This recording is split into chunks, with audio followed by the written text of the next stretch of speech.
Виключаємо зв'язки. Так, виключаємо наш задочок. Я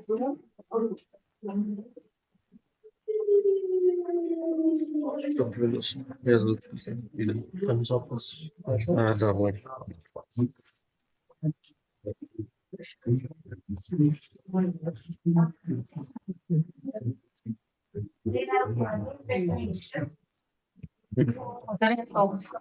Там забити? Ще дві статті,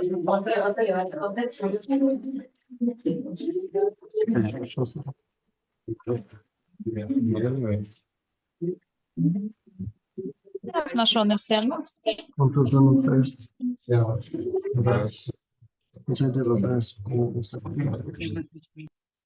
Може, знаєш, із-за чого? І не видно. Директор добре прийняв. О, все, нормально. Мені справді на переходить якийсь відносно. Чи поки просто ще ні?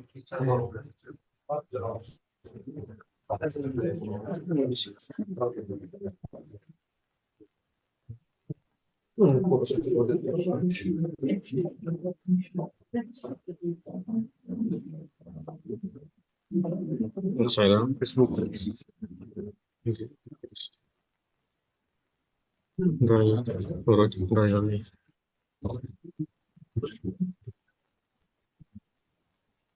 Он не видит, ну, да.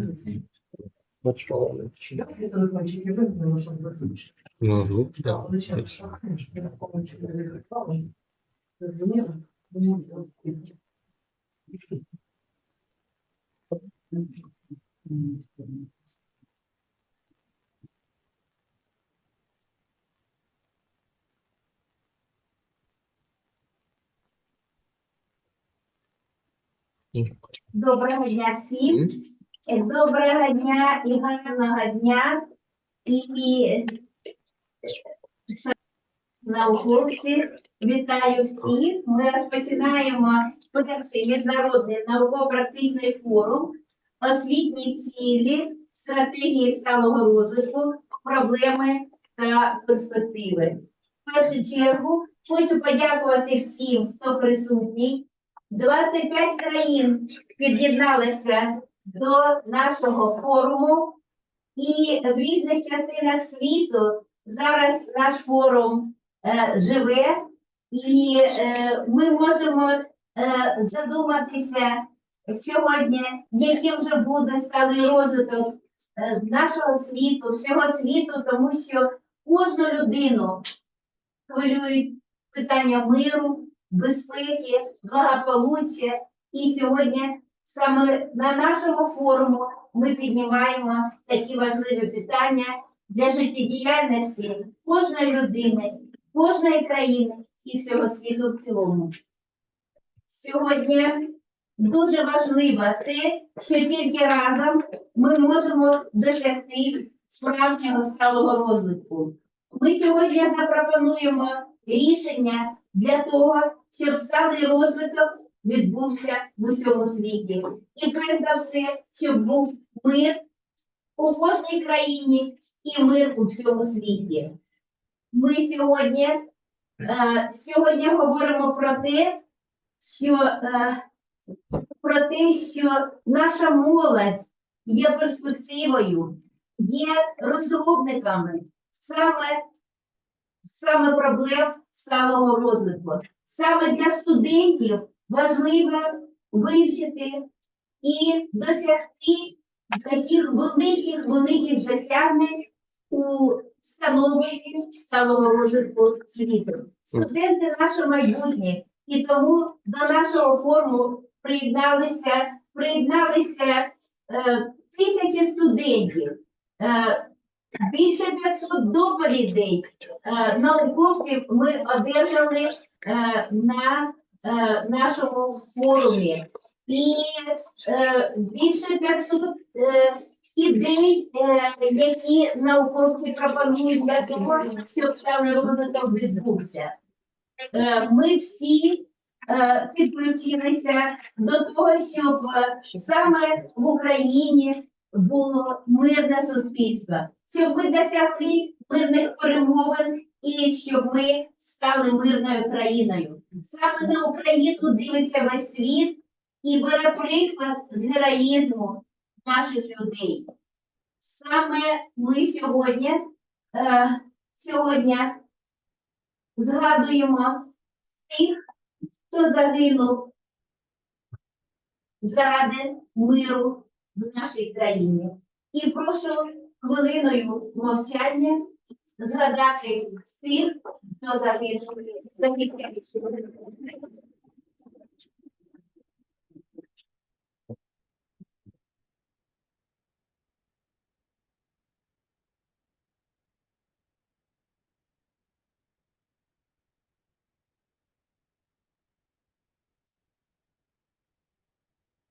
Прошу присаджуватися. Сьогодні разом з нами голова громадської організації Полтави Аліса Куценка. Аліса. І саме ми з вами усі донатили і в цю організацію і для того, щоб ми могли купити прожектори для того, щоб ми могли, щоб наші воїни, наші захисники могли уловити ті дрони, ті ракети, які спрямовані на наше прекрасне місто Полтава. Саме ми задонатили на придбання таких прожекторів, які створюють купол безпеки над нашим прекрасним містом Полтави. І тому я надаю слово Алісі Куценко. Будь ласка, Аліса. Дякую. Рада бути присутньою в такому чудовому полі. Дякую всім учасникам, які включилися, які донатили. Ви зробили великий внесок. Ми дуже велику і важливу справу. І рада повідомити, що ми сьогодні до мене задонатили 62 тисячі 431 гривню на ці програми. Це варто приклад. Вам абсолютно не змушені. Це наші прожектори. Коли ми купимо, продамо, прозвітуємо, продамо всі документи, покажемо техніку за можливості. І, власне, хочу передати від організації, від команди, від військових подяку пані Марині всім. Всьому нашому колективу. Дякую, Аліса. І ця подяка саме всім учасникам форуму, тому що кожен з нас долучився і задонатив на придбання прожекторів для того, щоб улавлювалися дрони, небезпечні дрони, які прямують на наше прекрасне місце. Я дуже вам дякую. Дякую.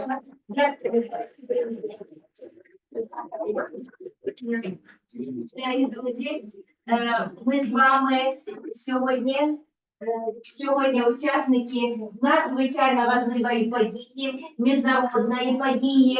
І сьогодні до нас приєднуються видатні учені світу, на яких ми рівняємося, з якими ми співпрацюємо, яких ми дуже цінуємо в своєму житті, в житті нашої планети. Тому що це люди, які мають планетарне мислення. І наука яких спрямована саме на мир в усьому світі. Ми знаємо, що зараз країна Ізраїль також потерпає і введений військовий стан, і теж вони працюють науковці над новими розробками залізного куполу, над тим, щоб небо закрити від ворогів і для того, щоб люди могли спокійно і мирно жити в країні.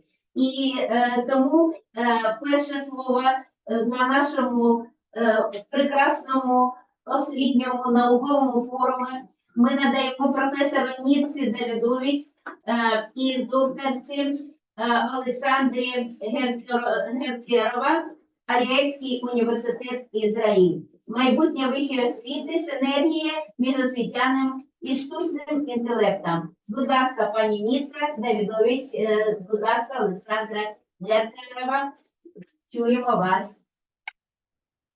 Будь ласка. Good morning. Доброго дня.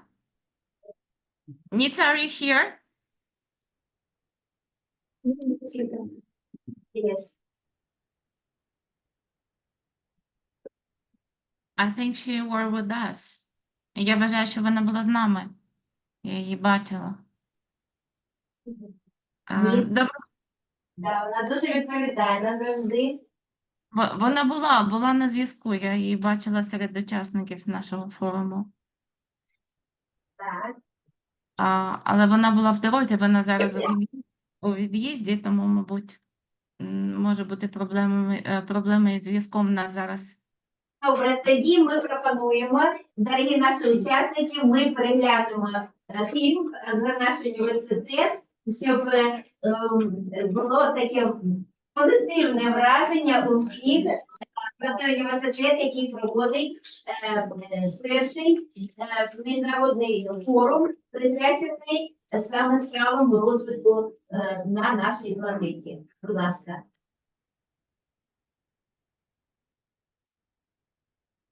Якісна освіта, престижний диплом, майбутнє, Полтавський національний педагогічний університет, Вища Курленка, фах вітчизняної науки та освіти, споживчої історії. Традиції та інформації, історії та географії, української екології, журналістики, комп'ютерних наук, математики, фізики та економіки, юридичних наук та менеджменту, педагогічної та мистецької освіти, технології та дизайну, фізичного виховання та спорту, психології і соціальної роботи. Навчально-науковий інститут іноземних мов, навчально-науковий інститут спеціальної та інклюзивної освіти, педагогічні та непедагогічні спеціальності, аспіратура, докторантура, художні наукові школи, база освітня та культурня, міжнародна співпраця, навчальні та практика економії, вітчизняного та європейського зв'язку, підготовка офіцерів програмів, співпраця в культурі, мистецтві, спорті. Залишки студентських фізично-історичних та дивовдавних, активних та цікавих студентського життя. Якісна освіта – це для успішного майбутнього. Полтавський національний педагогічний університет Володимира Галактіоновича Короленка. Дякуємо. Дякуємо. Я побачила, що до нас приєдналися наші науковці з різних країн. Пані Ніця, що? І ще не приєдналася? Пані Ніця просить вибачення, але вона не буде в змозі приєднатися. Вона не збачить, але в неї дуже поганий зв'язок зараз, але вона просила передати вибачення і те, що зараз Україна і Ізраїль перебувають в досить важкому становищі, і те, що ми робимо кожного дня для наших університетів, для наших студентів, для наших країн і для нашої освіти, це ми робимо разом, і в цьому наша сила. І ми хочемо виразити нашу солідарність і підтримку університетам з України. І ми бачимо підтримку університетів України нашому університету. І хочемо сказати, що Аматераль Хай та слава Україні! Дякуємо, пані Олександра. Дякую, пані. Це вітання і у фільм. І якщо вона може виступити пізніше, ми будемо раді її почути. Для нас дуже важливе її наукове слово. І нам дуже цікаво те, що відбувається в Аріельському університеті, тому що у нас підписаний договір про співпрацю. І ми співпрацюємо. І якщо Ніця виявить бажання з нами попрацювати сьогодні, ми будемо щасливі. Так, ми підготували презентацію, я можу презентувати її, наші результати нашого сумісного дослідження, тоді, як буде можливо. Чекаємо, зараз, давайте, презентуйте. Зараз? Добре. Тоді я, якщо можна, поділюся екраном. В мене презентація англійською мовою, якщо ви не проти. Але у нас володіє англійською мовою. Це прекрасно. Так.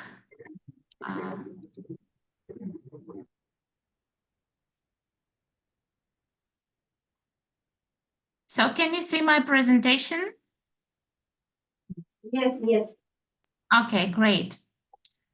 So our research was connected with the post-college challenges in higher education, AI-driven approaches in sustainable development and quality assurance in Israeli academia.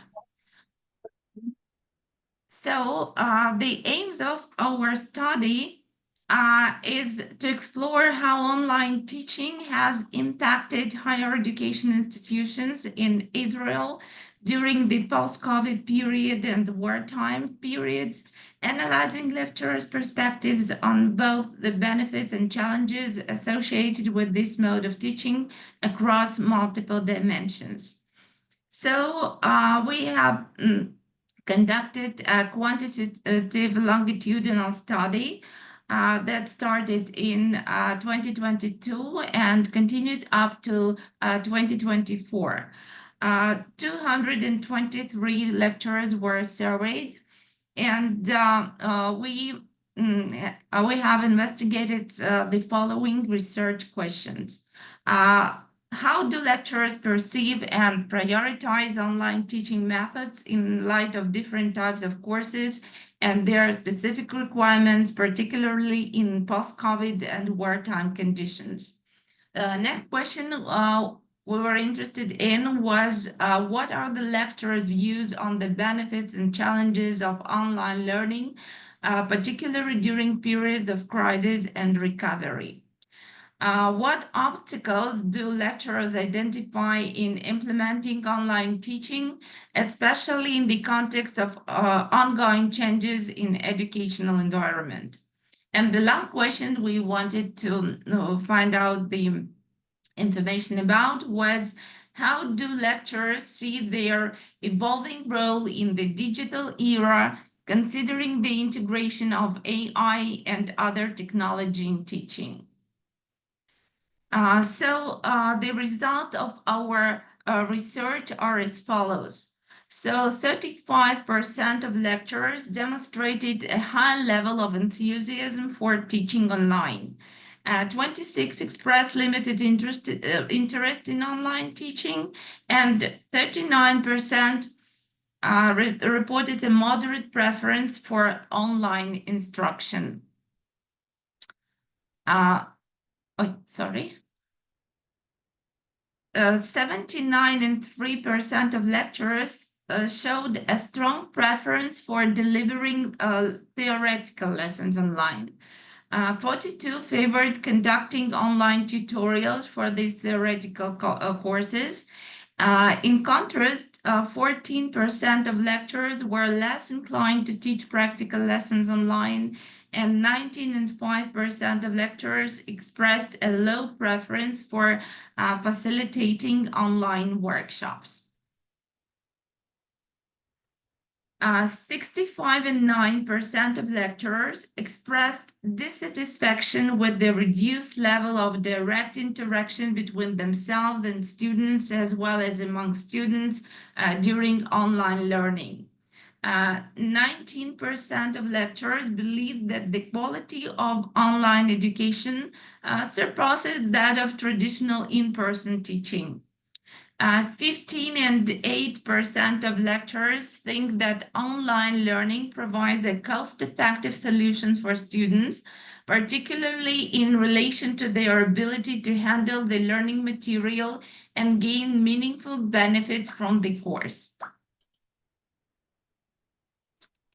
Slide. So once technical challenges are overcome, fostering social connections among students, we know that connection among students becomes crucial. Students should be encouraged to interact, to collaborate, to develop their digital identities as essential aspect of their social emotional learning. This step is vital for ensuring success of both teaching and learning in online environment. the educational world is embracing new goals and redefining the role of lecturers as digital educators. This shift involves creating dynamic strategies that empower teachers to harness technology effectively. Modern educators must recognize the new opportunities provided by technology for creating adaptive and innovative learning environments. These environments should not only address a wider range of learning needs, but also tackle ethical and complex challenges that arise in today's world. Okay.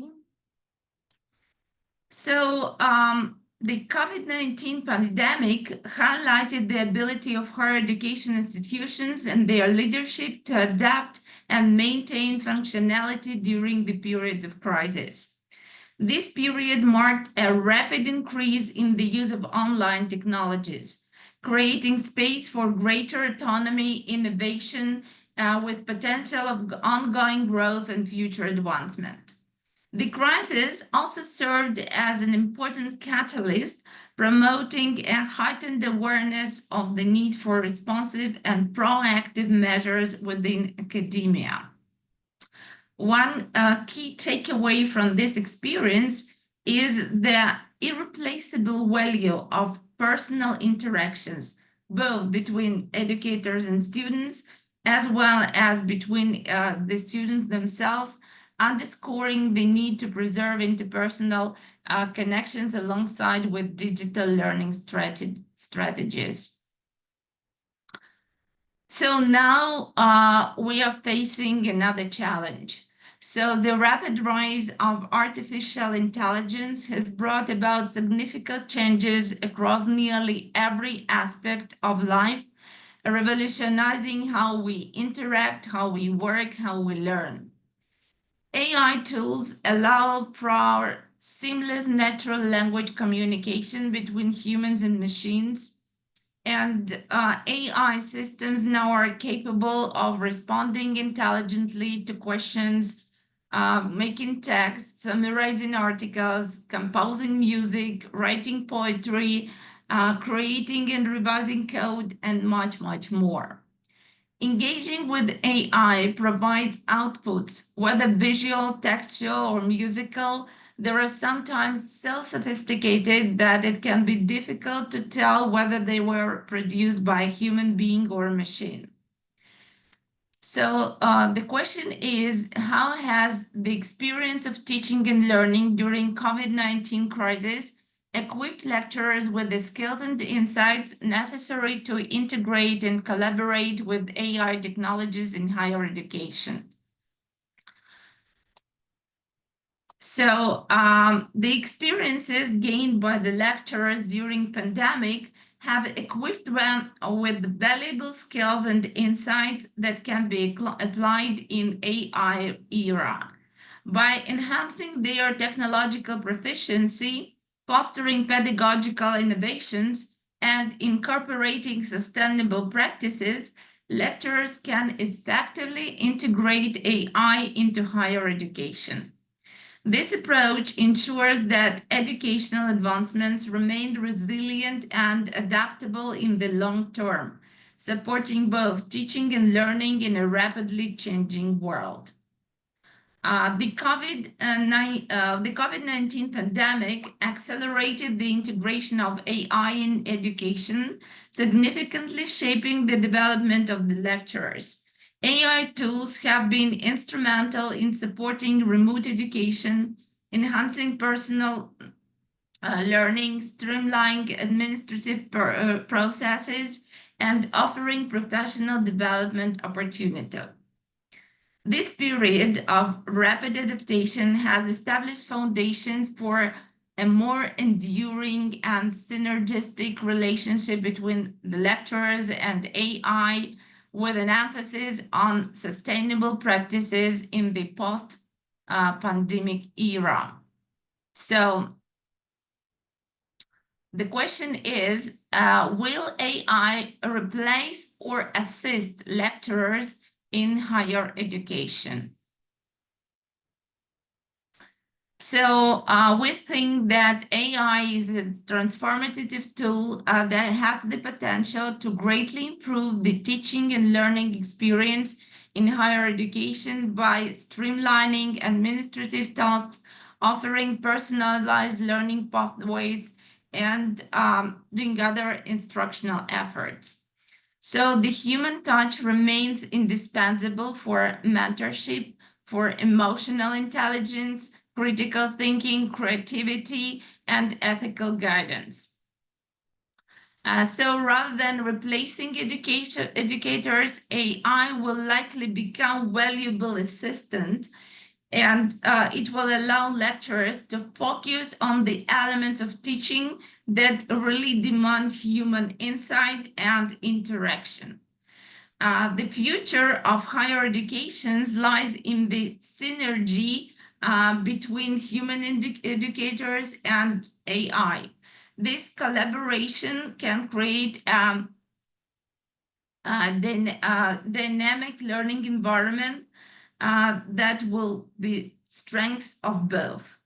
By combining these elements, we have potential to revolutionize higher education, empowering both students and lecturers to thrive in the digital era. So, thank you for your attention. If you have any questions, we're here to answer.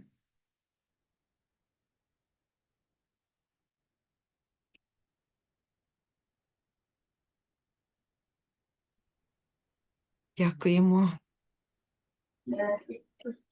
Thank you. Пані Олександра Генкерова, Арійський університет, Ізраїль. І ми продовжуємо наші доповіді, наші поздоровлення.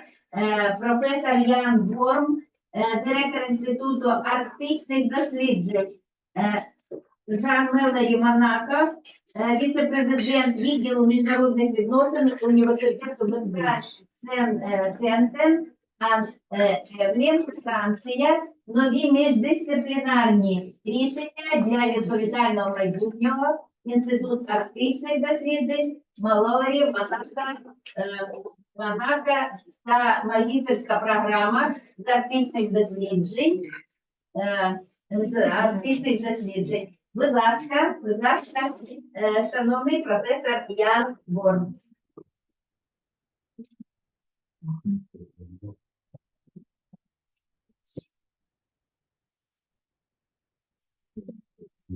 Okay, thank you, Rector Grinova. If I understand correctly, it's my turn now. Yes. Well, first of all, thank you very much, dear Rector Marina Grinova, for inviting me and for hosting this very interesting meeting. I see there are a lot of people connected, so it's a wonderful success already to have such an interest. So I'm not exactly sure, but I suppose I'm supposed to share my screen. I will try to do that straight away. Can you see my screen? Yes, we can see. Okay. So can you see the first slide? Thank you. Okay, so it's my great pleasure and honor as an honorary professor of your university to present our institute and the research and studies we've been organizing around the theme of the Arctic for the past, well, almost 15 years now. At the beginning of our initiative is my collaboration with Professor Jean Mallory, one of the most distinguished French professors of the last 70 years, who was born in 1922 in Mainz in Germany, and that's maybe why we had some kind of affinity. Being of German origin myself, you can see him here on the left-hand side in his famous anorak in Greenland in 1950-51, doing geomorphological research. And on the right-hand side, a sign that was put up on the house that he grew up in Germany in the 1930s when the region of Mainz was under French administration. So Jean Mallory, very quickly, is the author of the best-known book about Greenland in the world. It's the most widely distributed book ever written about Greenland. The Last Kings of Thule being the location in northwest Greenland, where he did his field work and which had to experience relocation because of the setting up of a US air base. And so he witnessed this tremendous change at the time while doing cartographic research. So we were very lucky in 2022 to be able to celebrate his 100 years and to organize, to help him organize the donation of his important Arctic collections to the Institute of Oceanography in Monaco. You can see His Serene Highness Prince Albert II of Monaco on the photograph. They're receiving one of his pastels as a gift. And then on the left-hand side down, you can see one of the rooms of the ongoing exhibition called Mission Polaire in Monaco right now, where one of the totems, as they call them, is dedicated to Jean Mallory. So we were very happy to organize that for him at this age. And then he left us sadly this year in his 102nd year and was entitled to military honors at the Invalides because he had been joining the resistance movement during the Second World War, refusing to go to Germany to do the mandatory work service for people of his generation.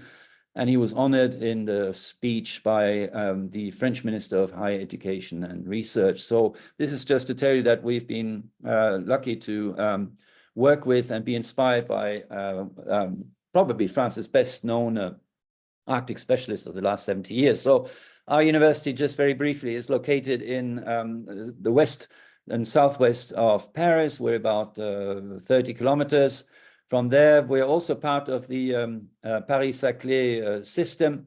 This is the leading French higher education, high research-intensive university, now representing 13% of research in France. And it was put together by having a merger, organizing a merger of 7 institutions in order to achieve high visibility in international rankings. And it was a successful operation because this year Paris-Saclay is in position number 12 in the so-called Shanghai ranking, which is a very impressive achievement. And number 2 in mathematics, for instance, and so on and so forth. So we are part of the system, and the Arctic Studies program is actually one of the master programs offered by the University of Paris-Saclay. So at my own university, which is an associate member, in fact, of this Paris-Saclay system, we have a lot of environmental and Arctic studies competence. I'm talking about this as a kind of illustration of pedagogical innovation, if you want, and also groundbreaking research, because when these environmental studies and sustainability studies were launched, some 15 years ago in France, a lot of people were very skeptical about economics investing in such topics, not focusing only on macro and microeconomics. So at this time, we started a whole series of master programs in sustainability studies, and also associated our natural sciences with a very, very strong component in environment science, climatology, atmosphere physics, meteorology, and now for some years already also a very strong space observation unit and even a new space unit which is producing its own nanosatellites. All of this competence comes together in our Arctic Studies program, which is an interdisciplinary degree program at Master 2 level taught entirely in English, which I was able to create together with Jean Mallory in 2010. So since 2015, it has been a master's offered by Paris-Saclay. And interesting thing about this is it brings together students from all sorts of academic backgrounds. There's no requirement concerning your profile. As long as you have 4 years of higher education, you can join this program, which offers classes in human, social, and natural sciences, all of the students doing all of the courses together. We actually started off in the beginning with 2 branches, with a number of common core courses in the humanities and the sciences, and then optional courses in each field. And the students told us, we don't like that. In fact, we want to do everything. We find everything so interesting. So we completely merged the 2 programs, and now everybody does everything. We have more than 100 graduates since 2010, which is quite an astonishing number for such an unusual program. You know, France is not an Arctic nation. It does have a small fishing harbor in Canada called Saint-Pierre-Miquelon, but that's just outside the Arctic. And France is, however, an Antarctic nation and operating several stations close to Antarctica and in Antarctica also.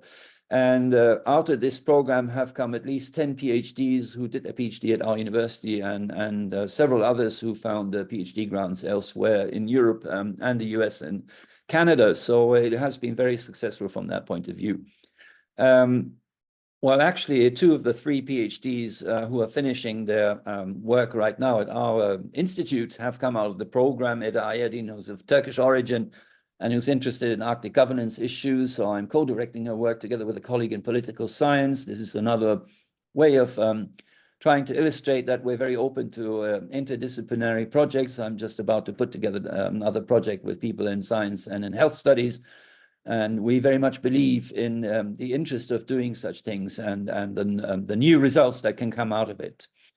Alexandre Delangle, who is doing his work on the Canadian explorer William Stephenson, who had some roots in Iceland, of course, and who became an expert for the US government on American-US foreign policy in the Arctic in the first half of the 20th century. And then Olga Lauter, who just finished her PhD this year in anthropology on Alaskan topics and who defended. So apart from that, we're also very active in outreach, as you can see at the bottom. I'm not going to go through all this in detail now. One of the kind of original initiatives as far as teaching is concerned that we've launched in 2011 together with a very powerful German Polar Institute, Alfred Wegener, usually known as AVI, is a workshop series called Gateway to the Arctic for master students and PhDs, where we're talking about all sorts of issues of current interest in the Arctic. I didn't say that at the beginning, but I assume that you know that the Arctic is very, very strongly impacted by climate change. In fact, the impact is on average 4 times higher in the Arctic than it is elsewhere in the world, with dramatic occurrences, wildfires that you may know about, what people call now freak temperatures, like in the Mackenzie Delta and Northwest Territories. In the northwest of Canada on the Alaskan border in August, they had 37 degrees Celsius in the shade, which is something that nobody had ever experienced in the region. So there are very strong impacts and a lot of changes. And in this workshop series, we're trying to provide for students a platform where they can be up to date on what's going on in the Arctic. And this initiative has been very generously supported by the Franco-German University in Saarbrücken, which is a kind of funding agency between France and Germany. Here is our institute. We're a small but very dynamic team, and we are very actively publishing also as far as possible in an interdisciplinary way. So we very much try to implement what is actually expected from a master's program in France. That is to say that it is reflecting the research that is done by the teachers and the researchers who are teaching in the program. So on the left-hand side, you can see a French language publication done with a distinguished colleague in Canada, which brought together climatologists and colleagues in human and social science about the theme of the cold, and some other publications that I'll leave you to discover. We also publish an online magazine called Internet, which was founded by Jean Mallory in the 1960s at the CNRS, the French National Research Agency, together with the very distinguished and famous historian Fernand Braudel. I didn't tell you, but Jean Mallory was an exceptional figure and was appointed a full professor without having done his PhD at the age of 35 in the very prestigious École des Hautes Études en Sciences Sociales, because the leading historians of the day were really fascinated by his research on Greenland and said that it is really groundbreaking. So if you want, as a kind of geographer, as he called himself, a trained geomorphologist who was also doing anthropology, he has this interdisciplinarity kind of in his blood, and he sort of transmitted it to us. So here's this online publication, which you can find on the website of our institute, and you're very welcome to submit proposals if you have anything in relation to the Arctic, or at least the polar regions. And now to end, I would like to say a few words about our very fruitful cooperation with your university, with State Pedagogical University in Poltava. So we've been partners in highly original Erasmus Plus capacity building project called Atelier, which is piloted by Ivan Franko University in Lviv. which is about creating centers of teaching excellence. So we have been trying to implement this by running together with colleagues from the Faculty of Philology joint seminars at master's level in English literature, focusing on travel literature. This is my own specialty. And also another course on book-to-screen adaptations. I think I can safely say it's a very successful program.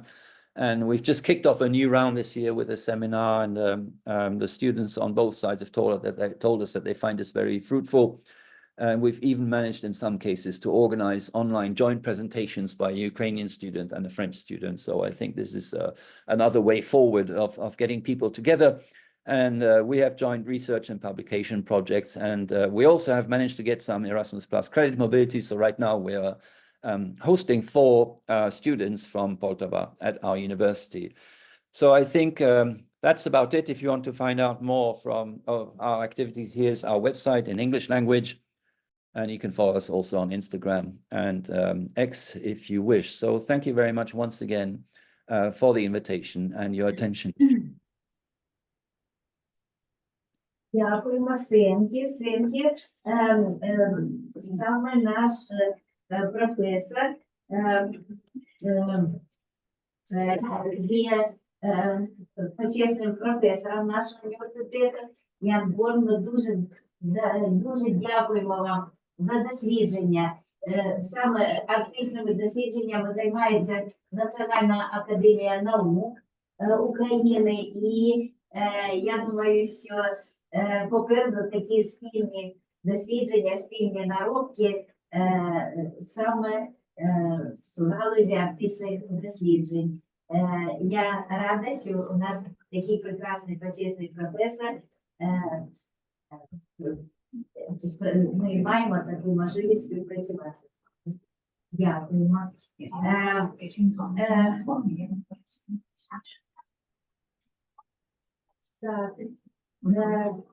Сандікі Мурата, магістр гуманітарних наук, професор, декан докторської програми мовознавства Університету Софія, президент Українсько-японської славістичної спілки Токіо, Японія.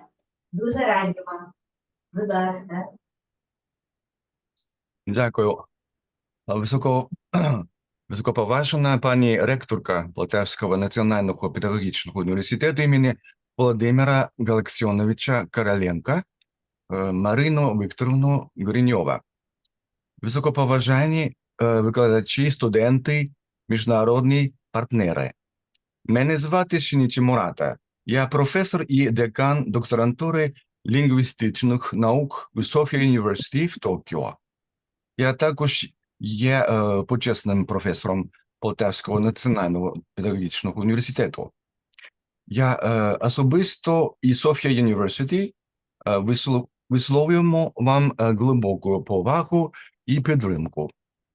Для мене велика честь вітати вас на першому міжнародному форумі «Основні цілі стратегії сталого розвитку, проблеми і перспективи». У такий складний для України час українці демонструють мужність і високі моральні цінності. Ви займаєтеся наукою і робите усе можливе для того, щоб зберегти культурну спадщину, примножити мудрість і передати її наступним поколінням. Я знаю, що українці живуть у умовах постійних небезпек, але ви продовжуєте робити свою справу і проводите важливий міжнародний форум заради сталого суспільства. Ми усі зараз, як ніколи, відчуваємо потребу стабільного миру і стабільного розвитку. Тому весь світ нині єднається довкола України, щоб відновити торжество справедливості, свободи і незалежності. Софія Університет, у якому я працюю, це католицький університет. Його історія сягає 16 століття. коли місіонер Ксавір прибув до Японії і попросив у єзуїтів заснувати університет у японській столиці як центр культурного та ідейного обміну. Але його мрія здійснилася набагато пізніше. Софія University був заснований у 1913 році християнськими священниками-єзуїтами за участі папи Пія X. Нині Софія University – один із лідерів вищої освіти Японії. Це сучасний передовий заклад, у якому навчається понад 13 тисяч студентів. Вони вивчають 6 мов як перші іноземні і ще 14 мов як другі іноземні. Щороку наші студенти їздять на практику до 83 країн світу, щоб краще знати мови та різні культури. У нас тісні стосунки із понад 400 університетами світу. З моменту свого заснування Софія University розвивав освіту, засновану на християнському гуманізмі.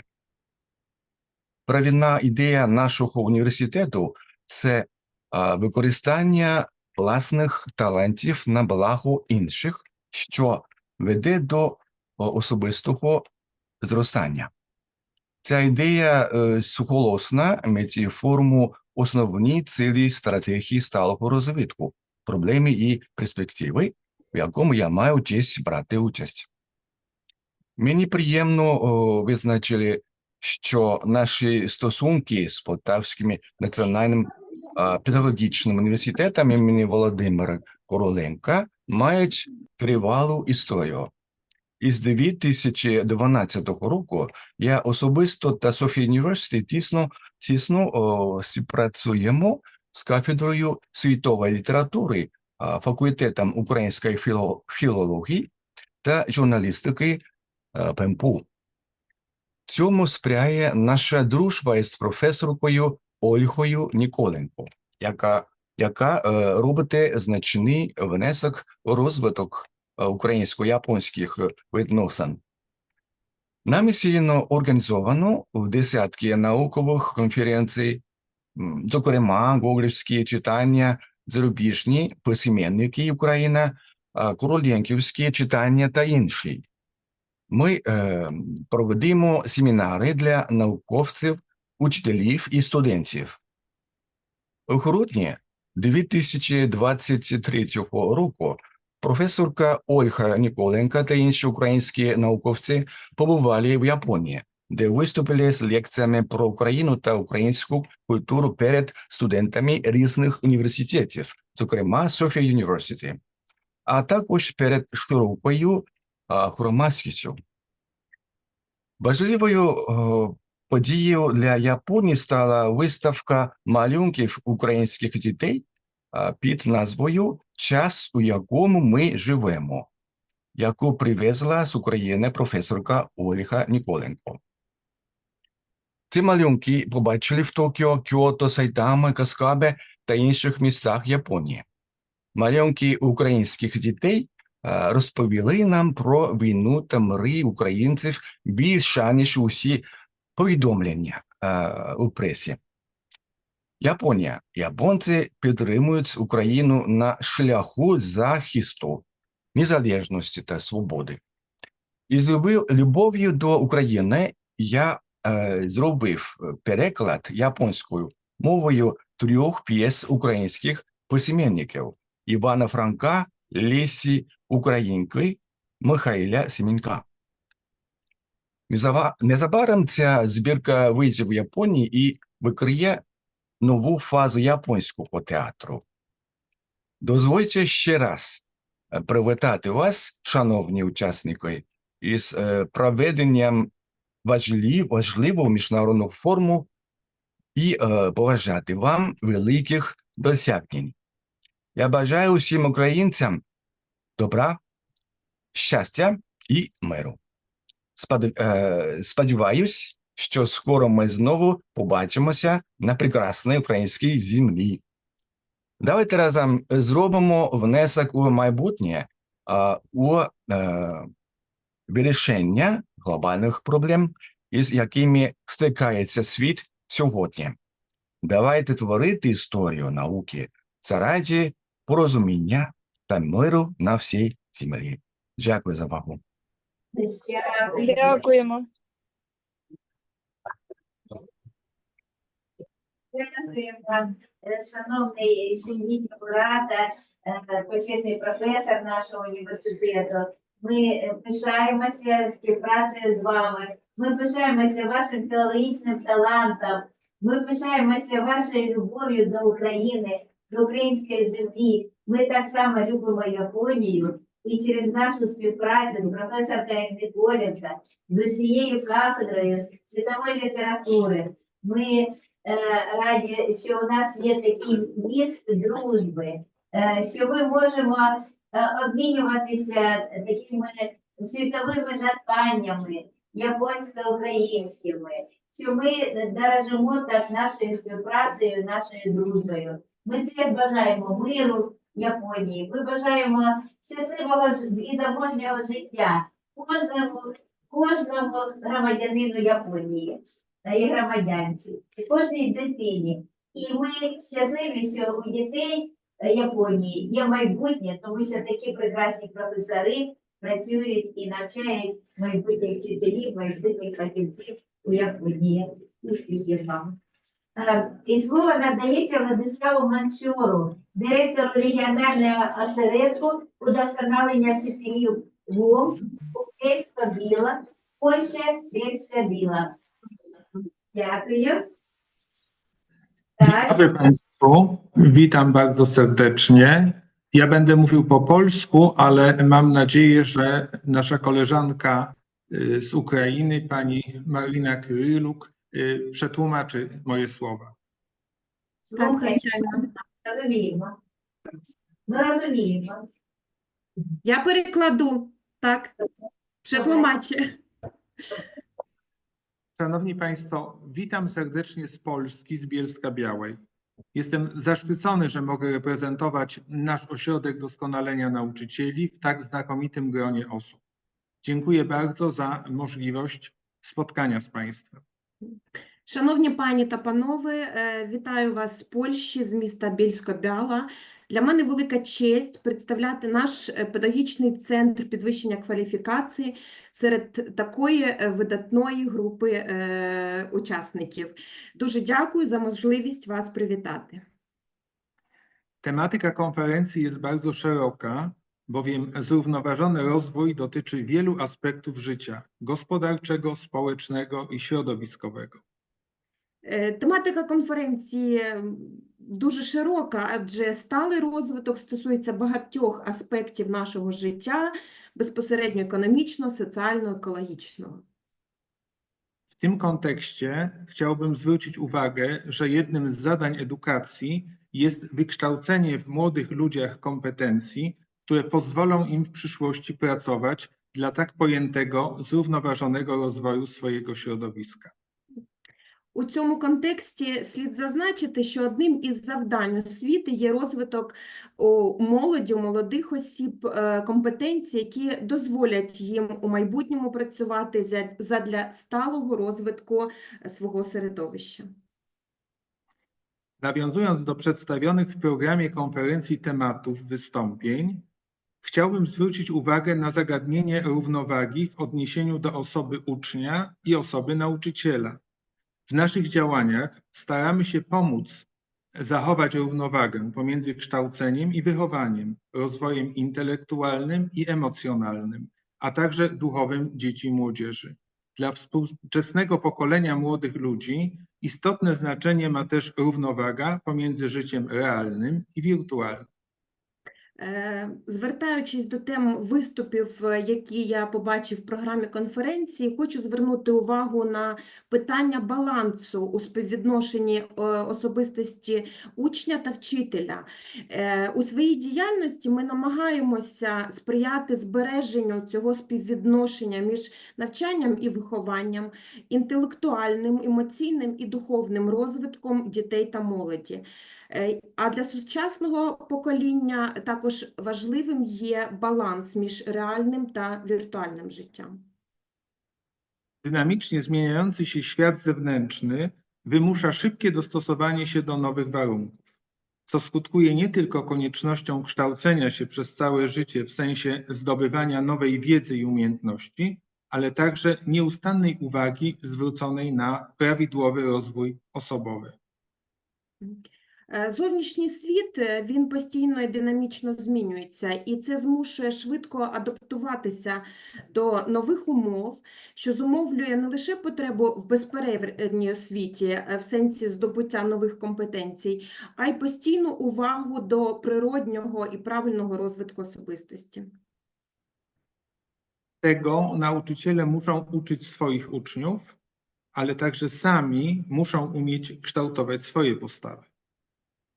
Тому вчителі повинні навчати цьому своїх учнів, і в той же час вони повинні вміти формувати своє власне ставлення.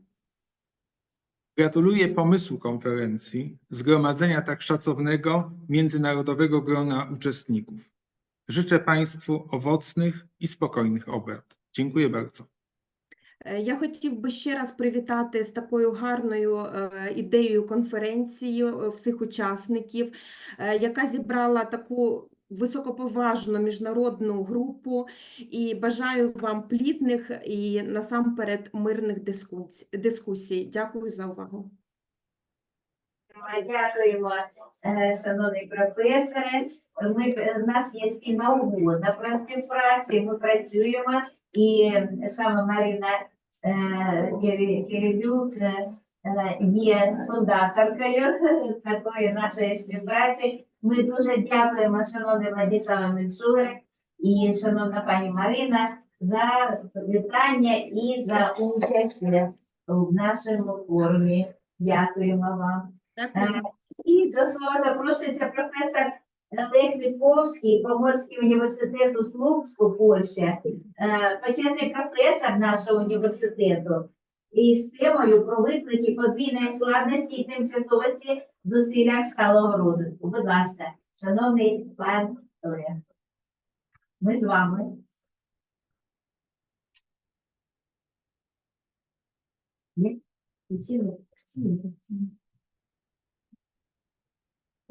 Лех Вітковський. Я бачила, я бачила, Лех завжди з нами. I'm here. Can I start now? Так. I'm sorry because I had. Ми дуже раді вас бачити. Дуже раді вас бачити і почути вас. Okay, so I am starting then my speech. Thank you for the invitation. I would start with the wishes that this horrendous war will stop and that the Ukrainian nation will regain peace and happiness and stable world. So I may also say that I have got a book from Paris, from a conference which was held a year ago. Do you hear me? Because I am not sure. Do you hear me? Do you hear me? Do you hear me? Because I didn't understand if there's a voice. Okay, anyway, I want to show you the book, Yes. which is the result of a conference last year in Paris, where I was talking also supporting Ukraine, and the very interesting theme was linked with our discussion today under the title with the question mark, the return of tragic, because for sustainability, we must be ready to face various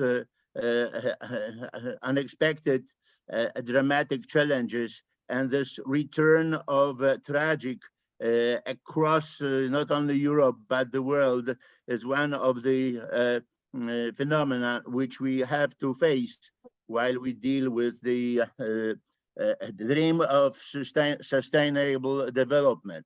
So I'm going to refer to some challenges linked with sustainable development, which I see in a theoretical and historical perspective as dual complexity.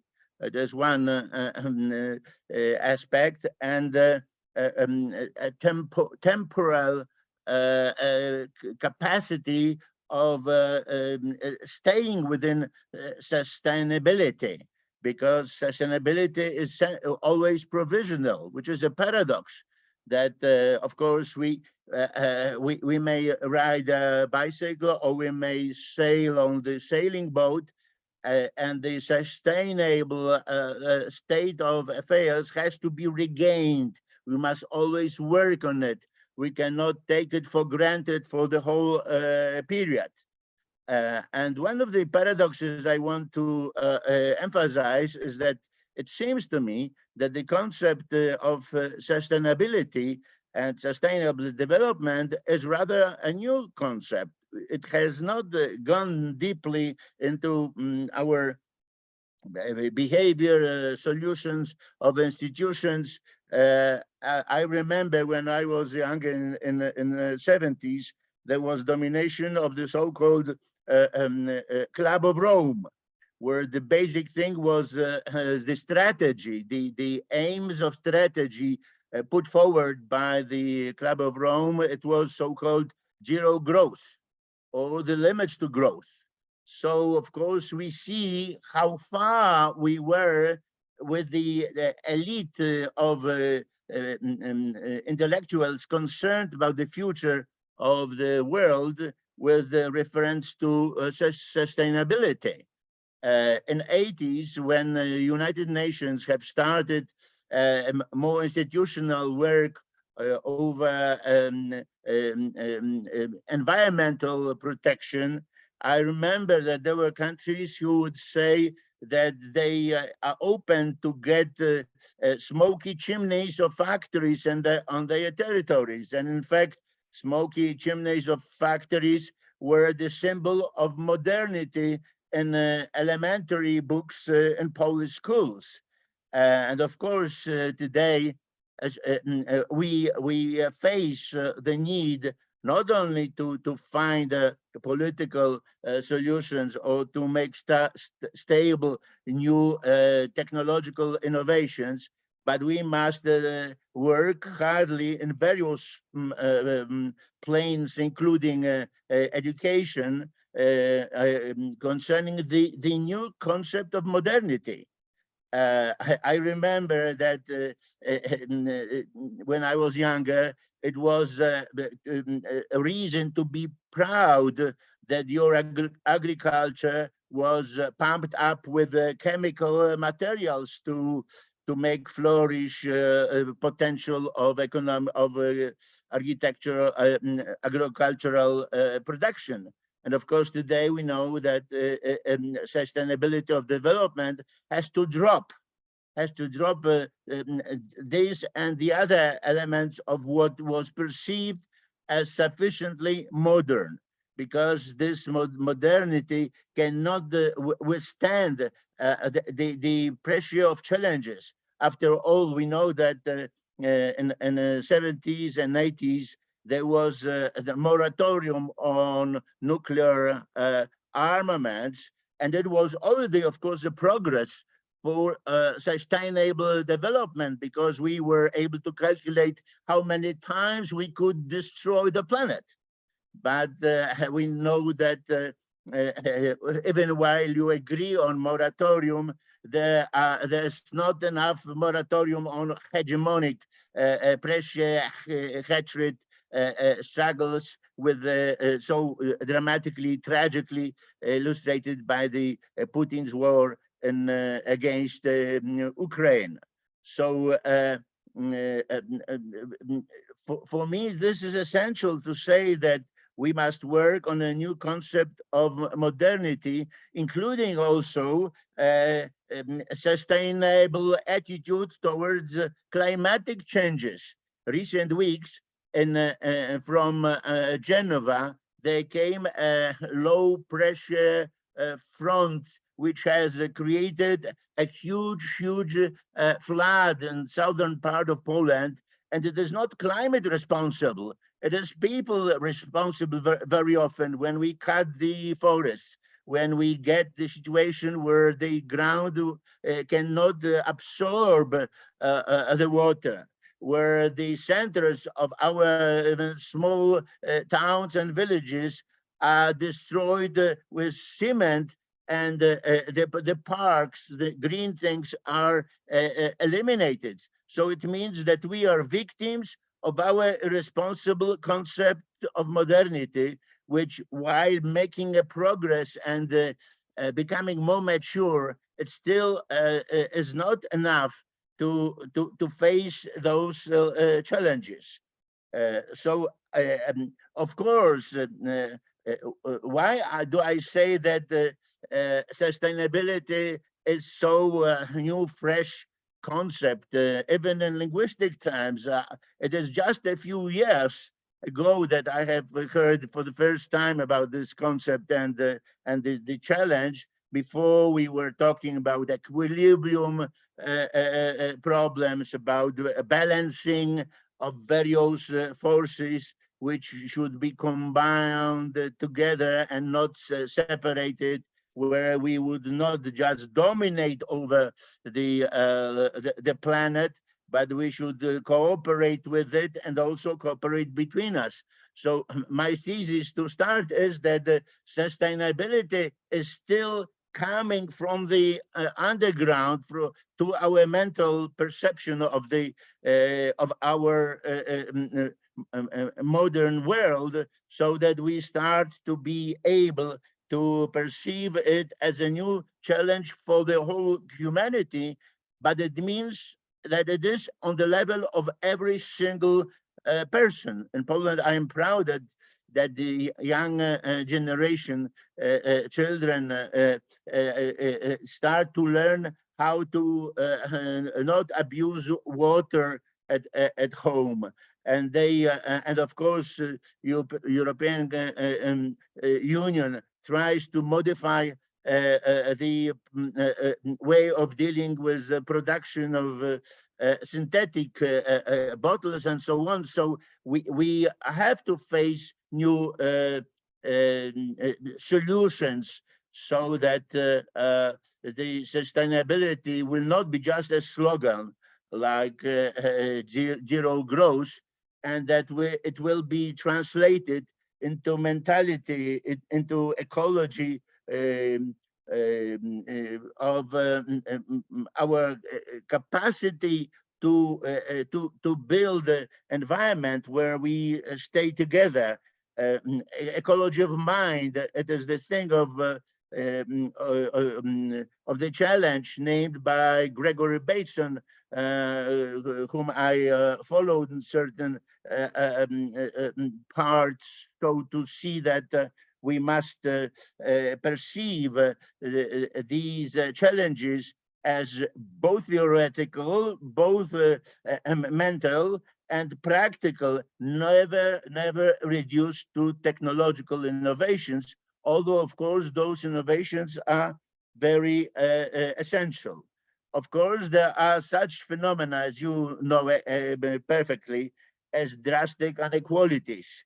And talking about sustainable development means also finding solutions contrary to the division of the world of various countries and spheres, where in one place people die from hunger and lack of water, in other part they do not take care about it. that sustainability is still a postulate. Even ethical, moral responsibility has to be built into our perception of every single life of new generations to come, because otherwise we shall not be able to treat it seriously. And I want to insist on those two challenges: dual complexity and provisional temporality of every single solution, where we may be for sustainable development, while giving you two examples on which I have written books. Some of them were donated by me to the library of Poltava University, where I am proudly honorary professor. Namely, the first one is linked with the relation and the dynamic relation between aspects which usually are separated between them. It is dualism which destroys dual connection, interconnection, which in a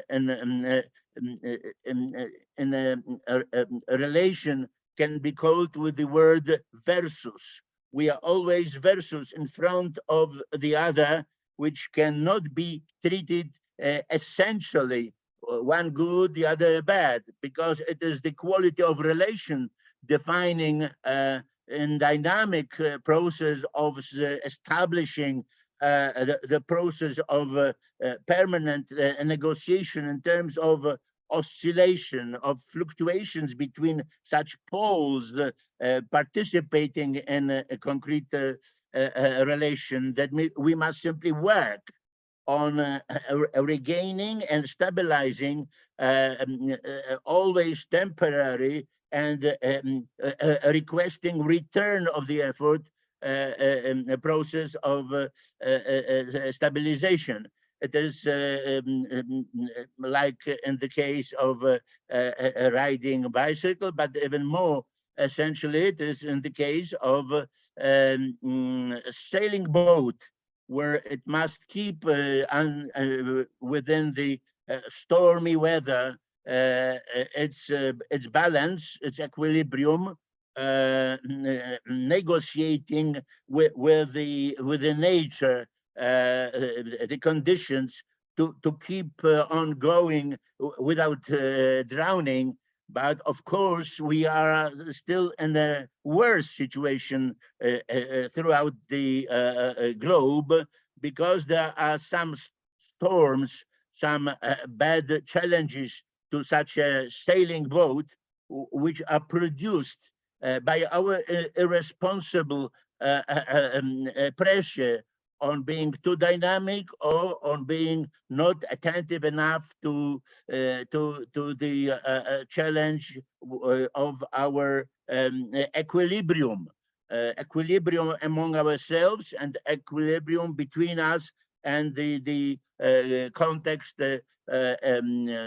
with the environment and with various forces which come to the power. And therefore, I must say, frankly, that I am not very satisfied with the level of perceiving this dual complexity, not only in wide geopolitical or social and cultural context, but even on the level of every single stage of individual development. I am fond of the theory of life cycle and the theory of identity developed by the Erik Erikson, classic in identity theory. But I have discovered that this dual complexity of every single stage as a structural duality without which no sustainable development in any single stage of our human life will not be possible, is not perceived enough throughout manuals of developmental psychology. I invite interested colleagues to look through my challenge to the level of manuals, psychological manuals, which do not sufficiently describe this dual complexity as a structural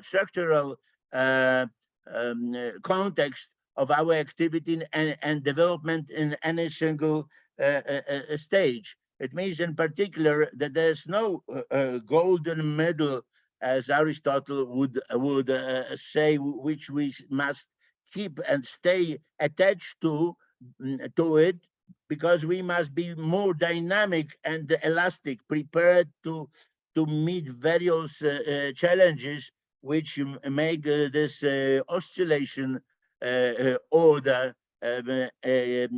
keeping together the factors. So I would rather come to a conclusion, because it is just a challenge, of course, and not, I don't need to talk further unless you will have some questions or comments. The basic thing for me is that the efforts we are facing request a more profound modification of our mentality, of ecology of mind, as Gregory Bateson would say, so that we are more responsible. Otherwise, the return of tragic, about which we were talking, not only in the case of war against Ukraine, will be the challenge which we will be not able to face sufficiently. This is my contribution to your excellent idea of your forum. Thank you very much. Thank you very much, шановний почесний професор Полтавського національного педагогічного університету РОЗВИТКУ. Ми згодні з вами про те, що повинно бути цілісне бачення сталого розвитку, і що це не пусті слова, а що це ми повинні діяти і проводити підготовку наступних поколінь до сприйняття планетарного мислення. Ми згодні, що ми зараз, і Україна знаходиться як на такий маленький корабель в великому морі, і яке штормить, і яке приводить до дисбалансу. Але наш корабель український, він намагається знайти цей баланс і витримати отакі різні виклики і стабільно йти вперед до перемоги. Тому зрозуміло, що наше планетарне мислення повинно мати більш такі зважені рішення у виробленні у вихованні екологічної свідомості громадян і населення, і науковців, і наших студентів. Тому що саме якщо, як ви сказали, якщо не буде такого мислення планетарного, екологічно спрямованого, то, зрозуміло, ми ніколи не переможемо у війні, і війна охопить тоді всю планету. Тому ми будемо разом працювати, науковці, студенти, наукові школи, всі разом будемо працювати над виробленням стабільних рішень, які саме сприятимуть саме таким основам стабільного, сталого розвитку на нашій планеті. І сталий розвиток нашої планети залежить від кожного з нас. Від кожного з нас. Тому разом до перемоги, разом до становлення отакого сталого розвитку. Dear Honorary Professor Lech-Witkowski, we are so proud to have you today as our participant, and we agree with you on the point that today Ukraine is like a small boat in a stormy weather, And the point of stable development or sustainable development has to reunite us, and we have to reconsider all our thoughts about the sustainable development for future generations, and all our scientific staff and our students' organizations. We have to work on the problem for our mutual success and mutual achievements. Thank you. Thank you. І слово надається професору Річарду Барту, виконуючий обов'язки ректора і виконуючий обов'язки віце-канцлера університету королеви Маргарет, Шотландія. Будь ласка, слухаємо вас, професора Річард Барт. Thank you very much, and good morning, everyone. I'm Professor Richard Butt, Deputy Principal and Deputy Vice-Chancellor at Queen Margaret University in Edinburgh in Scotland. I'm delighted to have been given this opportunity to say a few words at the opening of this first International Scientific and Practical Forum on the main objectives of the Sustainable Development Strategy.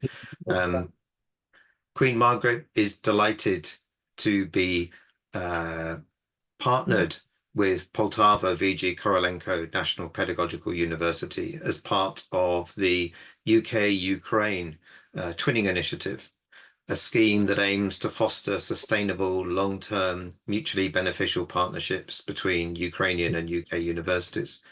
This initiative has the support of the President's Fund of Ukraine for Education, Science and Sport, and it aims to strengthen the resilience and integrity of the Ukrainian higher education system in the face of the ongoing conflict, to support intellectual collaboration and exchange, and to combat the sense of isolation that is one of the consequences of conflict. The process of sustainable development is a global one, a rallying call to action to end poverty, protect the Earth's environment and climate, and ensure that people everywhere can enjoy peace and prosperity. As we were just hearing from Professor Wachowski, the complexity of global problems is such that they require multidisciplinary cross-sector collaboration, both locally and globally, to address them.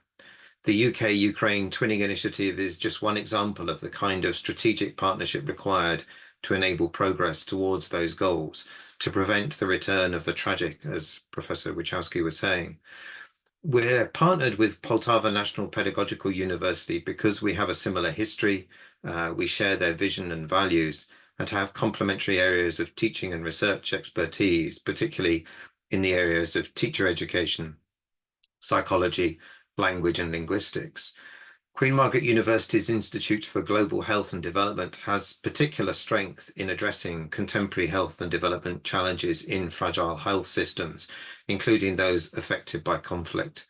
We hope to work with Poltava colleagues to apply that expertise to support trainee teachers working with children whose mental health is suffering from the cumulative impact of both the COVID-19 pandemic and the current conflict.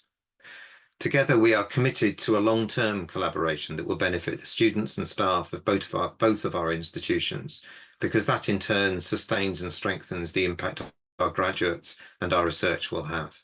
Quality education and strong institutions are not only two of the United Nations Sustainable Development Goals, they also enable the delivery of the other 15. On behalf of Queen Margaret University, I want to take this opportunity to express our solidarity with and admiration for all the students and staff at Poltava and across all the universities in Ukraine. You have shown remarkable courage and determination in pursuing your academic goals, despite the tremendous difficulties you face. You're an inspiration to us all, and we are honoured to be working with you. I wish you all a wonderful forum. Thank you. Дякую всім, шановний Річард Барт. Ми дуже раді співпрацювати з вами, і ми рівняємося на ваші дослідження, і ми бажаємо, щоб наші дослідження були успішними. І ми раді, що ви підтримуєте Україну і підтримуєте наш університет щодо ментального здоров'я і психологічного здоров'я дітей. То у нас дуже успішно працює факультет психології і соціальної роботи, який очолює Світлана Яланська, доктор психологічних наук, професор. І саме на факультеті, на кафедрах факультету розробляються основи ментального здоров'я у населення України. Тому ми будемо раді співпрацювати в цьому напрямку з вами. Dear Professor Richard Butt, we are highly honored today to have you, and let us thank you for your participation. And we are highly interested in our future mutual project on children's health, on adult health, and we have our Department of Psychology and Social Work led by Professor Svetlana Jelanska and scientific and pedagogical staff of the department. So they are working on the problem of mental health, of children's health. So we are highly interested in our cooperation, and thank you for participating today. І слово надається професорці Урсулі Ландерс, професорці відділу освіти Університет міста Йорк, Велика Британія. І вітання партнерам від Університету міста Йорк, дослідницький проєкт ЕРТРА, як спільна ініціатива Університету міста Йорк і ПНПУ для студій викладання англійської мови у надзвичайних обставинах. Ми цим зараз приймаємося і займаємося. Будь ласка, професорка Урсула Ландерс. Урсула. Thank you very much. I don't know if I have permission to share my slides. Shall I try if I can? Yes. Yeah. Thank you, and greetings to everybody. And thank you so much for inviting me today. We stay within the UK, so lots of greetings to the Ukraine, and also greetings to Professor Butt, who is sitting fewer than 100 kilometers away from me, because I'm currently in the border regions, not at all far away from Edinburgh. So thank you. I will talk today a little bit about myself, and then focus on the project that we are currently doing at the University of York, which is funded by the British Council. We're very lucky to have Dr. Tatiana Lunyova, who is from your university, but currently working with me in her third year at the University of York in her capacity as a researcher at risk. So we are collaborating a lot in the project around English in Ukraine. So I will talk about my research interest and how I became to be a linguist, and then I will talk about the current project. I actually am German and came from Germany. I studied French in my hometown in Münster in Germany, but moved to the UK for private reasons in 1990.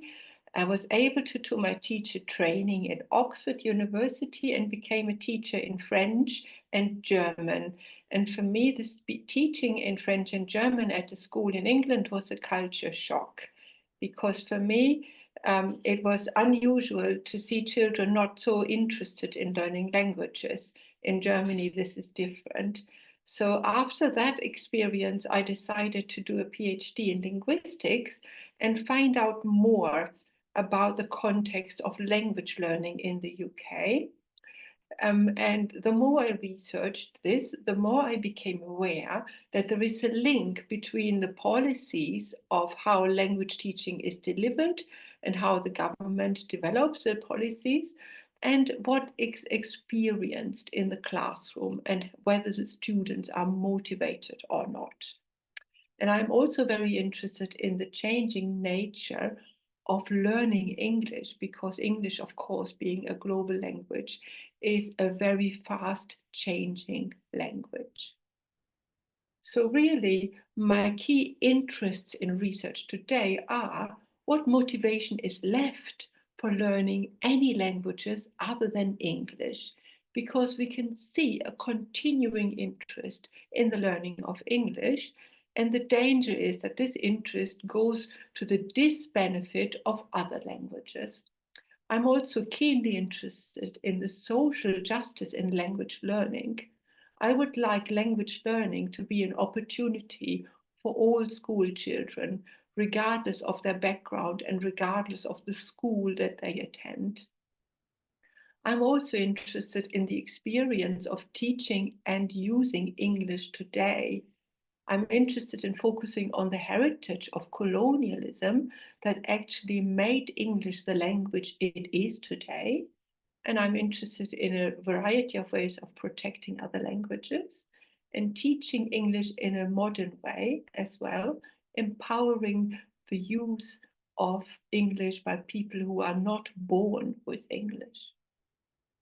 So this is our project.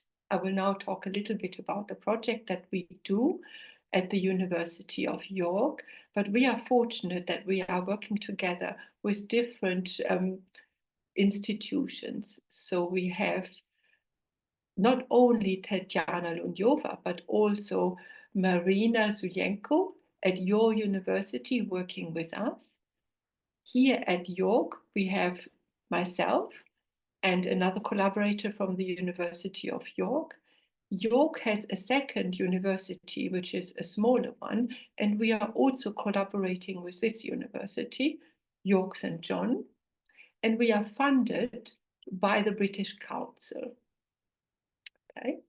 And what we are doing in our project is a teacher training workshop to help teachers to become more aware of how English is changing and where English is from, and that new varieties of English are becoming the norm.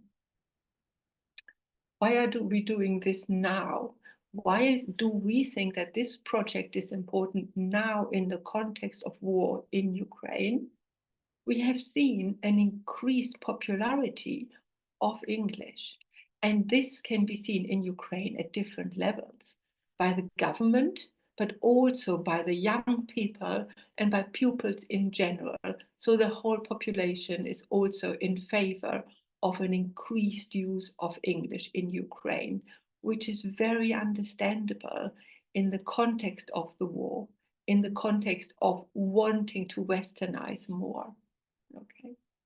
But we want this to happen in a context where we are aware of the non-native varieties of English, which are becoming more and more the norm. We are wanting to share with you some ideas of decolonized ways of teaching English.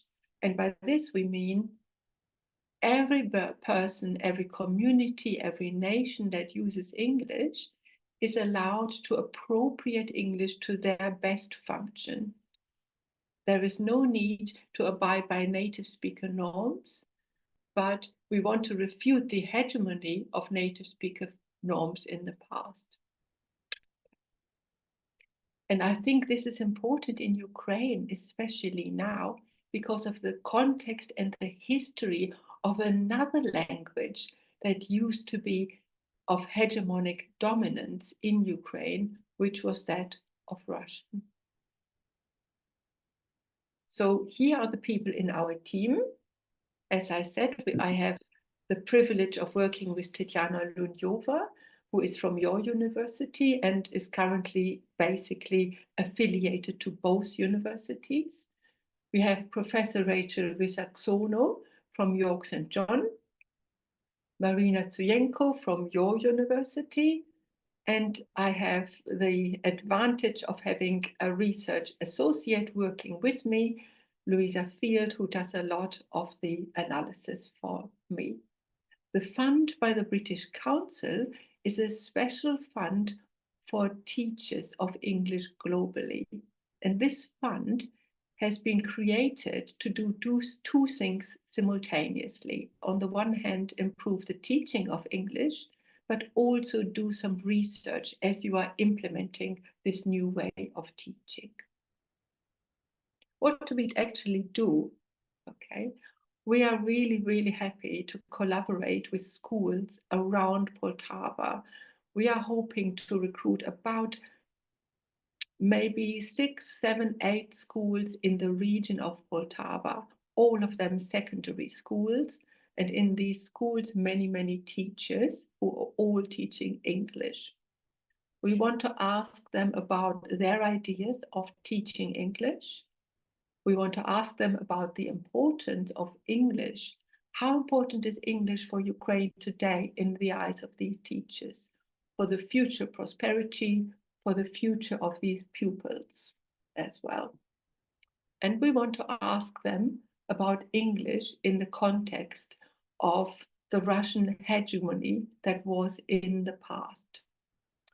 We have a workshop that we have created where we talk about these issues. This workshop is delivered online on Zoom, but a lot of materials also for teachers to do self-study and to try out some new teaching ways in the classrooms. And when we are finished this, we will ask the teachers the same questions again. This is because we would like to see whether what we have taught the teachers or how we have discussed the issues has made a difference to the teachers. So what do we do in our project? We collect, first of all, the teachers' opinions and their views and their beliefs before and after the workshop.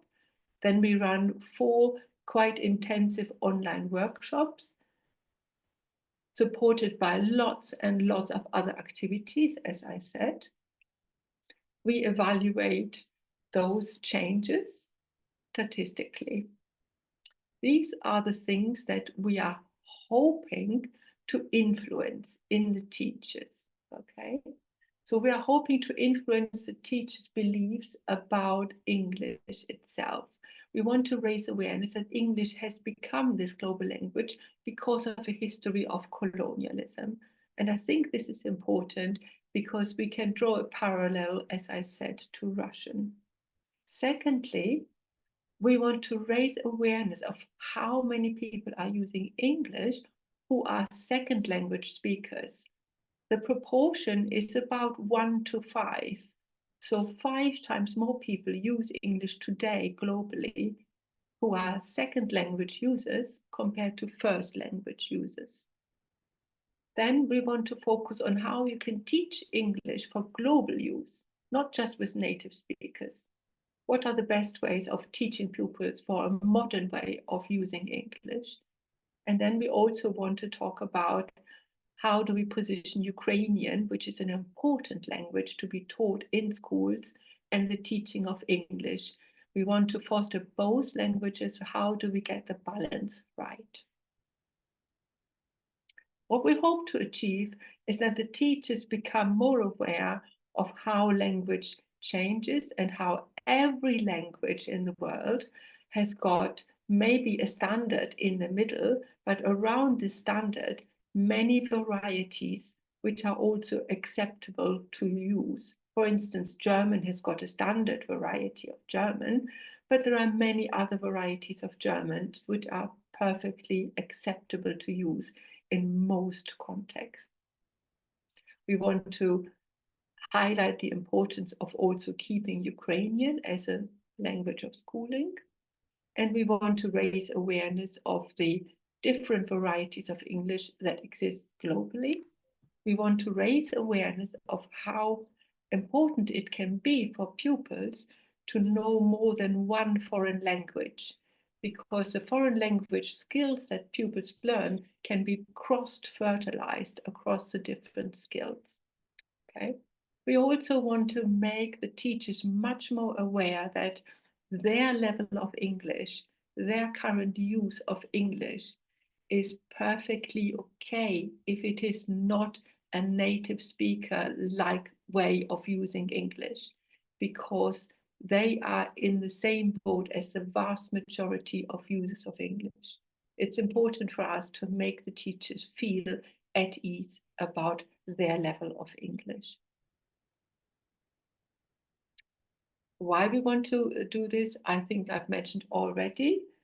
We want to highlight the changing nature of English, the rise of second language users of English, the rise of multilingualism globally. The only people who do not become more multilingual in the world globally today are the people that are born with English or people who learn English as a baby.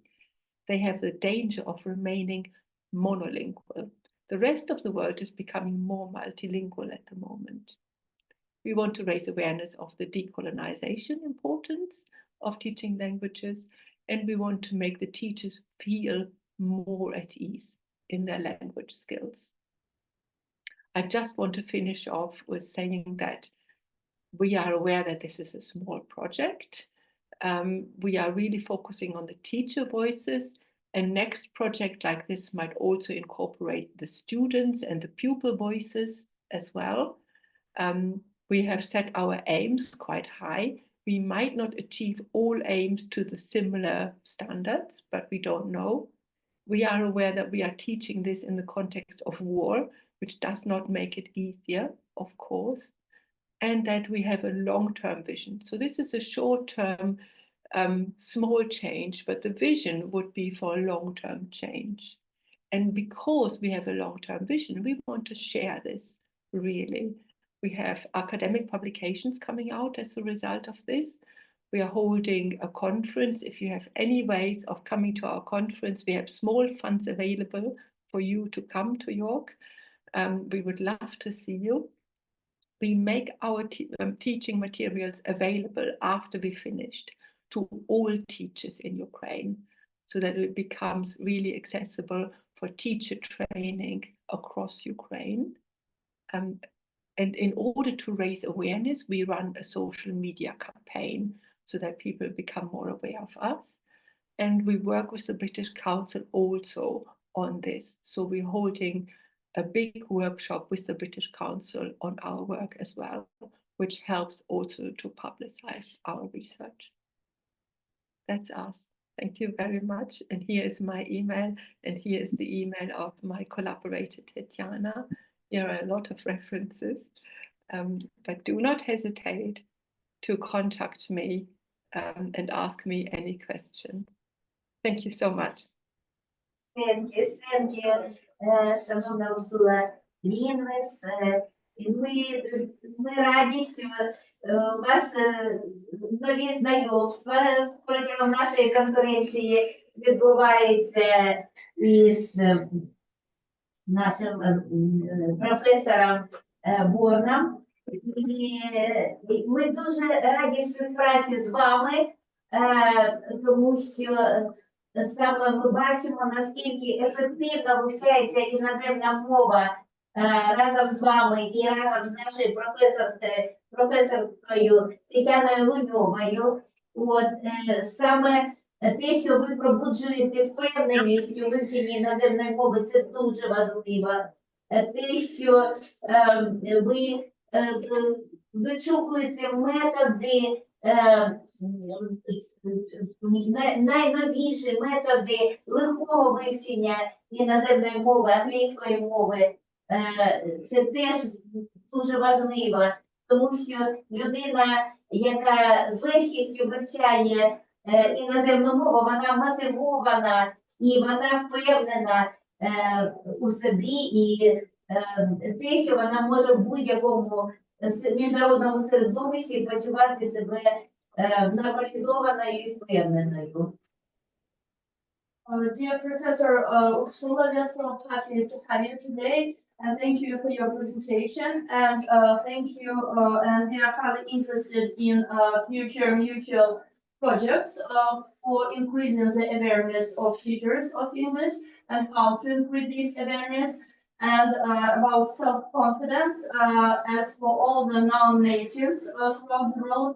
And we are so happy to have new mutual projects on in teacher training capacity. So thank you so much. Thank you. І дуже раді ми, що Британська Рада підтримує саме вашу методику, і що під егідою Британської Ради відбувається робота з вивчення англійської мови як з вчителями, так і з студентами, і з учнями. Це дуже важливо для нас. Ми вам дуже дякуємо за ваші методики, за те, що ви турбуєтеся про Україну, за те, що ви турбуєтеся про українського вчителя. And therefore, happy that British Council takes great part in your projects and our mutual projects. And we are so happy that you're concerned about Ukraine. Well, thank you very much for your cooperation and thank you so much for your presentation today. Thank you. Thank you. Дякуємо вам. Кетрін Вотсон, Кетрін Вотсон, Копенгагенський університет, Данія, фокусування і підтримка у викладанні англійської мови у межах цілей ООН зі сталого розвитку. Ми дуже раді, Кетрін Вотсон, вас вітати в Полтавському національному педагогічному університеті. Я до сих пір з великою любов'ю і з радістю згадую наше спілкування в Копенгагенському університеті і мрію ще раз побувати в такому прекрасному навчальному закладі і саме з вами поспілкуватися про майбутні наукові пошуки. Dear Professor ОСНОВНІ, dear Professor Catherine Watson, I'm so sorry. Please, you are welcome. And Professor Rector of Poltava Korolenko National Pedagogical University just said that she was so admired to communicate with you within the International Week in Dania, Copenhagen. So, and she would like to make the future communication with you as well. So, Professor Watson, you are welcome. Yeah, of course. Thank you very much. Thank you. And greetings to all my colleagues in Poltava, and greetings to everybody who is attending this important forum. And in particular, I would like to thank you, the rector, Professor Marina Grunova, for this opportunity to take part in the forum.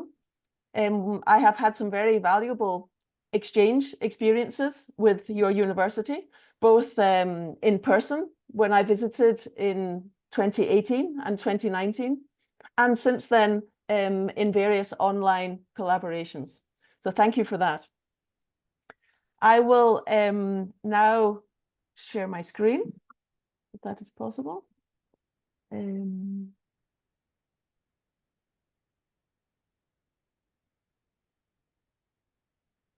I hope you can see my slides now. Yes. Yeah. There we are. I work in teacher education at University College in Copenhagen, and I am training future teachers of English in the Danish school system. And I started using topics from the United Nations Sustainable Development Goals as a way of achieving global content in English teaching, as opposed to exclusively focusing on English-speaking countries, which has been more the tradition over a long time. But students are interested in and also worried about the world around them. And global topics offer an opportunity for them to discuss these topics also in their language lessons. And it offers excellent opportunities for the development of intercultural competence, which is one important aim of language teaching and learning in Denmark, at least. And it's been a pleasure for me to be able to collaborate with your university on this topic. And my focus today will be very much based on an international COIL project that we have shared, and in which students both from PNPU and from my university have collaborated. The United Nations Global Goals are interesting and relevant for students all over the world, I think, and certainly in Denmark. But they also present challenges in terms of their pedagogical use. They are complex topics that are difficult for anyone to discuss, really, but they're especially challenging for young people who are speaking a foreign language.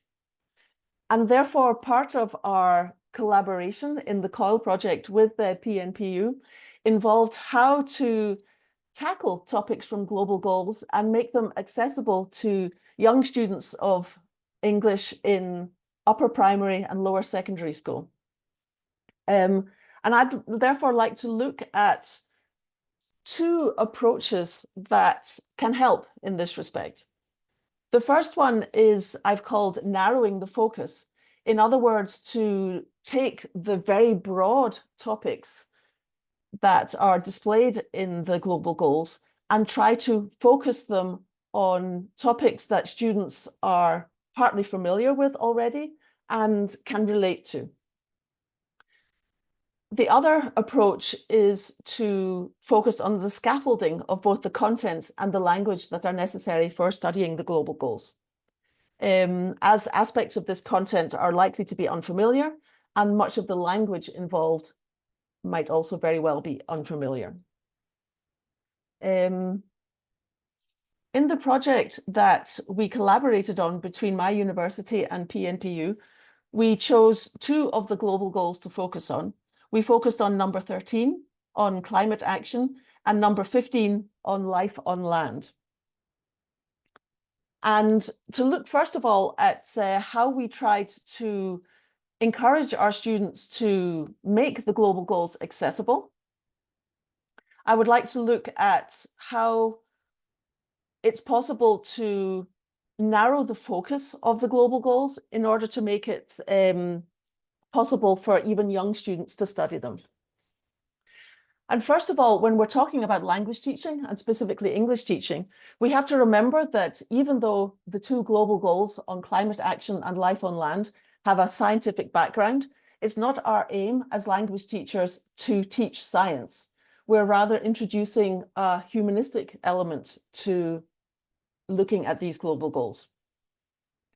The next way of reducing the scope or narrowing the focus of the global goals is to try to identify possible subtopics, in this case of the global goals 13 and 15. And this can be done by trying to identify or define which subtopics could be relevant or interesting to the age group that one teaches. And this could include thinking about how abstract the subtopic is, how familiar the subtopic might be within the community that the students live. Perhaps the students might already have seen documentaries or otherwise learned about the subtopic.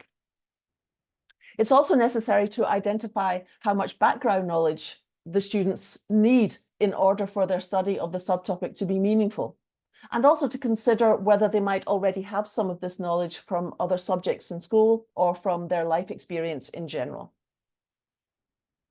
And of course, it's very necessary when teaching a foreign language to think about what language the students at their level already have, which is appropriate and relevant for studying these subtopics, and which language they might need in order to be able to tackle the topic. So I've tried here to give a couple of examples of how the focus on these two global goals could be narrowed in a way that can make their study accessible and relevant for students even of a young age. And here I've taken the example with Global Goal 15, Life on Land, where, as we can see from the list on the left-hand side, many of the topics that could be involved in this global goal are very broad and very complex. So what I've done on the right-hand side is to try to illustrate how a focus can be chosen and then narrowed down to have a more possible humanistic focus. So for example, we're looking at this global goal, life on land. An element of this is the threats that are very evident all over the world to different land habitats. One of the examples is the illegal felling of the rainforest. And this, of course, leads to the endangerment of many species of animals. Here, it would be possible to focus on one animal. Here, I've taken as an example the threat to the orangutan. And a focus then, or a topic, a subtopic for students of English looking at this topic could then be to look at one person's or one organization's efforts to save the orangutan. So that we're going there from a very broad and perhaps very abstract for students who are perhaps 11, 12, 13 years old, a very abstract topic to making it more concrete, more specific, and more relatable, and also more realistic to tackle in terms of the language that they will need. So that is one example from Global Goal 15. I also have quickly an example from Global Goal 13 about climate action. Again, if we look on the left-hand side, we can see that the relevant subtopics under this global goal are broad and complex, both to understand and also to talk about. So again, we have to try to consider how we as language teachers, English teachers, can narrow this focus. And here I've chosen as an example to look at what we call climate justice. Within this topic, we can look at rising sea levels and worsening storms, and the way that this can affect, in particular, small island countries which lie low in the oceans. We can then narrow this further down to personal stories or perhaps news items about a flooding event in one of these countries. And this could lead then to the topic for the teaching, which could be community action to build better flood defenses, or perhaps it could even be a focus on an individual young person who has worked to make a difference. So these are both examples of how it can be possible to take a very complex topic and make it accessible and realistic for even young students to study. And while this applies in my case to the teaching of English, I think for anyone teaching young children in any subject, whether it could be geography, a science subject, and so on, it can be a relevant way of thinking about how to make these complex topics accessible. The other approach that we used in our project to make these topics accessible, along with narrowing the topic, we also looked at the aspect of scaffolding. I have written here at the top one definition of what we meant by scaffolding in this context, which I will just read as the temporary assistance by which a teacher helps a learner know how to do something so that the learner will later be able to complete a similar task alone. So in this context, by scaffolding, we mean how can we support the students both in terms of the content they're studying and the language they need, how we can support them in such a way that they can manage to tackle the subject and later be able to work with it alone. So we need to consider both content and topic knowledge. What language will they need in order to be able to talk about these things? And which perhaps intercultural competences will the students need in order to be able to tackle the topic? I wanted just quickly to show a diagram which I think is very useful in thinking about the scaffolding of learning, where we have two axes. We have the vertical axis, which goes between a low challenge and a high challenge in the classroom, and a horizontal axis, which goes between low support and high support, where what we are aiming for when we offer our students scaffolding is we're aiming for the top left quadrant, where which we could also call the learning or engagement zone, where there perhaps is a high challenge in the classroom, which of course is offered by studying the global goals, but at the same time, high support. So this avoids any feelings, hopefully, of frustration or anxiety in the students. And this diagram also illustrates that the high challenge, which we might feel sometimes is unrealistic, that this high challenge is actually important. Because if there is low challenge, we can see in the bottom of the diagram that low challenge and low support can lead to boredom, or low challenge with a lot of support can lead to a kind of comfort zone where the students don't really advance in their learning. So high challenge is important, but of course with the high support offered by scaffolding. And here I wanted to give an example. We were talking about before that it is possible with Global Goal 15, Life on Land, to narrow the focus to perhaps looking at how one person or one organization could save the orangutan. And if we look on the right-hand side, there's an example for upper primary school level, which could be students who are 11 or 12 years old, of how they could work with this. Where the focus could be on the work of a young volunteer at an orangutan sanctuary in Indonesia, where they follow a day in the life of a volunteer, perhaps through a video log or some other kind of digital post. They learn something about the threats that face the orangutans in Indonesia, and perhaps their product of their study could be creating a poster to raise awareness of the work that is done by such sanctuaries and why it's necessary. This could be a very basic way of creating a small teaching sequence which deals with a small aspect of life on land. And at the bottom, you can see that I've listed possible necessary aspects of scaffolding. For example, there might be vocabulary that is specifically related to the topic that the students will need support with. Perhaps they will need language in order to be able to create a poster which follows the appropriate language that one normally uses on a poster. And they will need scaffolding of both content knowledge and what I've called the students' decentering. And by decentering, we mean the ability of the students to step out of the life that they themselves live and try to step into another person's situation. In this case, the life of the volunteer at the sanctuary in Indonesia. So that's an example of where scaffolding might be necessary.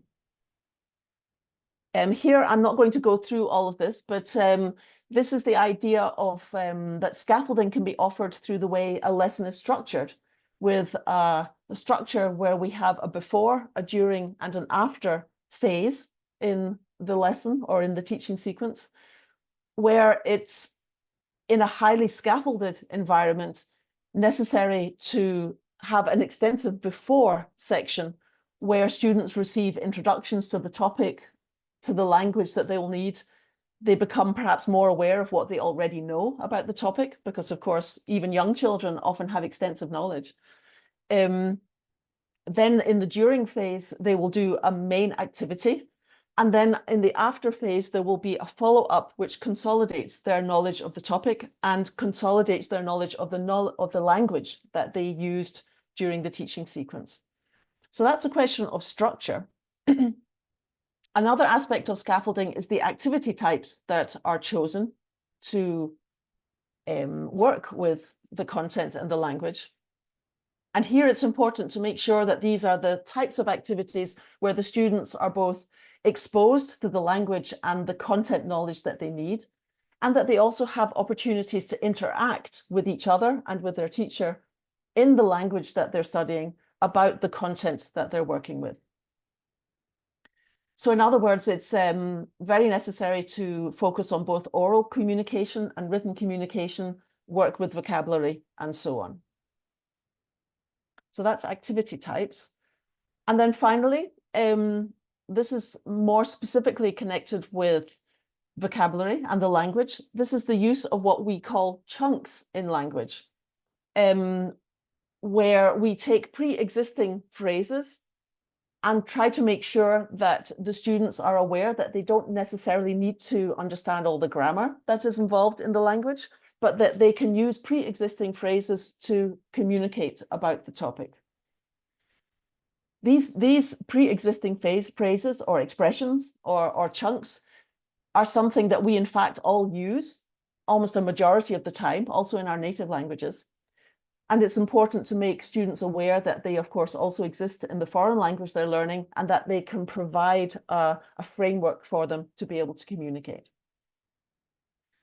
So to sum up, I can say that I think we, in our COIL project between my university and in Poltava as well, that our students managed to find examples of how they could work with these challenging global goals by both trying to narrow the focus, as I illustrated earlier, and also providing means of the scaffolding of the learning processes.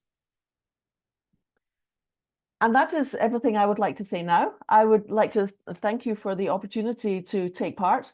And I would hope that we have further opportunities in the future to work with interesting topics like this, where challenging aspects of the subjects we teach are something we can also use in foreign language teaching. So thank you very much. And I'm also looking forward to the rest of the conference. Thank you.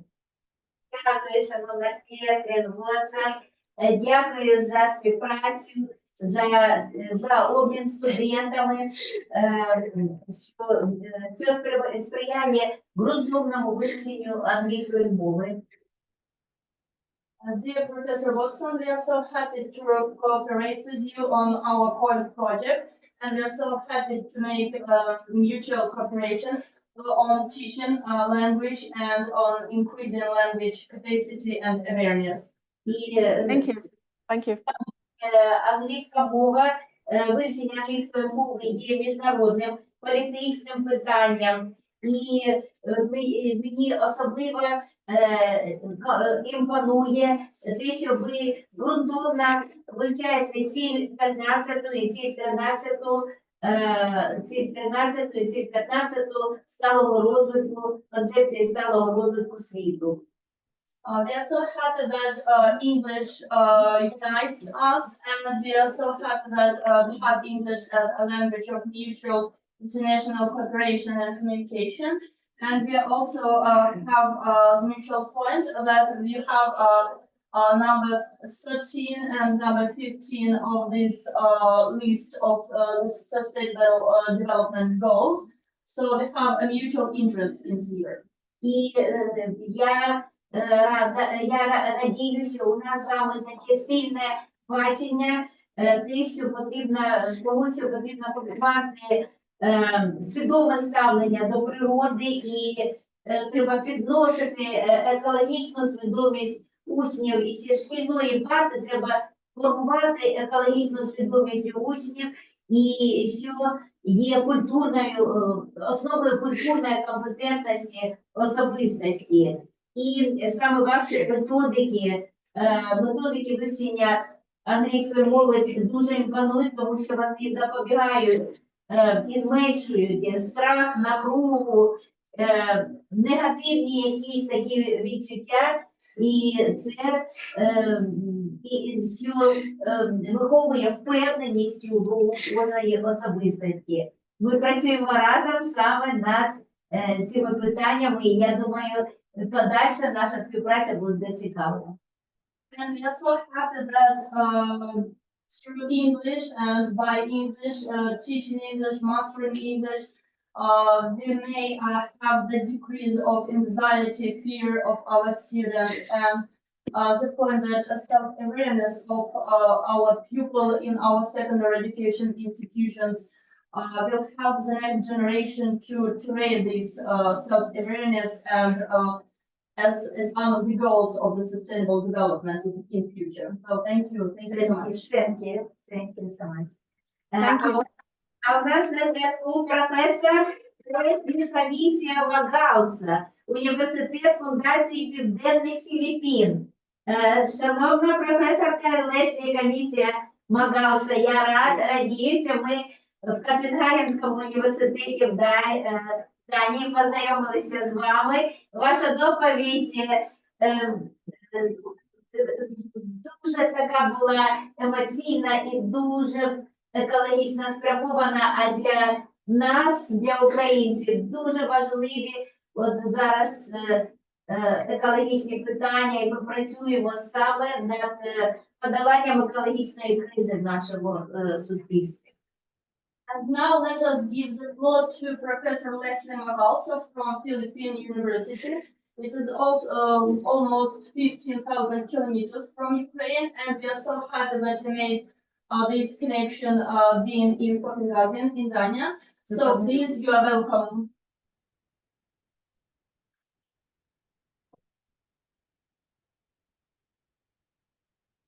Professor Magalsa, can you hear us? Leslie комісія Магалса. Yeah, okay. Okay, a pleasant afternoon to everyone from the Philippines, mabuhay. So I'm very happy to take part of this prestigious conference, and I am honored also to have met some of you in one of the KP conferences where I did the keynote speech. Today, I'll be sharing to you a social reality from the Philippines. Philippines is in Asia, Southeast Asia. And of course, we are part of those countries striving towards sustainable development. So let me take my presentation. So basically, I will be presenting about sustainable lifestyles, something that I have been advocating for the past 16 years as an educator. So I did share this in the conference in KP in Copenhagen in the context of how young people across the globe promote sustainable living amidst technology and becoming a one world group. Basically, we have noticed that people across the globe now are connecting. So this is both an advantage and disadvantage in a sense that we are, of course, easy to connect with. At the same time, we are learning from the others. On the other hand, there have been problems in terms of adjustments and how we do our practices, especially detrimental to our environment.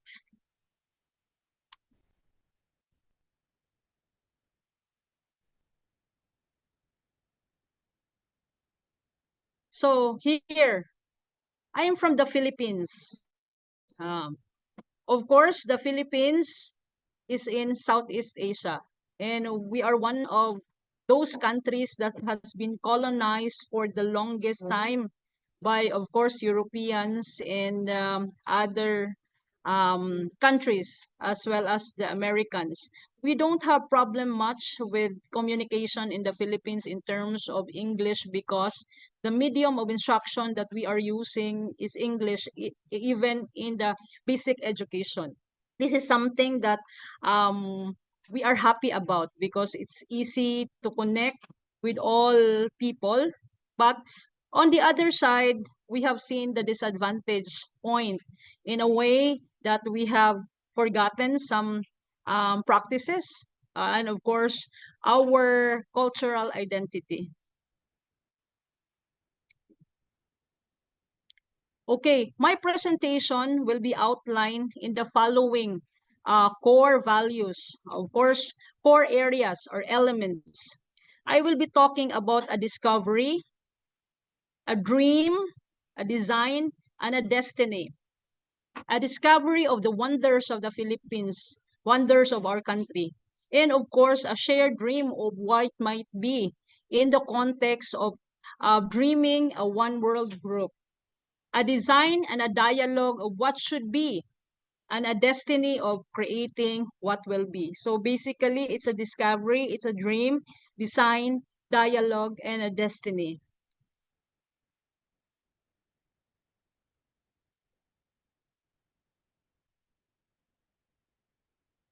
Okay.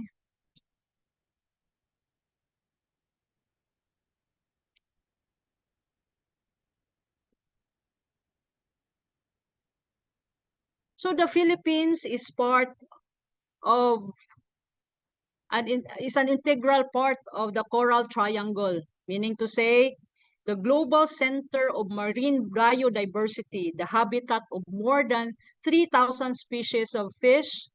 The biodiversity and natural productivity of the Coral Triangle are under threat from poor marine management, primarily from the coastal development, and of course, overfishing and destructive fishing. This is a social reality happening to a country like the Philippines. Of course, the lack of political will, poverty, and high market demand, and local disregard for rare and threatened species. So basically, we are a very rich country.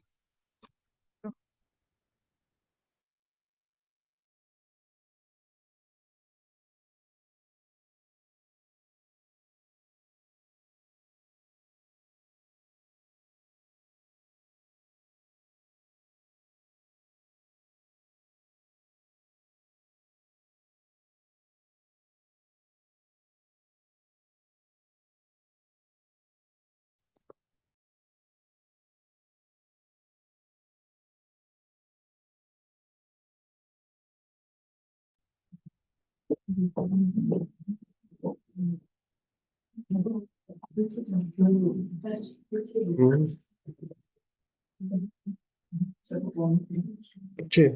colleagues, dear participants, we are so sorry. I suppose we have some technical issues because Philippines are situated almost at 15,000 kilometers, so I suppose we have unstable connection. Дякую. Дякую. Ми почекаємо тоді пізніше, так? Леслі. Так, і у нас на зв'язку почесний професор Сальваторе Джакомуці, Італія. Використання психології в сталому розвитку, подолання виклику і використання можливостей. Будь ласка, шановний Сальваторе Джакомуці. Запрошуємо вас до слова. We hope the professor will also join us a bit later. And now let us give the floor to the honorary professor of our university, Professor Salvatore Giacomuzzi. You are welcome.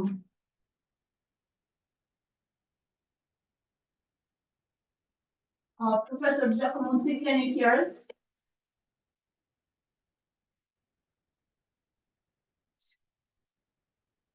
Dear professor, are you here?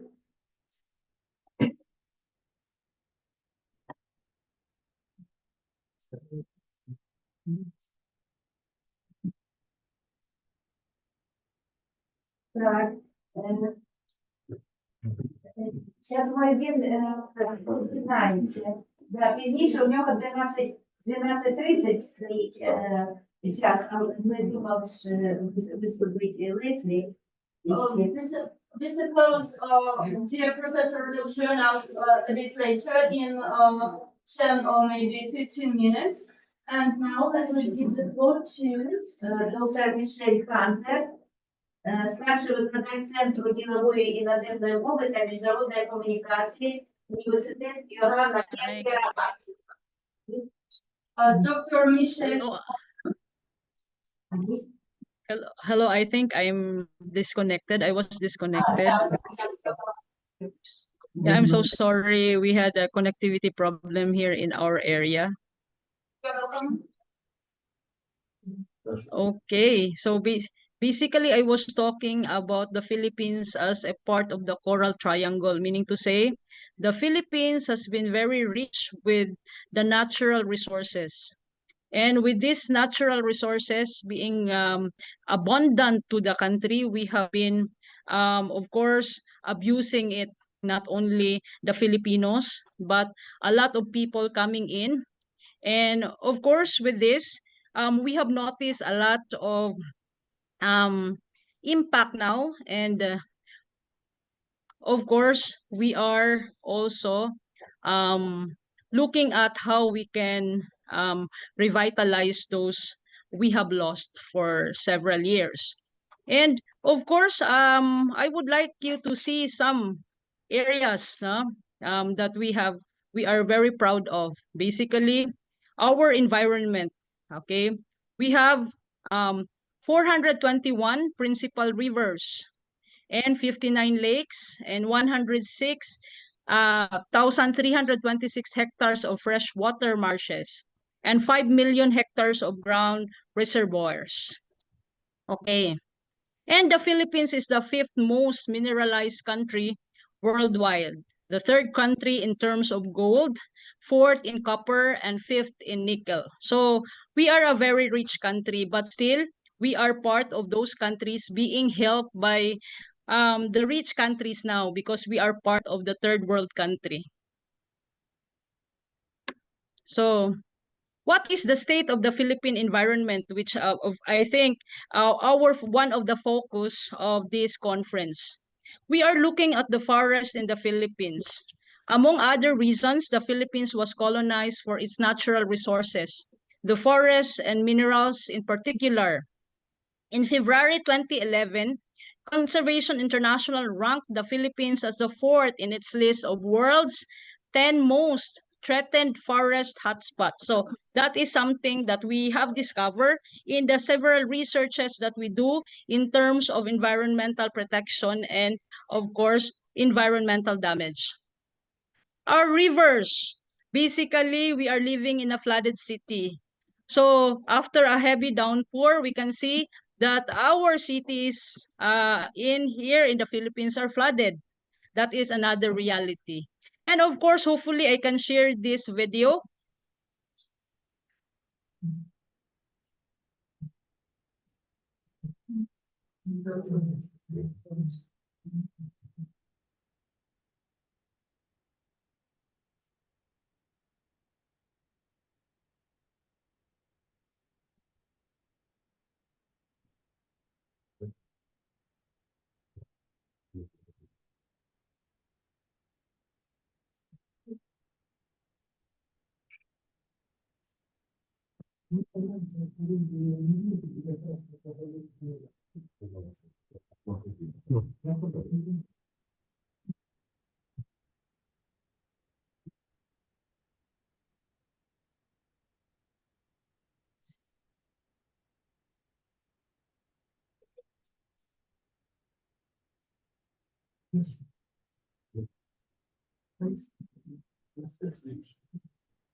Просто на інтернеті.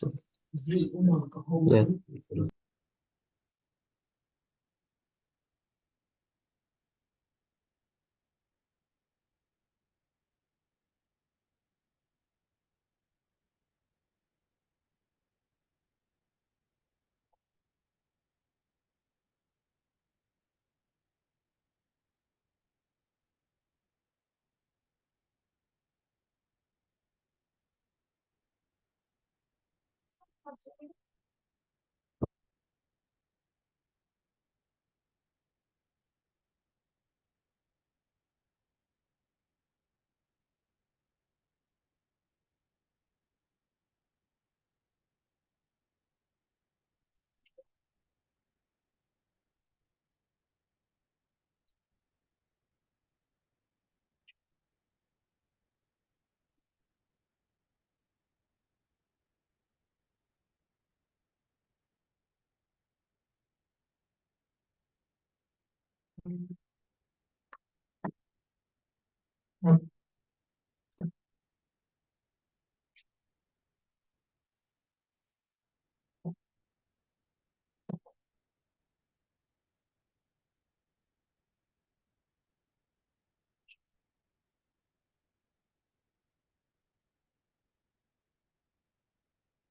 So basically, that is a part of the social reality that we are looking at. And of course, we are trying to work it out with the young people. This is something that we can work together as one global community, looking into the role of the youth.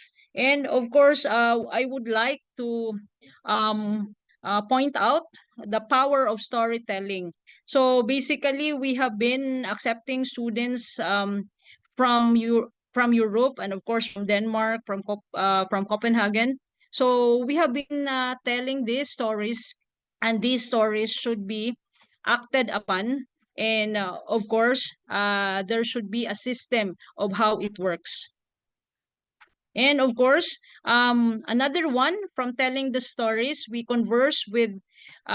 conversation with schoolmates and teachers. So basically, this must be part of how things should go in the classroom, not only talking about the subject, but really integrating on education for sustainable development. And of course, we need a revolution of the mind, or ripples of impact. This must be done in various forms of social media. And of course, it has evolved now.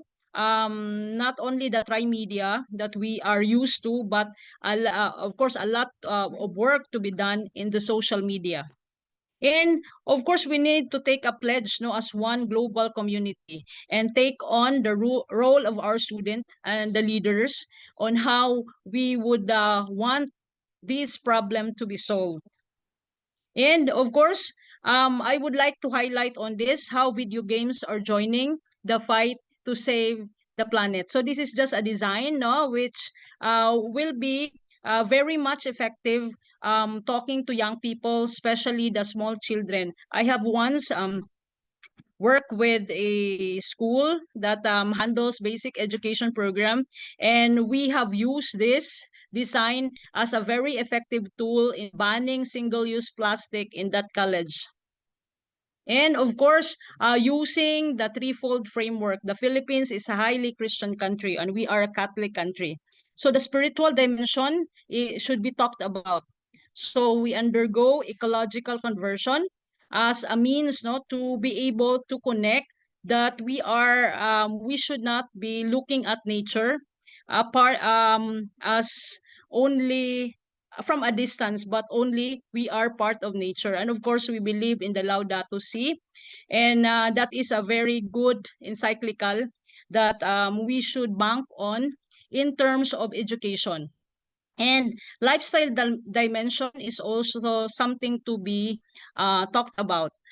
Lead by example. We shrink our footprint. So there must be efforts to reduce some of the negative impacts of climate change. And of course, the public dimension. Now, this is a very good opportunity because this is a public sphere dimension. So this is not only composed of one country, but of course, we are representing different countries. So this is something that we should do to raise public sphere dimension, raise our voices for bold policies. So what are those policies that we can do in order to mainstream climate justice?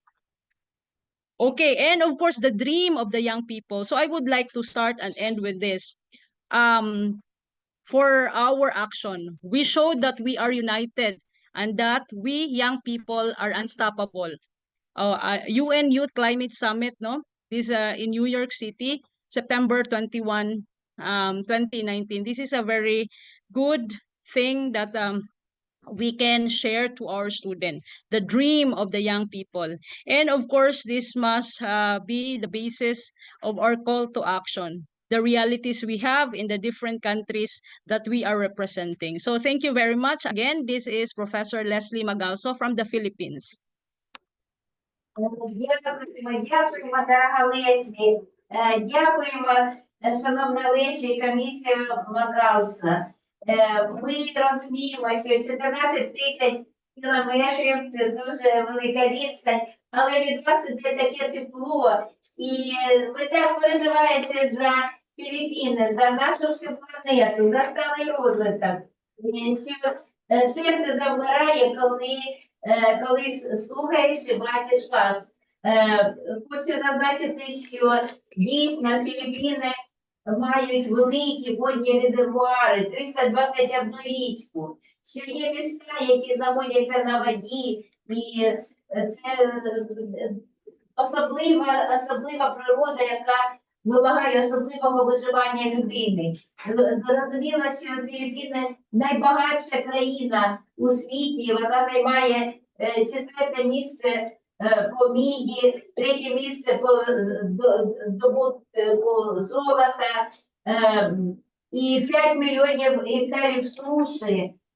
І зрозуміло, що основна проблема – це вирубка лісів, яка призводить до екологічної катастрофи. Я думаю, що у нас Україна теж має подібні природні ресурси, має багато природних копалин, і я думаю, ми разом з вами будемо боротися за виживання і за сталий розвиток.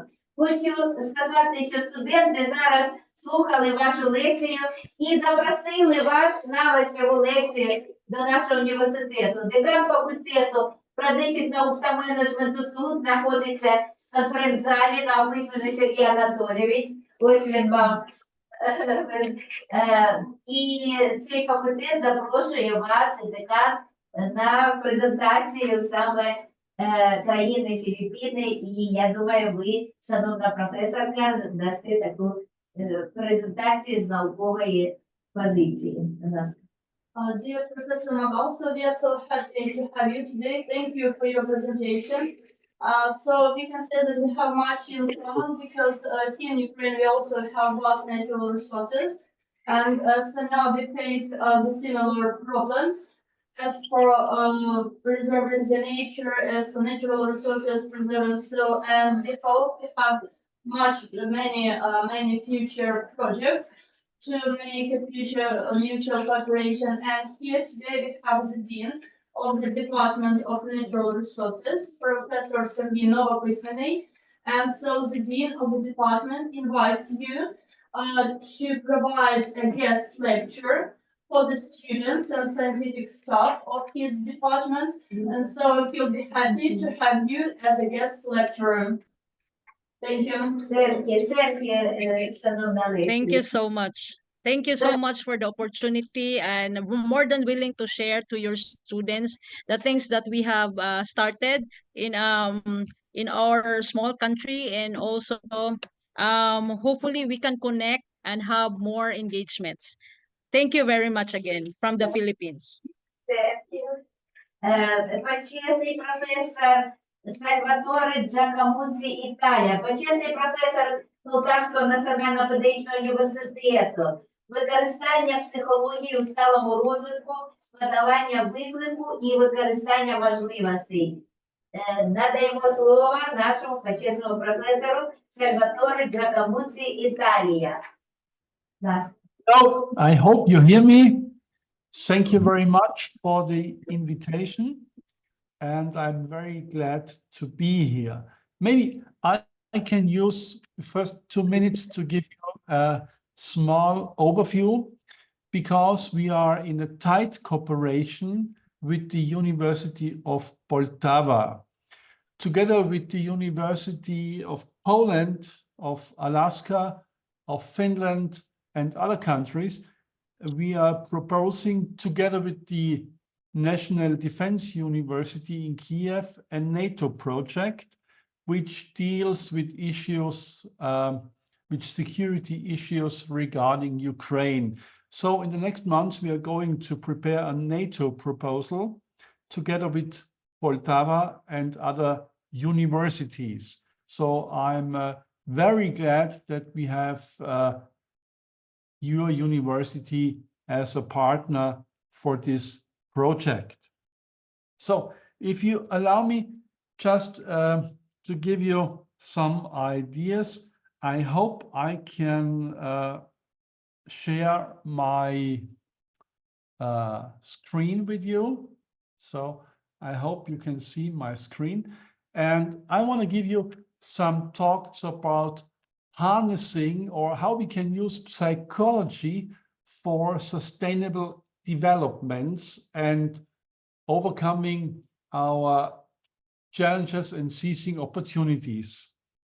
So I put also some Ukrainian subtitles into my presentation in order that you can more easily follow what I gonna present. So maybe I can also give you, yeah, I think this is much more better, so you can see my screen. So sustainable development is a very important process, and it's a global challenge for all of us. We need to balance economical growth, environmental protection, and social equity. This will be very, very important, not for Ukraine. And as my former from the Philippines said, we are all one part of humanity in this world. So psychology, as it is all taught in Poltava, is very crucial. It's very important to influence, or maybe to influence behaviors and mindsets in a good way in order to create a sustainability environment in our life. So I will, in this presentation, give you a few ideas or a few hints how we can use psychological principles for these new challenges in our world. So we have, in psychology, we have some sub-disciplines as behavioral economics and social influence, and they give us some insights how the way people act, how the way people think, and especially also in relation to environmental decisions. So this subdivision, so this subfield of psychology looks at how people interact with their surroundings, yeah, with our nature, with our industry, with our society. And despite good or very good intentions, psychological barriers like mental shortcuts, biases, or whatever, they prevent that we can make good decisions. They hinder our progress towards a global sustainability. So we have often cognitive dissonances, yeah? And there's a disconnection between what people know and what people do. So people are very often influenced by politicians, by politics, by history, yeah? Or someone maybe, for example, knows that reducing plastic is important, but he continues to act as a single individual, yeah? Or behavioral inertia refers to the difficulty of changing established habits, yeah? We know that we could act better, but we won't do it. So it is very important to change our mindsets. Especially, it's very important also for our young generation, yeah? Also, social norms heavily influenced individual choices, yeah? This starts in families and goes up until the universities. For example, I have a friend, and she's a professor in Uganda, and she's now the rector, or was the rector of the university. And despite women, for example, have a very good education, only 3% in Africa follow an academic way, and the rest will fall back into normal or social accepted role as a woman. So this is what we have to change in our minds, because this is a loss of power. This is a loss of manpower, which society could use if we won't reduce women only to get to be a mother, to raise children, and that's it, for example. So we have to encourage sustainable behavior, yeah? For example, offering rewards or recognition for recycling or using renewable energy could be a motivation for individuals. I give you an example in Austria. Now we have a new law, and every citizen, when he gets 18, gets for 1 year a card that he can use all public services for free in Austria, without exception. All year, 1 year free public services without exception for every young citizen at the age of 18. So this is also a good motivation to use public services in order to reduce pollutions. Yeah. So social models play a key role in shaping our behavior. That's why we should use leaders, separatists, and influential community members to inspire our citizens, our friends, and our whole population. That's why United Nations are using celebrities as ambassadors, for example, ambassadors for children's rights, ambassadors for nature, or whatever. And this is what we should do also now. So maybe I told it already that nudging is a concept which won also a Nobel Prize in economics. And it's a concept from behavioral economics that involves subtly guiding people toward better choices. How we can give better choices, how we can give people better ideas to have a better life, for example. This starts from from the bottom until the highest level on how we can influence choices. So, for example, energy conservation campaigns. Many cities have a successfully reduced energy consumption by using social comparisons, by showing citizens and residents how their energy use compares to their neighbors, for example, and how they can reduce their consumption. In the last years, the technique of solar panels rised, and this got a very big contribution to reduce our energy consumption.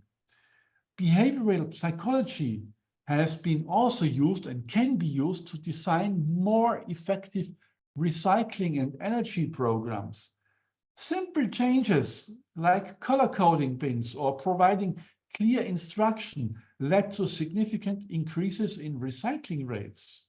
Or we have a sustainable transportation. Some cities have implemented bike sharing programs and promoted them through community engagement. We have now in Austria and in Italy also the so-called climate ticket. You pay one price, you pay €1 a day in our community, and you can travel all over Italy or Austria for free. You pay also €1, and this reduces the individual traffic by a great amount.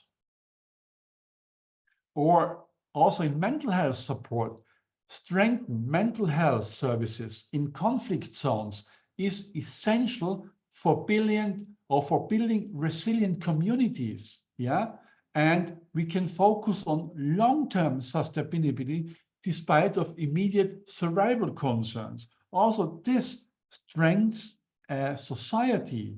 Or peace psychology, promoting conflict resolutions. Yeah, like buddy systems in schools, how they can prevent from mobbing and so on, gives an idea of how peaceful a society can be and how we can use or resolve conflicts. So that we learn this on an early age. Yeah, we have a global solidarity, how my former speakers from the Philippines already mentioned.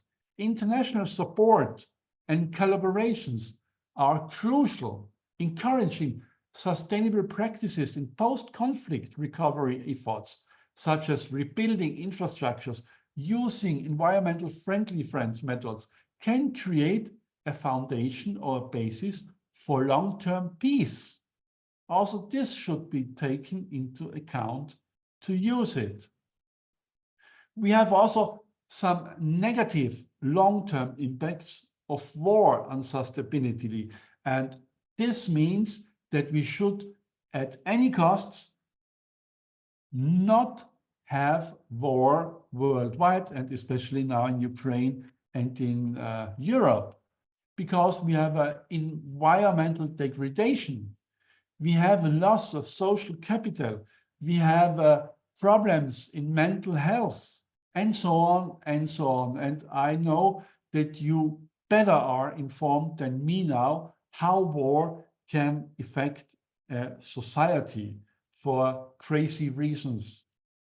So psychology provides a powerful tool to understand and to influence human behavior. And with this, we can make an essential advance in sustainable development across various contexts: society, traffic, mental health, and addressing our psychological barriers by tackling psychological barriers such as cognitive dissonance, as I mentioned before, or social norms, as I mentioned with Africa and the role of women. We can encourage sustainable behavior at both individual and on a community level. So we have, and we will have, post-war conflict. In war-affected regions, psychology is crucial for addressing trauma, rebuilding trust, and promoting cooperation on all different levels.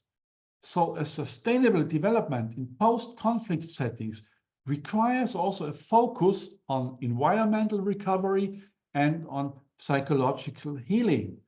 Without addressing psychological aftermath war, long-term sustainability goals are difficult to achieve. We know this from Germany and from Austria in the post-war areas, how difficult it was for the population to consider or to recover from the experiences during 7 years of war, of heavy war in Europe. So this is very important now and should be taken into account. So we should collaborate on a global level for peace and sustainability. We should cooperate with Italy, with the Philippines, with Denmark, with Germany, with all those countries who are interested in creating sustainability and a health society. So now we have to prepare everything for our after-war situation. Whether in peaceful or conflict-affected regions, this will be crucial. So thank you a million. Thank you very much. Thank you. Дорогий наш професор Сальвадоре Джакомуці, ми готові співпрацювати, і у нас працює активно факультет психології і соціальної роботи, який очолює прекрасна наша деканка, доктор психологічних наук, професорка Світлана Яланська. І саме на факультеті працює кафедра психології, кризової психології, соціальної роботи, відновлення людей в поствійськовий період. Тобто ми готові до такої співпраці відновлення людини після війни. Тому що саме після війни буде така кризова ситуація, коли і військові повертаються з війни з травмами, травмовані, і люди, які пережили окупацію, вони також травмовані. І люди, діти, які весь час навчаються під час сирен і під час обстрілів, це теж травмовані. Тобто Україна зараз є травмованим таким суспільством і вимагає особливої уваги, особливих проєктів, особливого фінансового вкладення, допомоги фінансової, для того, щоб саме активно працювала психологічна служба, працювали люди, фахівці саме по відновленню як людини, так і всього соціального середовища і природнього середовища. Тому ми готові з вами співпрацювати над такими проектами, які саме спрямовані на відновлення суспільства. Дякуємо вам щиро і бажаємо з вами співпрацювати далі. Dear professor, dear honorary professor Giacomucci, thank you so much for the presentation. We completely agree with you, and we are ready to cooperate with you in the field of psychology. Now, on this conference, we have a wonderful dean of the Faculty of Psychology and Social Work of our university. On this faculty, we have different departments. Those include Department of Psychology, Department of Critical Psychology, Department of Social Recovery, Social Work. So I agree completely with you that we should work on projects to support psychology specialists, to support people who work in social sector. Because after the war period, we will have many traumatized people. We'll have soldiers coming back from war traumatized. We will have kids, children who were studying during the air raid alarms and other traumatic events. So thank you once again, and we are ready to cooperate in this field, and we are ready for the after-war recovery mutually. Thank you again. Thank you very much. Thank you very much. Thank you. Доктор Мішель Хантер, старший викладач Центру ділової іноземної мови та міжнародної комунікації, університет Йоганна Кеплера, Австрія. Наскільки відповідає викладання англійською мовою у неангломовному контексті цілям сталого розвитку. Ми раді, що розглядається таке питання, яке хвилює наш університет і всю Україну в цілому. Будь ласка, доктор Мішель Хантер. Dr. Michelle Hunter from the University of Johannes Kepler, Austria. Please, we are happy to have you here today. We are happy to give you the floor on this conference, please. Thank you. Thank you very much for this invitation. It's very exciting to be part of the very first conference focused on this topic. And I have to say thank you to Professor Giacomucci for doing an excellent job of showcasing the importance of psychology and psychological well-being. So he's given us a sort of general overview, and I'm going to narrow things down and talk about affect, which is often a part of psychology, and its impact in higher education. Let me start by sharing my slides.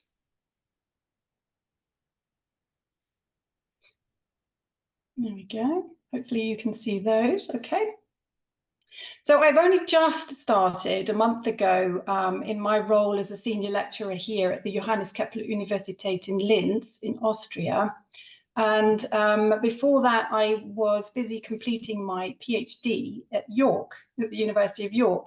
And that's the connection. So yeah, thank you to Dr. Tetiana Lunova for introducing me to her university, you guys there in Poltava.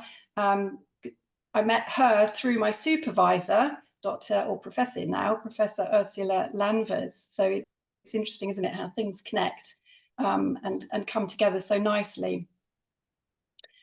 I was very excited to connect my research, my PhD research, to the topic of sustainable development, and in particular, quality education, the SDG number 4. So that I'm going to begin by making the claim for why I believe that this is a good connection. My research was looking at affect in the English medium instruction context at a German university. So although I'll be using the German context as an example, I would invite you to consider what I say in your own context.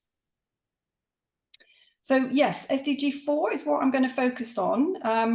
You probably already know, but there's a quote from the website there, and it really aligns well with my personal feeling about the importance of education for being something that develops people, enables them to flourish, so that they can bring their brilliance into the world and help make it a little bit of a better place for us. I'll just leave that there a second for you to read.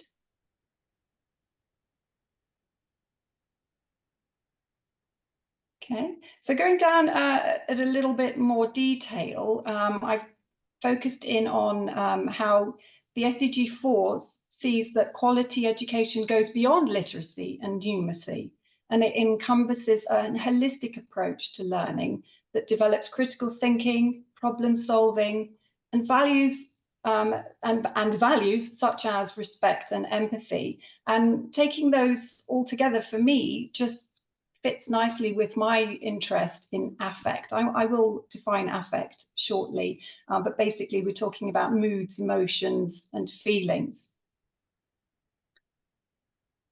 Okay, drilling down a little bit further, I picked out 3 sub-points that aligned with what I see aligning with my thesis. So that education should be inclusive, irrespective of backgrounds and abilities. Teachers will be well qualified, well trained, so they can enhance students' learning outcomes. And that this all takes place in a safe learning environment. I mean, obviously, in your context, this is very difficult to maintain. But ideally, in the classroom, learners, and I believe the teachers too, should be able to feel safe. There's no immediate violence amongst the group, and there's an inclusive attitude so that learning can be effective for everybody. So specifically, and I'll give you more details about my project shortly, but as a preview, in the English medium instruction context, we can have international and home students and students from different socioeconomic backgrounds. So they all need to be considered and included. We've heard about the topic of multilingualism and space for non-standard English, and that we can use the English that we have. So we want to be to afford the possibility irrespective of English language proficiency. And then finally, with the safe environment, so I connected this because it leverages the knowledge and understanding of affect. And the key point coming out of the affect discussion is emotion regulation strategies. And this is where I'm going to really focus in on as a possible solution or something to think about in terms of supporting this particular SDG to make quality education work better if we're taking care of the emotions in the classroom. So that gives you a little bit of background to where I'm coming from. Specifically, 3 topics to cover. So I'll introduce you to the concept of the unstoppable train, that is English medium instruction, and give you a brief overview of my research, which was in Germany. And then I'll concentrate a little more closely on affect. And then finally, as I mentioned just a moment ago, the affect regulation strategies, which I'm going to suggest could be helpful in pursuit of sustainable quality education. So yes, English medium instruction is everywhere around the world. And this is specifically in non-Anglosphere countries. So I'm here in Austria, you're there in Ukraine, and around the world, English medium instruction is prolific. Just to give you a definition, in case this is a new concept to you, there's a not complete consensus on how exactly to define English medium instruction, but this is perhaps one of the most commonly quoted definitions from Dearden and Maccaro. So it's the use of the English language to teach academic subjects other than English itself in countries or jurisdictions where the first language of the majority of the population is not English, so non-Anglosphere countries. And interestingly, Maccaro, he's one of the preeminent researchers in the field. He makes this point, which ties nicely with my view, that it's important that we do the best that we can to make the ride on this unstoppable train for both students and teachers. We make it as pleasant and fulfilling as possible.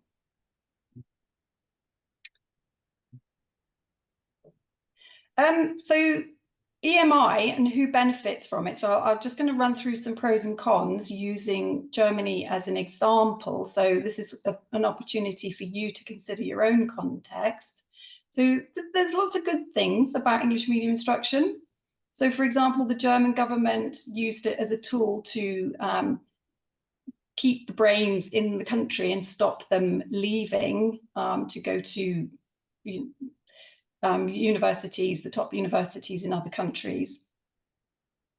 For the universities themselves, they can increase their prestige and their potentially rankings in the global university tables. It attracts, if your university is recognized as an EMI university, you can attract academics, international academics, and top-level students. And for the academics themselves, this provides them with increased opportunities, which could lead to more English language publications. A lot of the scientific journals are, of course, published in English. For the German students at home, they get to experience internationalization at home. So they don't need to spend lots of money and travel abroad, but they can gain an international perspective on programs that are fully English medium instruction. They also enjoy the intercultural exchange with the international students. And the international students, certainly in the German context, they benefit from many attractive incentives. The intercultural exchange, being able to work in Germany after they graduate. However, the other side of the coin, what happens to the German language and German academia? You know, once Germany, well, the German language was very strong in academic circles. And then, and this is something I noticed specifically in my study, that the home students from lower socioeconomic backgrounds would struggle in the EMI classrooms, or they wouldn't attend them in the first place. So they're losing out on the opportunities down the line for not being in a position to study through English. Then, of course, the international students who don't speak German, they struggle to integrate for the time that they're studying, and if they want to work afterwards, it's more difficult without German. And then, of course, the lecturers with lower English language proficiency, perceived lower English language proficiency, they might struggle particularly affectively with low self-esteem, extra workload, etc. So how does this imbalance impact quality education? One aspect that I would suggest is that there's a lack of fairness and equity among the stakeholders, which then will have the knock-on effect of reducing the quality education outcome that we are looking for under the rubric of SDG 4. I'm just going to pause for a second, have a quick drink, and let you think about what I've just said in your own context.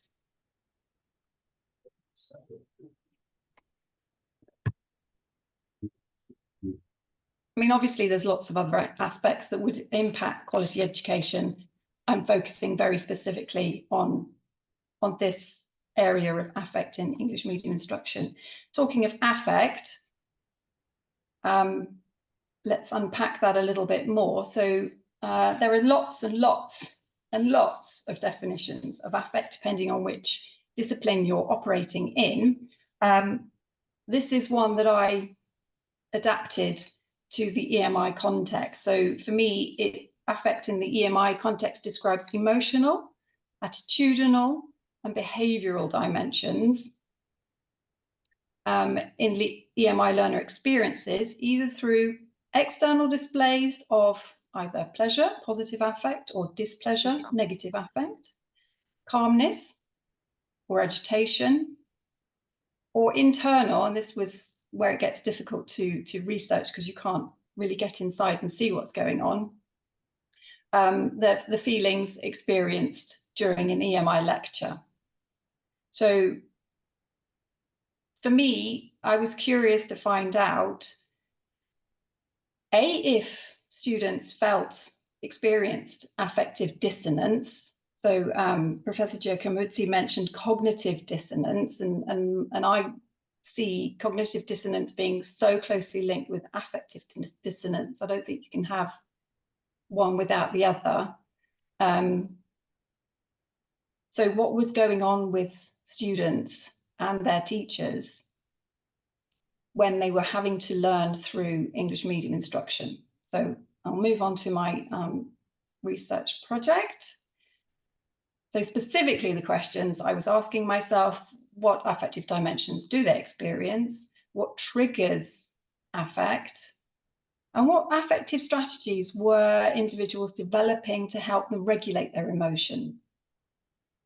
And I was curious to see if there were differences between German and international students and teachers, and those on fully EMI, so 100% EMI programs. There was one that I focused on, the International Business Program, and those enrolled on partial EMI programs. So they were mixed German and English content. So my sample was relatively small, and you can just see from that table how it breaks down across the two programs: the 100% EMI on the International Business Program, partial EMI on, they were actually business engineering programs, and then between international and home, between students and teachers. I took a predominantly qualitative approach, but I did use a survey to gather some descriptive statistics to identify affective dimensions, and to see if I could see if there was significantly any significant differences between the groups. There weren't. But more interestingly, the qualitative data, which I collected through simulated recall interviews, classroom observation, focus group interviews, and with the lecturers, semi-structured interviews. So I'll briefly go through some results. I won't overwhelm you with specific details, but I'll give a summary of what my participants said. And again, presumably you haven't done this research in your own context, but it might give you some ideas of what you might ask students and lecturers, or students and teachers in your context. So looking at the international students and their affective experiences of EMI in the German context, overall, they were quite positive. They reported, much of what they reported reflected what was in the wider literature. So they were really happy that EMI made study in Germany possible for them. They were looking forward to improved employability chances once they graduated. Many said how impressed they were by the fluency and proficiency of their German peers, and they were keen to experience intercultural aspects of living in Germany. And this was interesting, they reported quite often how Germany has such a good reputation for quality education. So that was something that attracted them to Germany. They liked having other internationals to socialize with, and they appreciated the efforts made to support them by some of the lecturers. However, they were less happy when they felt insecure in class with code switching. The lecturer would revert to German to help the German students if they got stuck, and this was quite frustrating. And some reported a lack of integration and socializing between home and international students. This is quite a common theme in the literature too. They were not happy with many of the German lecturers' lecturing style. They wanted more interaction and discussion. And some of them expressed concern that miscommunication between them and their peers and their lecturers could impact their grades. The home students, they were overall quite happy. They did express fairly high levels of self-esteem. But this was particular to the students I was working with because they all come with a very high level of proficiency. And this is where I got the impression about the differences in socio-economic backgrounds. So a lot of the international business students come from quite privileged backgrounds and have been afforded fully immersive experiences in English speaking environments. So they came pre-equipped and confident to operate in the EMI context. Yeah, they, similar to the international students, would express dissatisfaction with how lectures were taught and wanted more student-led interactive teaching styles.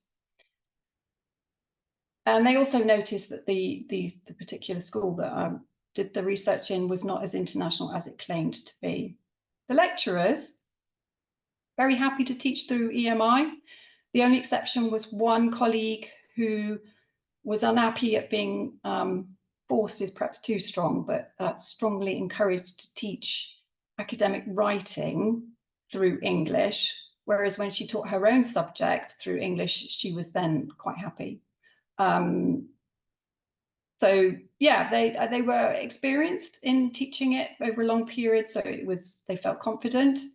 What disturbed them, gave rise to negative affect, was the student behaviour, and they complained of a lack of responsiveness in class, which was ironic when the students complained of a lack of discussion from the lecturer's side. So that's an interesting area to explore a little bit more. And also I noticed that the teachers were very content focused, and even if they did admit to being aware of affective issues, they chose to not acknowledge them. And similarly with language issues, but focused on content and their subject area. So that's a quick summary of my research findings to give you some background in the German context and how affect manifests in the EMI classroom. So the strategies, how did these people regulate their emotions, their moods and their feelings? And could this be a way to support sustainable, equitable education? Oh, stop there. So I adapted Oxford and Gonu's taxonomy of affective regulation, affect regulation strategies, and I'll run through them briefly. So there could be a strategy for influencing response. So with the aim of influencing experiential, behavioral or physiological aspects. So going to do some exercise, going for a walk, getting out in the fresh air was one strategy for managing affect. Focusing attention, so directing your attention to control your emotions. So for example, concentrating on the positives of language learning. Reframing your thoughts, so reframing your cognitive appraisal. You might, through self-talk, convince yourself that the situation perhaps wasn't as bad as it first seemed to be. And then the last two go together, quite closely. These are where we try to adapt or change or modify situations. So we might look to create a situation or to move into a situation that we know will help us feel better. So it will give us pleasant feeling. Or if I'm in a situation, how could I modify it to improve how I feel about it? And I put that picture there because one of the examples was clearing up my desk might help me regulate my affect. And on top of the taxonomy from Oxford and Gonu, I noticed other regulations. So clearly as teachers, we do this anyway, right? We work on modifying our students' affect to help them feel confident, safe, engaged, etc. But interestingly, some students, not so many, but some, enough to spark my curiosity, deliberately did things to modify the teacher's affect. So for example, one student mentioned how he would sit forward and look interested and show the teacher that he was paying attention, even though he wasn't actually fully concentrating, but he wanted her to feel better, especially when all his peers were not paying attention. And then finally, the classic strategy is running away. So we do things to avoid the unpleasant. And unfortunately, this did happen in my research project because a lot of teachers avoided me and declined to be interviewed for whatever reason. But that's by the by. So I've lost track of time, but I'm hoping I haven't overrun or too far underrun. But I think for this context, the question to focus on the overarching theme is how sustainable is teaching English or learning through English in a non-Anglosphere context? Well, I don't think we're going to get away from it. EMI is not going to go anywhere. So we need to think of ways of how we can make it work better for everybody. That's my contention. So could we achieve some element of quality education in an EMI context? And I would suggest that if we pay more attention to the affective aspects of learning, why not? We pay a lot of attention to the cognitive aspects and ensuring all the content and the knowledge gets across. But if my affect is ignored, I'm distracted, I'm not engaged, I can't concentrate, education's not happening. So this, I would strongly support the view of giving more attention to affect, particularly in the EMI context. So I had hoped maybe there might be time for some interaction, but I'm not sure. You can always contact me directly here at JKU if anything I said sparked some interest or some thoughts or some ideas, and I'd be happy to carry on thinking things through with you down the line. And just to wrap things up, there's a selection of references there. So I think I whizzed through that quite quickly, but I guess we were running behind time a little bit, so maybe it would be helpful to have been a little bit shorter. Дякуємо. Дякуємо, шановна Микаель. І абсолютно беремося з вами за руки, що треба ціль четверту, а саме вплив вивчення англійської мови на оточуючий світ. Її треба весь час фундувати і робити доступне, цікаве і корисне вивчення англійської мови. І треба знати і позитиви, і негативи впливу англійської мови на людину, і на учня. І саме позитив – це те, що людина може в оточуючому світі орієнтуватися і в будь-якому середовищі, англомовному середовищі, в будь-якій країні почувати себе комфортно. І негативне те, що ми можемо втратити рідну мову, тому що англійська мова заполонить весь простір і це навчання дитини і студента. Але я думаю, що разом ми подолаємо такі виклики, негативні виклики. Я думаю, що ті методи, емоційне вивчення англійської мови, доступне вивчення англійської мови, правильне вивчення, врахування вікових особливостей, виховання психології дитини, новоутворення дитини і людини дадуть можливості правильно застосувати методику вивчення англійської мови в навчальному процесі. Дуже дякую вам за таку інноваційну доповідь.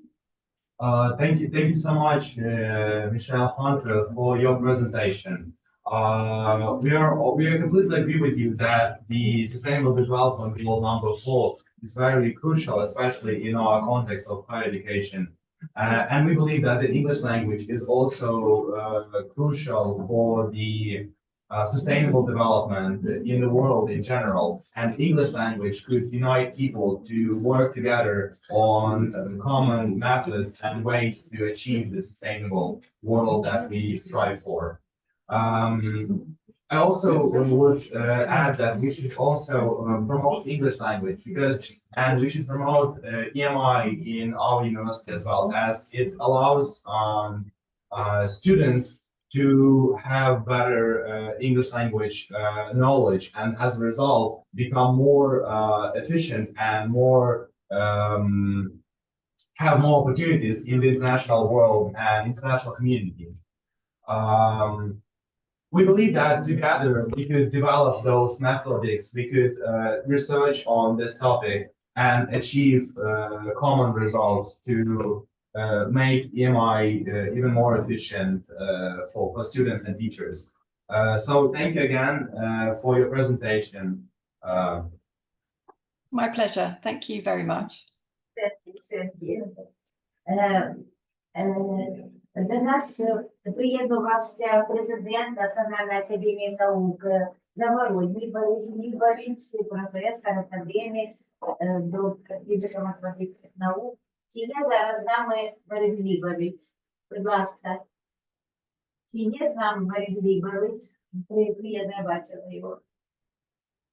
Так, я думаю, пізніше він приєднається. І зараз слово надаємо Петеру Мікаелю Хансену, викладачу відділу педагогічної освіти Данія, фотосафарі та сталий розвиток у вашій місцевості, дидактика на відкритому повітрі та основи цілей ООН щодо освіти для сталого розвитку.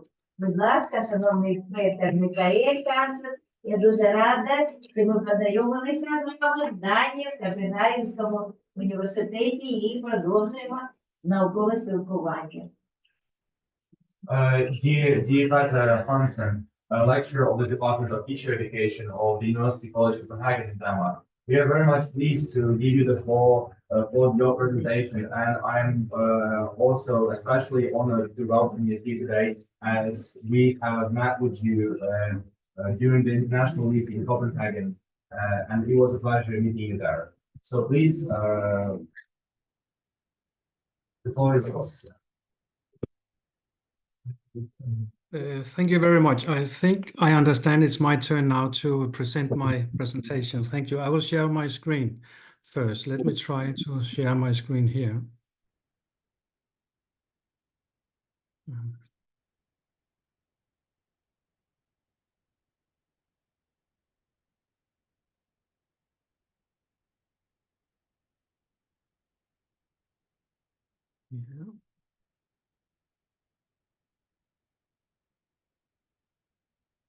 Okay, thank you very much. I hope you can see the screen now. I'm sure you can. Thank you for your invitation, and thank you for your attention. My presentation will be a photo safari and sustainability in your local area, an example of outdoor didactics and introduction to the United Nations goals on education for sustainable development. So this presentation will be a very short, basic introduction to outdoor didactics with few examples, and it will be an example of outdoor didactics combined with UN goals. And I will show you what we do before indoor, what we do during the exercise outdoor, and after. I am, as you were told, Mr.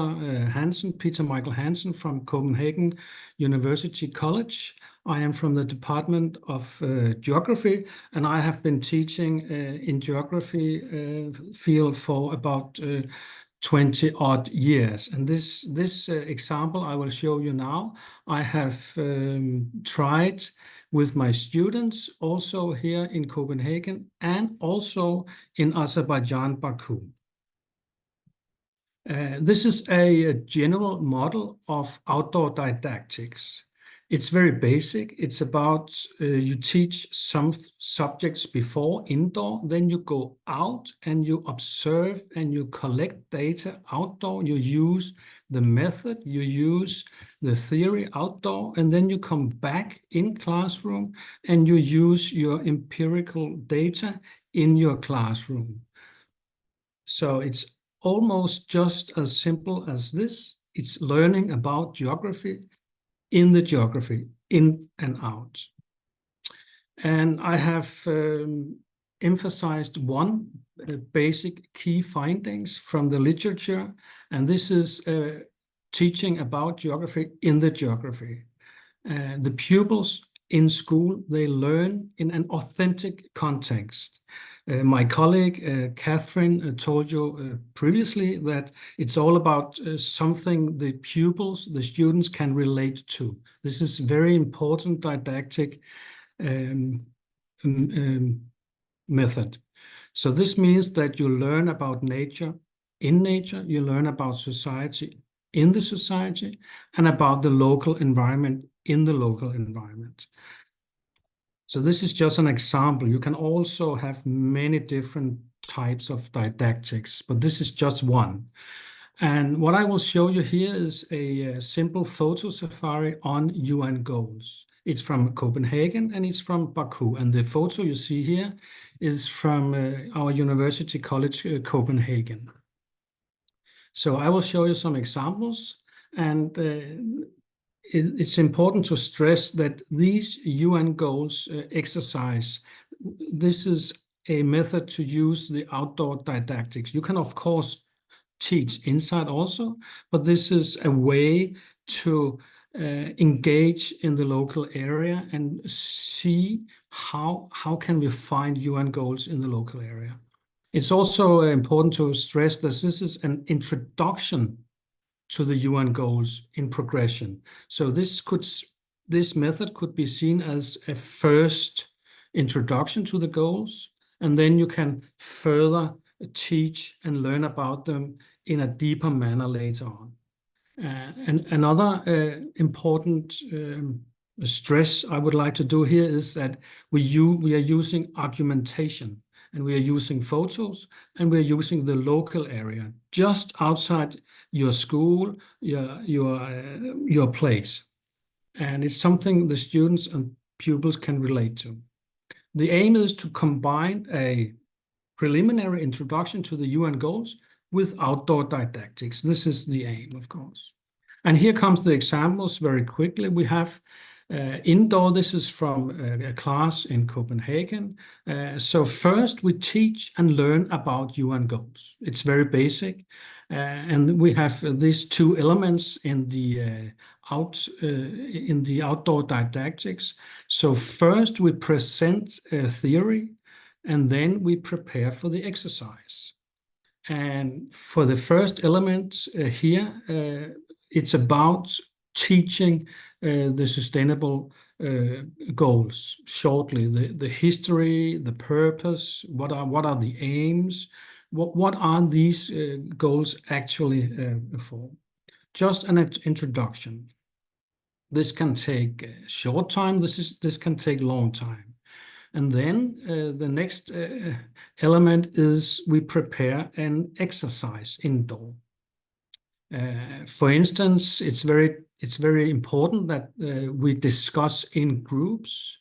I have highlighted here the discussion with the group, and they have to find what goals are the most important in their opinion and why. So they have to reflect, and they have to make an argument about which goals do they want to work with. And it's and then they can compare in different groups. And this is just examples from the indoor teaching. Students, they are selecting these different goals, which they want to find in the local area. So first teaching about the goals, then students discuss and choose UN goals for their exercise. Another examples from inside, and if you look at from the exchange with the Azerbaijan place in Baku, we also have the same method here, introduction and theory, and then an exercise start. So this is Baku students, geography students discussing UN goals. It was teachers and students together discussing these different goals. So the reflection and the argumentation is paramount. This is a very important part of the exercise. And it's personal, and it's about argumentation about the goals. Then you prepare for the exercise. And the aim of this outdoor activity, this is very important. This is to shed light on how a neighborhood can contribute to a geography lesson by making local anchoring. So the idea is that we are surrounded by geography, and pictures can tell a lot of stories. And this is just, the substance here is UN goals. It could really be many different kind of subjects. It could be globalization, it could be urbanization, it could be whatever subject you want to teach in. So, but here we have chosen the UN goals. Where can we observe the UN goals in our local area, in a very local area? So this task involves selecting photos reflecting one of the UN goals. So the students have to find which goals they want to find outside and have to reflect on it. Remember, there are a lot of ways to solve this exercise, and no photos are more relevant than others. It depends on the stories you connect to the photos and the chosen UN goal, something you can relate to. And the next we see here, this is the actually outdoor exercise. I will now show you some examples from exercises with students from Copenhagen and Baku. And this is the first photos I will show you here. This is some students, they have been outside and they took these photos, and they think these photos can relate to sustainable goal number 11, which is sustainable cities and communities. This is just an example. They have to make their own argumentation. Why can they see number 11 in these photos? Another example is some students took these photos and they think this is about infrastructure, innovation, industry, or the photo of a bicycle. You can see it's about sustainable cities and communities. Another example is a group chose sustainable goal number 5, gender equality, and they had some reflection and arguments about this goal. Where can you see this goal in your local area? Actually, very, very interesting. Another example here, we have some problem with the garbage collection and sustainable cities and communities. Another group, they actually chose quality education. We just heard this from Mrs. Hunter, but this is also a very important goal actually. So this is from inside Copenhagen University College. You can see this. Other students, they chose recycling and responsible consumptions, goal number 12. From Baku, you have the similar the similar exercise and the similar examples, and you see here some photos of what they are thinking about. Many students, they were discussing infrastructure, environment, pollution, life on land, climate, etc., etc., etc. You have here clear water and sanitation. Every place you can have these water taps. Some students were thinking about good health and well-being is also a UN goal. It was obviously here. And you can see the difference between the Copenhagen waste bin and here the waste bin in Baku. There's a big difference here, yeah. Other students, they chose plastic recycling. You can have goal number 11. You can see different types of cars. Maybe they can reflect different types of economics. And they were talking about reduced inequalities. Some students were thinking about climate action and how can we discuss this. So this is just photos from the outdoor exercise in Baku. So reflection and photos and discussion. And also this is the students in Copenhagen, they chose goal number 4 and discussed this. And also the students in Azerbaijan, of course, they chose goal number 4. And this is a discussion outside the university. One main premise was that you had only to go outside in a very local area. You're not allowed to take very far away, just outside your area. How can we find these places outside? And then the final thing is we're about to finish here. So after this exercise, we come back in the classroom and the students have to prepare a presentations with argumentation. Why do they choose this goal and where can they see this goal in the local area? And this is some presentation. This is a very important part of this didactics. Students present their exercise with arguments and reflection. And the same they do in Baku. And so my final remarks here is the aim is to introduce the UN goals and identify the goals in your local area. Reflection, discussion, and argumentation. And then further elaboration can take place, working deeper with different goals in later classes.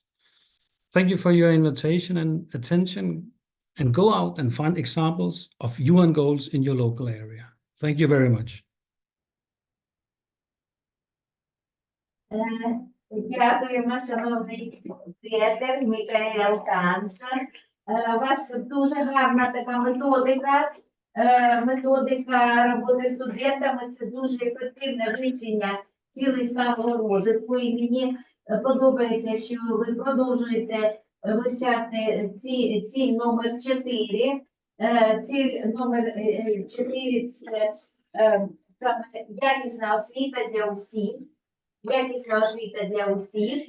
І ваша методика така, значить, викладання на свіжому повітрі до, під час і після. До – це те, що студенти вивчають теорію, вивчають презентації, під час вони досліджують об'єкти, або соціум, або транспорт, або клас досліджують, або окрему людину, або окремий об'єкт. І після вони обговорюють те, що вони підтверджують і значення для людини, для оточуючого світа, для праці. Тобто, таким чином це йде дуже глибоке таке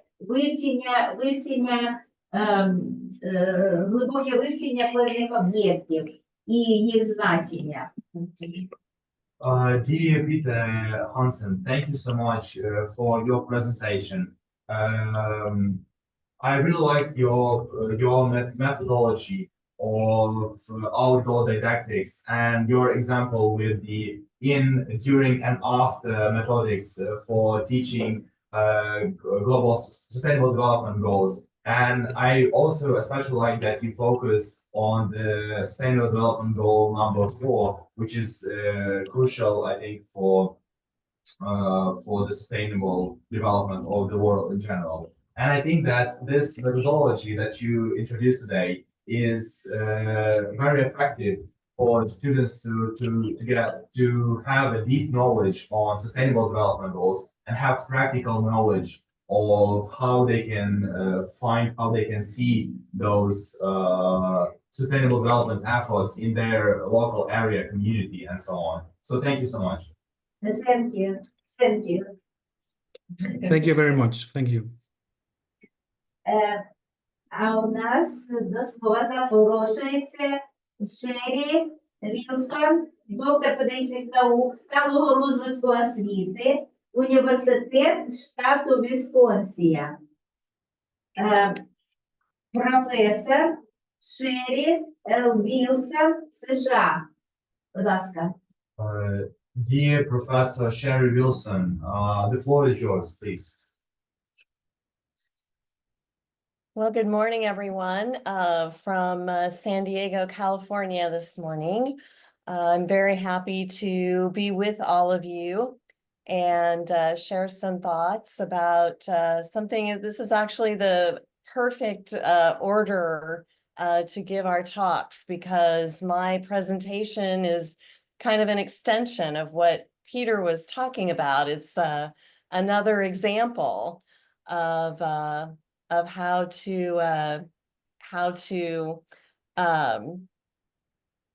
do what we call place-based education, which, as he was discussing, is learning about geography, learning about the world, can be any kind of topic really, but in your own place, basically walking out your door and investigating what's out there. And so I am going to see if I can get this into a view mode. Can you see that okay? I'm going to guess yes, since I don't hear anyone telling me that they can't. So great. So what I'd like to talk about this morning, or this afternoon in Ukraine time, is a way to study climate change and biodiversity, which, as we all know, are twin challenges that are impacting our future, no matter where we live in the world. These challenges, they don't know political boundaries.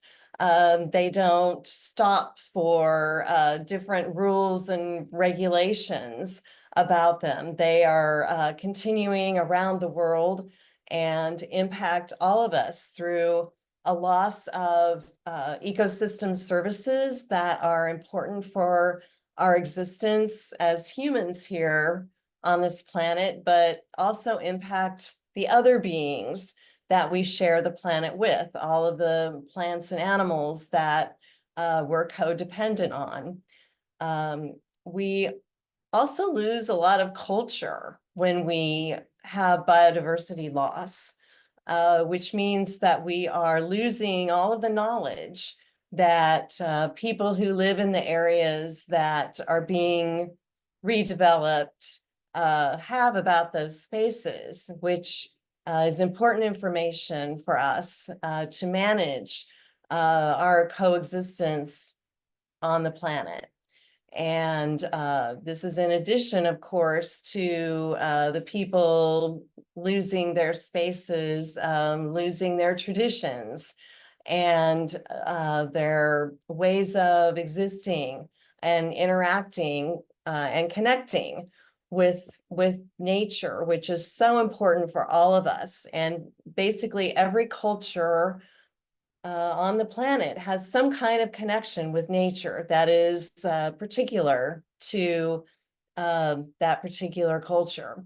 So as we know, and Peter was just talking about the SDGs, the UN Sustainable Development Goals, climate change and biodiversity loss are identified by the UN as some of the most critical sustainability issues of our time. And I think it's very important to bring the Sustainable Development Goals into our teaching. No matter what subject we're teaching, we can bring them into our classroom and introduce them to our students. Where I teach, most of my students are from the United States, not all of them, but most of them, because I teach courses online. And very few students in the United States are really introduced to the SDGs. It is just not something that teachers really know about here as much as I would like, or that they bring into their classroom. So this is something that I'm really devoted to, because I think they are an excellent framework really for teaching whatever it is that you need to teach your students. So when I was working on my dissertation for my doctorate a couple of years ago, I was really thinking about this and how could I help teachers bring the SDGs into their classroom, and how can we involve students in being part of the solutions to our climate change and biodiversity issues. We spend time here in the US, and I know in other countries, teaching about these problems. And they're very big problems. If they were easy to solve, somebody would have already done it. And so it can be very overwhelming for students to learn about these issues and then start worrying about them and worrying about their own futures without really having the tools to try to come up with solutions and then advocate for those solutions. There's also a real need in my country, in the US, but I think in other countries around the world as well, to increase our education in civics and in using democratic principles to solve disagreements. We, at least in the US, but I think in other places too, we have somewhat lost the ability to have discussions about issues that we don't agree on. We talk past each other, we don't listen. And so we have kind of lost, in some degree, what does it mean to be a citizen of our country? How do we participate in solving problems? How do we have empathy for people who are not like us, who have different views or maybe have different cultural backgrounds? How do we connect with them? We've kind of lost our ability to do that in a way that moves our society forward. So we need to increase our education again about what does it mean to be a citizen? What are our rights? Yes, we hear a lot of talk about rights, but we don't hear as much talk about what are our responsibilities to each other, to our country, and to the rest of the world, no matter where in the world we are. So these are some of the things I was thinking about when I was developing the curriculum that I developed. It's called SCUBIO, which is short for Schoolyard Biocultural Diversity Community. And you can see the website there, and I'll give it to you again at the end. SCUBIO is free and anyone can use it. And I would love for you to use it and send me your thoughts and your ideas to make it better. SCUBIO is a way to enable students and support students in being change agents.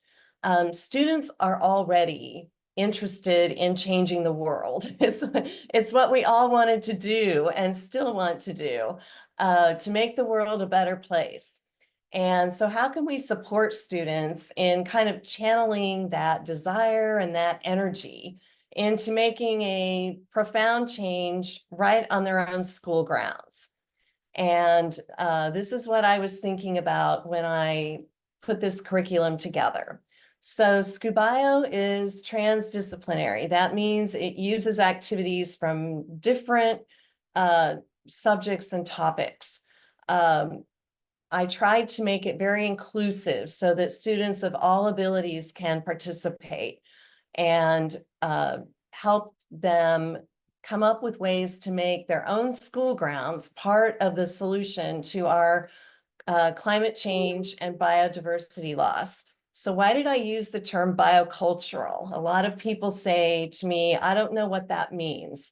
Well, as I was talking about earlier, when we lose biodiversity, we also lose the culture that is connected to that biodiversity. And in my country, we have schools that have students that may speak literally 100 different languages or dialects. They're coming from countries all over the world into the US and are entering our schools. And they're bringing with them this rich background of cultural diversity that we should be celebrating in our schools. But too often our schools just kind of, they look the same. There's not much representation of anybody's culture there. So I wanted to incorporate that into this project. So some of the activities that students do in SCUBIO involve researching their own school grounds. And you can see these students are doing, they're doing a biodiversity survey of their school grounds. They're looking at what plants are on their school grounds, what animals live there. But they're also mapping, and we're kind of getting into the geography that Peter was referring to earlier.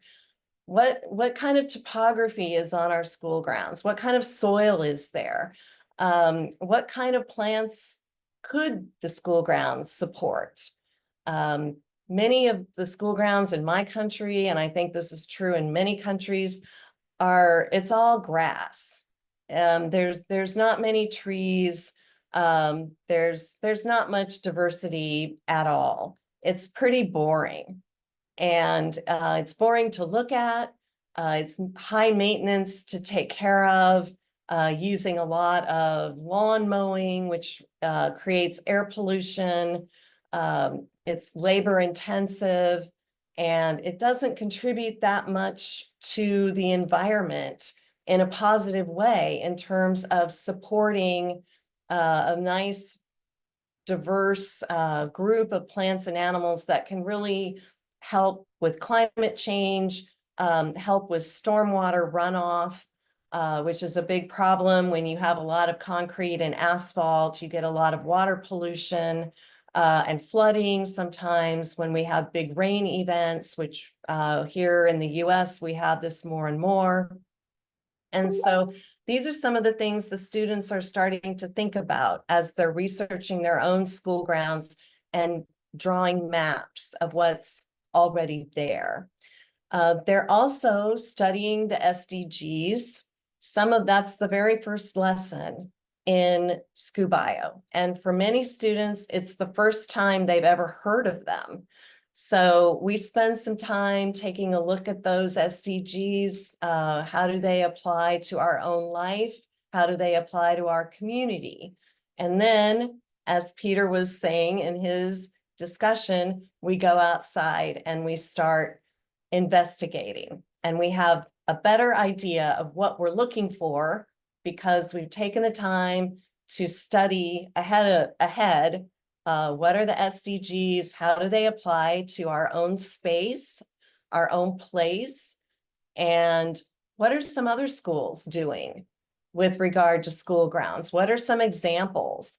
And in the curriculum, I give you some examples to link to so that you, as teachers, you can have that information up front. And then, of course, you can add your own examples as well.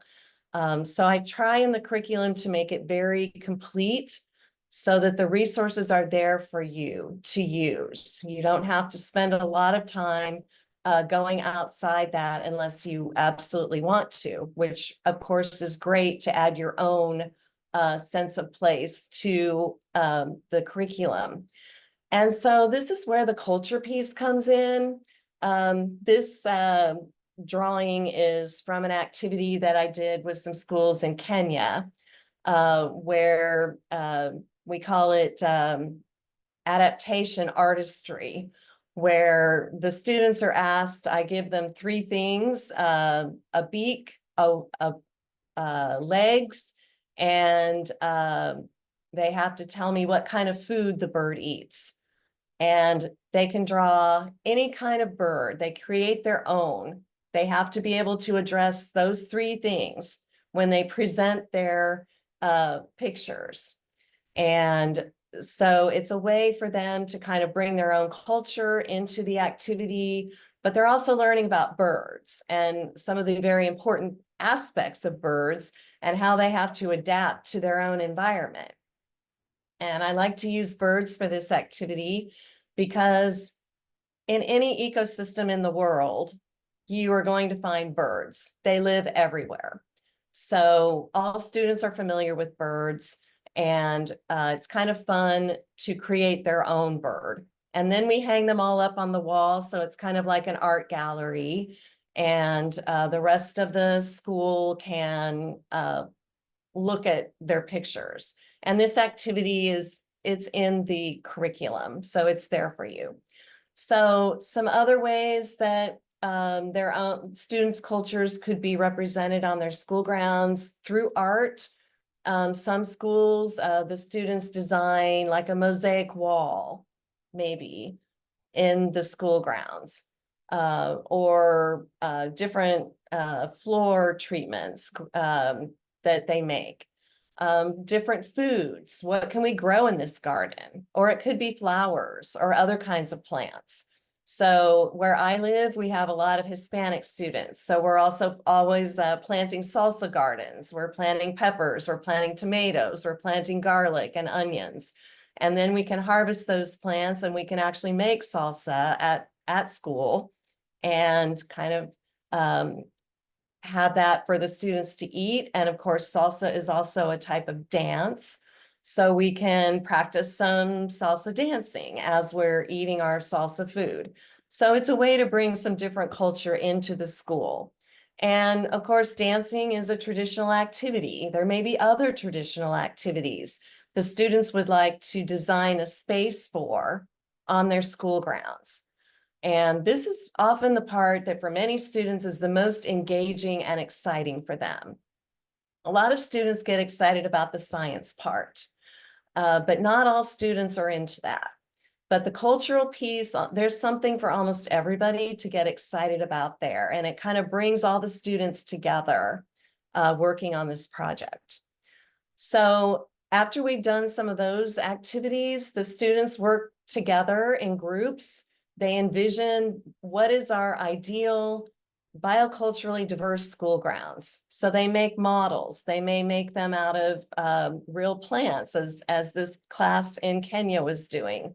They may use computer models if they have that kind of software. They may draw, just, hand draw things. It doesn't really matter. What we're trying to teach them is the skill of making a model and using visioning exercises to think ahead. What in 5 years, what is our plan for incorporating this new school grounds? They talk to professionals in the school. They talk to the people who manage the school grounds. They talk to the people who manage the budgets. How much does it cost to manage our school grounds now? How much would our idea cost? Where could we get this money? And so they make a plan, they make their model, they present it to each other. Sometimes they present to the school or to other students, and then they vote. So we have some democracy, some democratic principles in this project. They vote on the one they like the most. And then they have a chance to advocate for their project. So who are the people who can make this happen? As students, we may have the ideas, we've done the research, we've made the presentation, we have facts about cost and some ideas about how to go about changing our school grounds to be more bioculturally diverse. So we need to present that now. And so we need to offer our solutions, not just say we have this problem, we don't like this, not just complaining, but saying we have a solution, we want to implement it.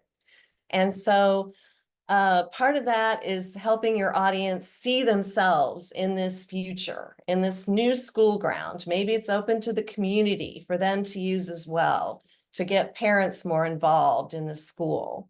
To be a demonstration area, maybe for a rain garden, to plant the types of plants that would absorb water for stormwater runoff, things that you could do at home in a smaller scale. But the school is the demonstration site to show people what that looks like.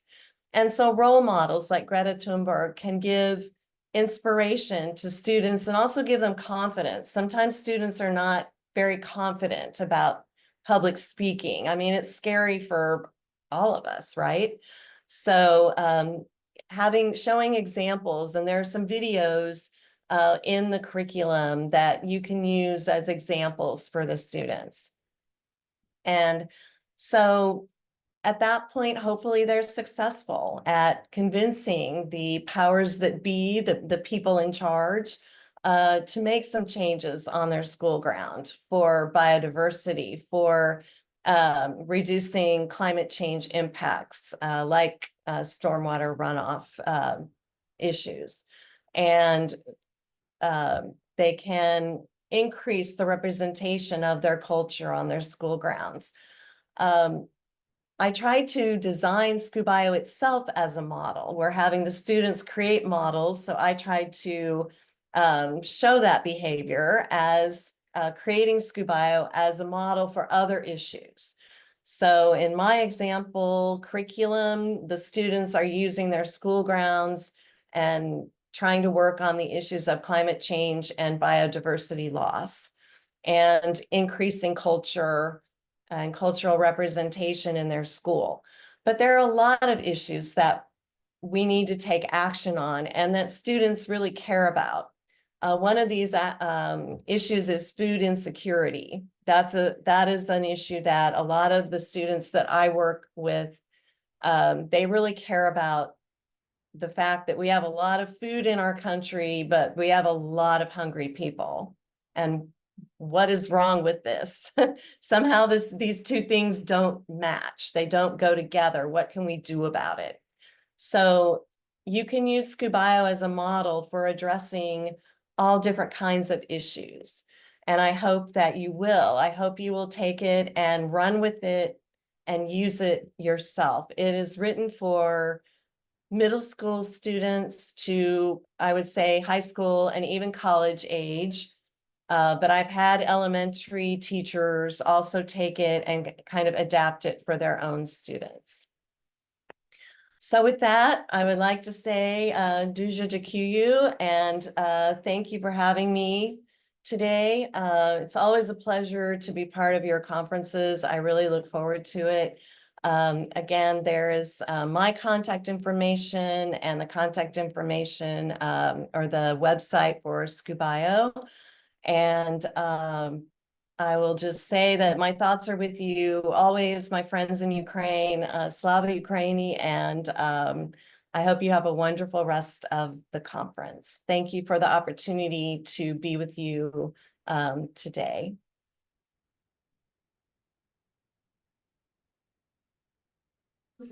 Ви прекрасна, ви така умнічка. І хоча 5 годин ранку в Америці ви почали свою доповідь, свою розповідь наукову,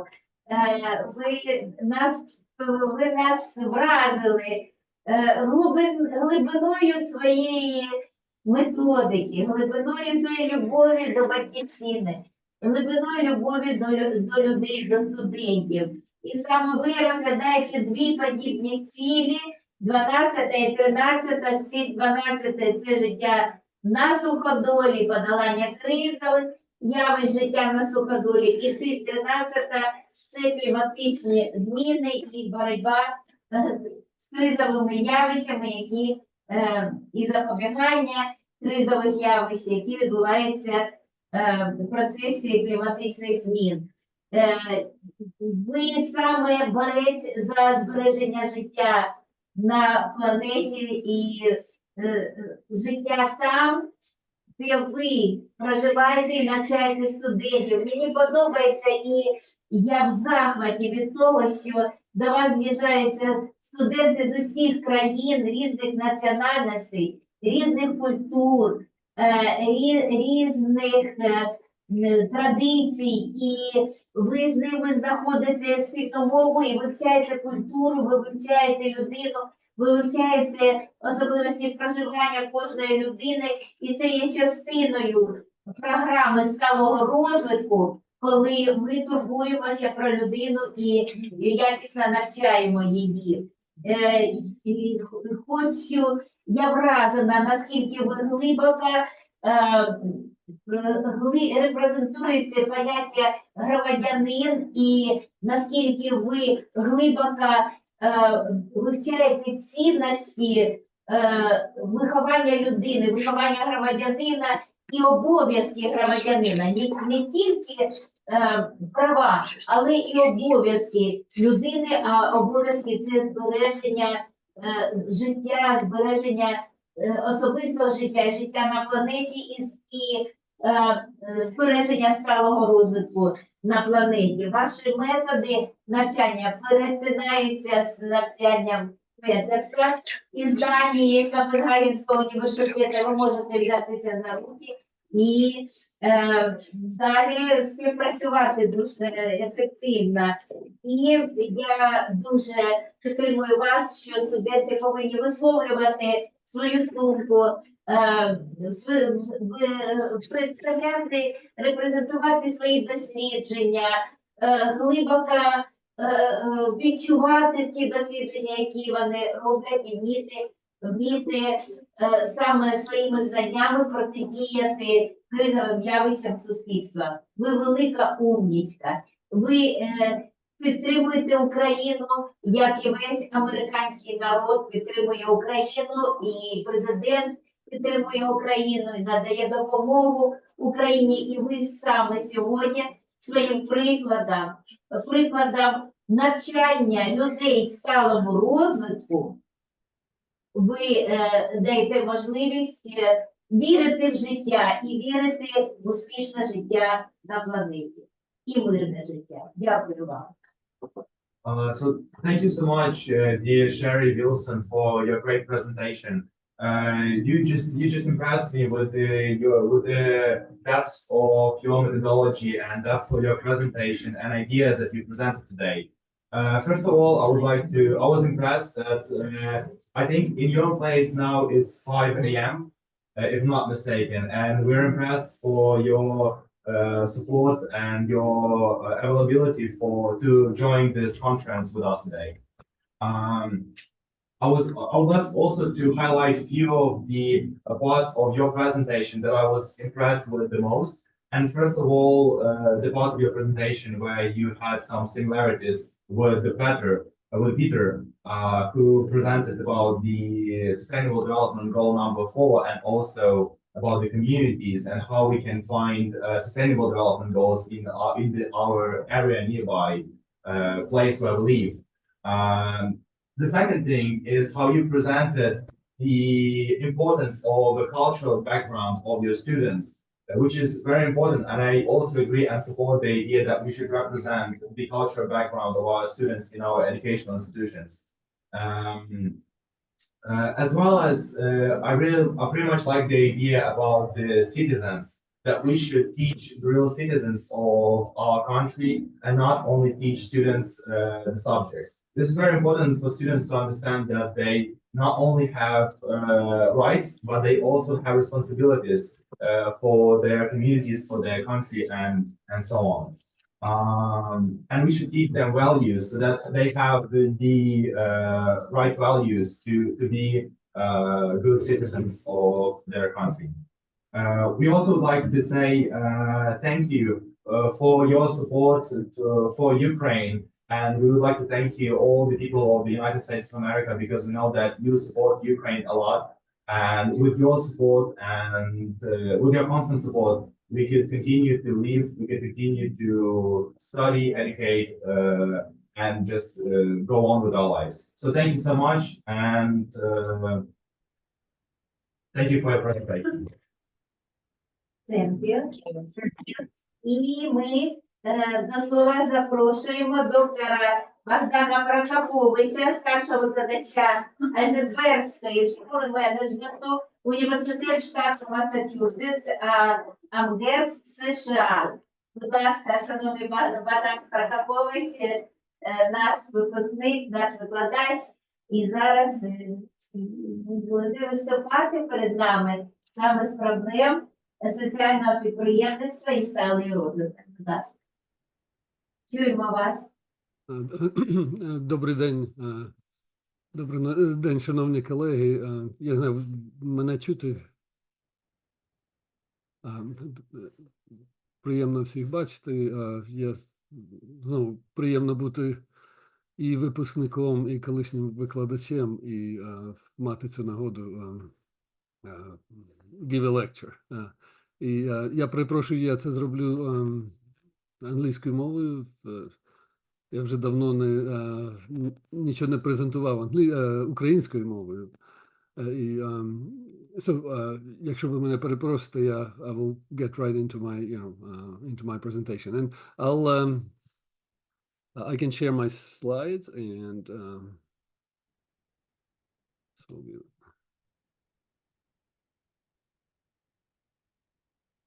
so yes, I am Bogdan Prokopovich. I'm a senior lecturer at business school at the Eisenberg School of Management at the University of Massachusetts Amherst, and like my colleague who just presented before me, I'll talk about how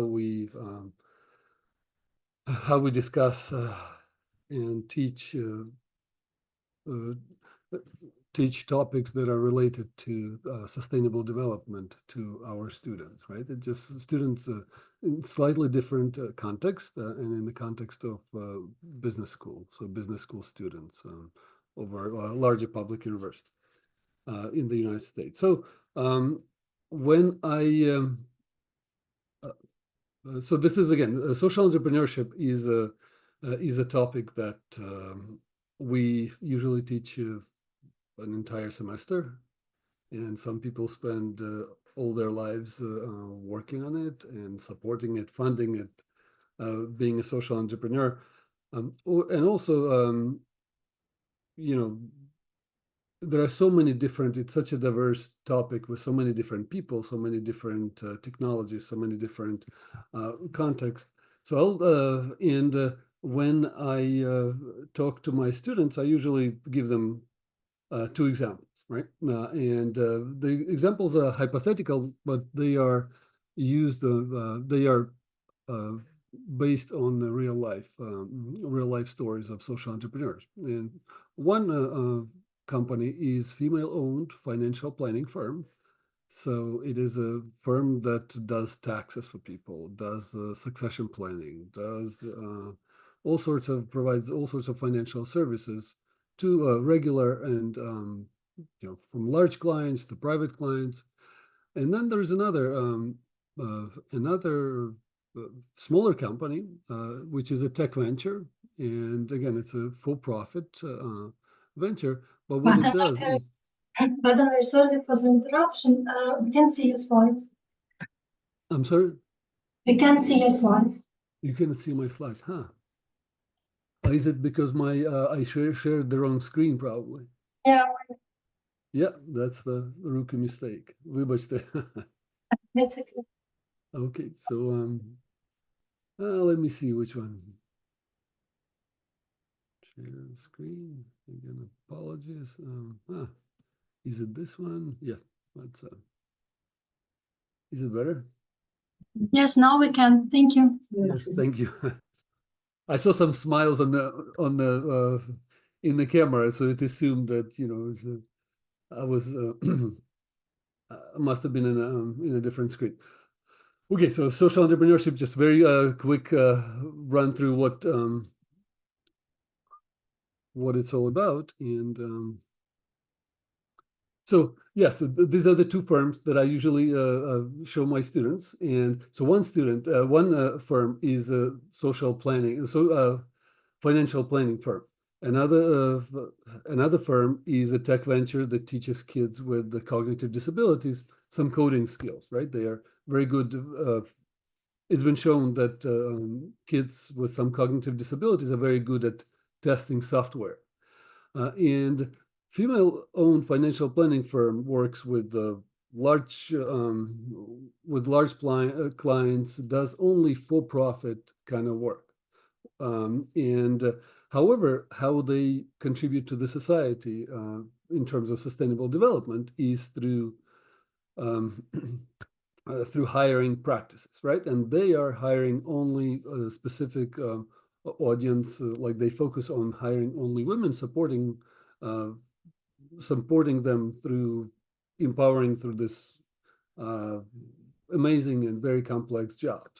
The other one is, again, regular tech venture that gets, is not different from any other startup venture or enterprise in that space. However, what they focus on specific audience, right? They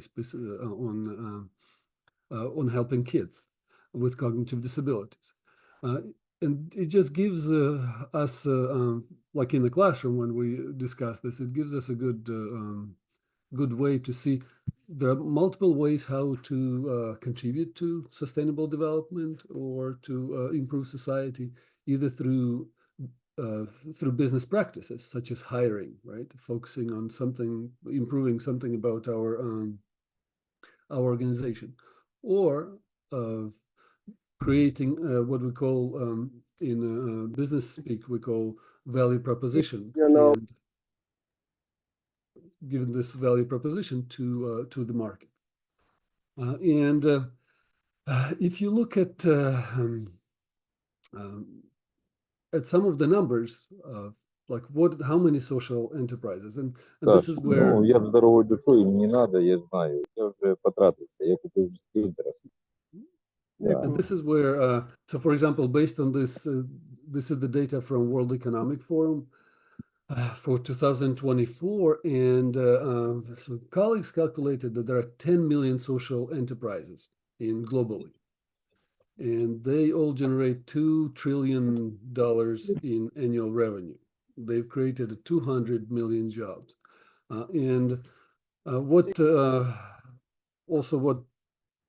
as someone who worked with social entrepreneurship, it makes me a little bit critical in terms of how we calculate these numbers, but at the same time, the magnitude of the sector, the importance of the sector has been shown, and it's a sector of the economy that's really thriving. So what's the difference? So if you kind of ask a question, what is the difference between a regular for-profit venture and a social venture? And one of the stories that I like to tell, again, when we discuss what the differences between these two types of organizations, before coming to the United States, I lived and worked in Sweden for some time, and we were part of this large project where we collected data on social ventures, social enterprises globally, right? And if you think about having a very large spreadsheet of enterprises, and when you want to identify the social ventures of them from different contexts, from China, from Germany, from Belgium, from the United States, from Sweden, they all are so different, right? So, for example, in France, a lot of social ventures are actually they are associations, right? So the legal form of association. A lot of social ventures in Sweden actually have a specific legal form. So in Sweden, they have work integration social enterprises. And having a legal form, whether it's a for-profit, whether it's, as we know, organization, NGO, right, a non-profit, it's not a good identifier of a social enterprise, because the world is so different, right? The contexts are so different. So we went back to research with colleagues, and we've identified a very good criterion that's actually used by many practitioners to separate out of the myriad of many different enterprises, to separate the social venture, right? And one is actually to having looking at the mission statement, right? So every established venture usually has a mission statement, and being able to go through missions and code them and say, well, this one prioritizes pro-social goals and some kind of social good over revenue or over some commercial economic activity. That is an indicator to put that venture into a category of a social venture. So if you look at the examples, here's the examples that we know in the context of the United States. And for example, here's the Tom's Shoes. The shoes, it started out as a company that sells shoes, and if someone buys shoes, they they give a pair of shoes to a person who in a development context who need them, donate them, right? So Warby Parker, they sell glasses, and glasses at the same time. It's kind of like it's the model of buy one get one, give one. So you buy a pair of glasses, and then someone who needs glasses, either in the United States or somewhere in the world, gets donated a pair of glasses that they cannot afford. Here's an enterprise from Sweden that connects volunteers who would like to volunteer their time, and companies who would like to offer their employees to volunteer their time with actually places to volunteer, right? And they act as a platform. It's kind of like as a website that connects to world. Probably the most well-known example of social enterprises is Grameen Bank. It's in the right corner of the screen, as you see. So Grameen Bank was started by an economist who was trained in the US, and he after finishing his PhD, he went to Bangladesh, and he started this microfinance bank. He saw all that predatory lending that was going on, how people are being taken advantage of, and what kind of social cost it imposes on the society. And what he has done, he's developed this model of giving out microloans to people who do not have collateral and who wouldn't be able to get loans from regular banks. I actually Googled about social ventures in Ukraine, and here's what I found. And this is again based on my Google searches. There is a урядовий портал, and дізнайтесь більше про соціальне підприємництво page, which was kind of like interesting to look through. There is also a Український соціальний венчурний фонд.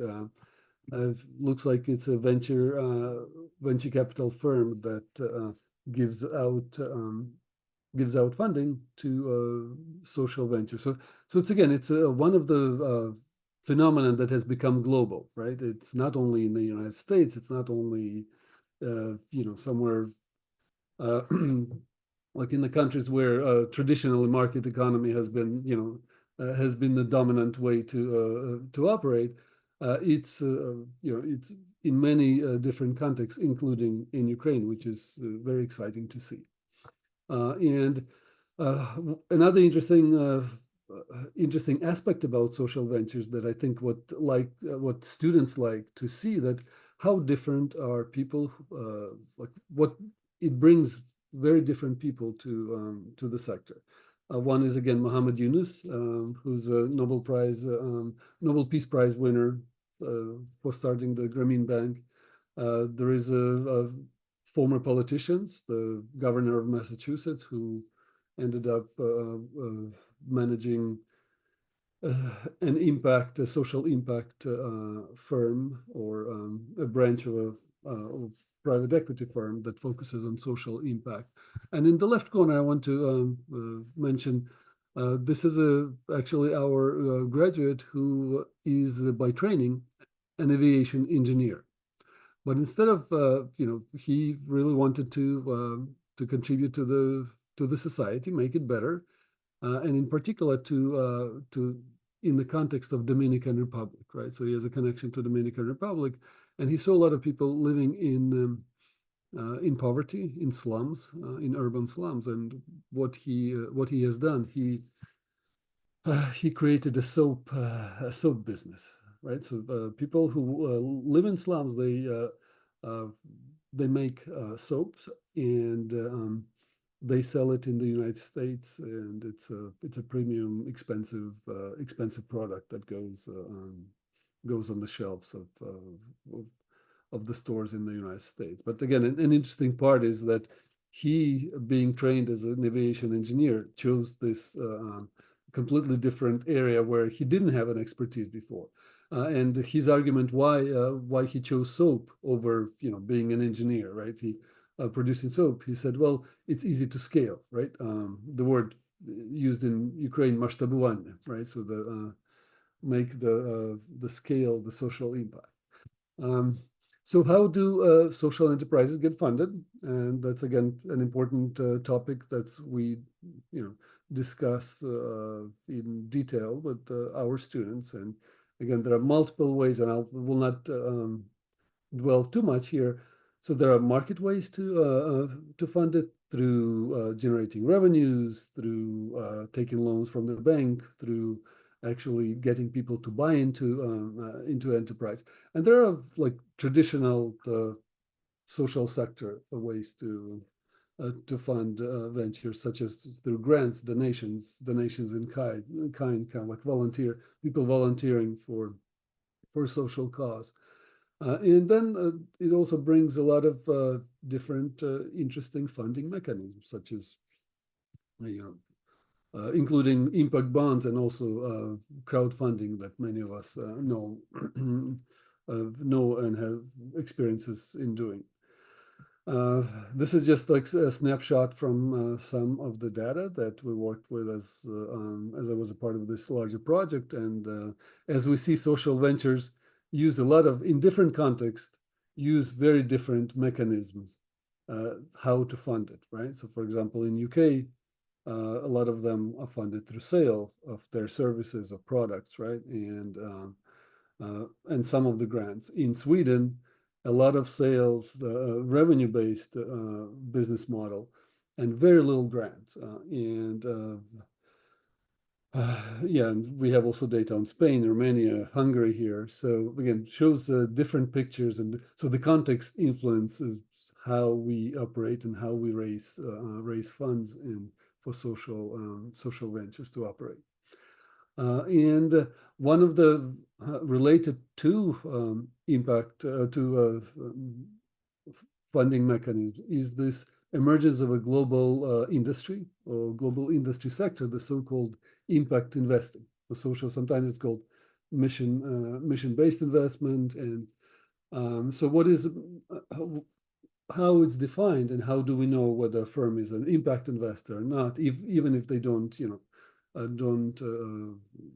label themselves as impact investors? Such as they have these three characteristics. First of all, if they produce social good, it has to be intentional, right? So from the very beginning, they start out with an idea: we will provide food for the poor. We will improve people's lives with cognitive disabilities. Then another characteristic, that range of returns, so economic returns, is lower than we would expect from regular commercial ventures. And the other part, and I'll mention it a little bit more, is impact measurement.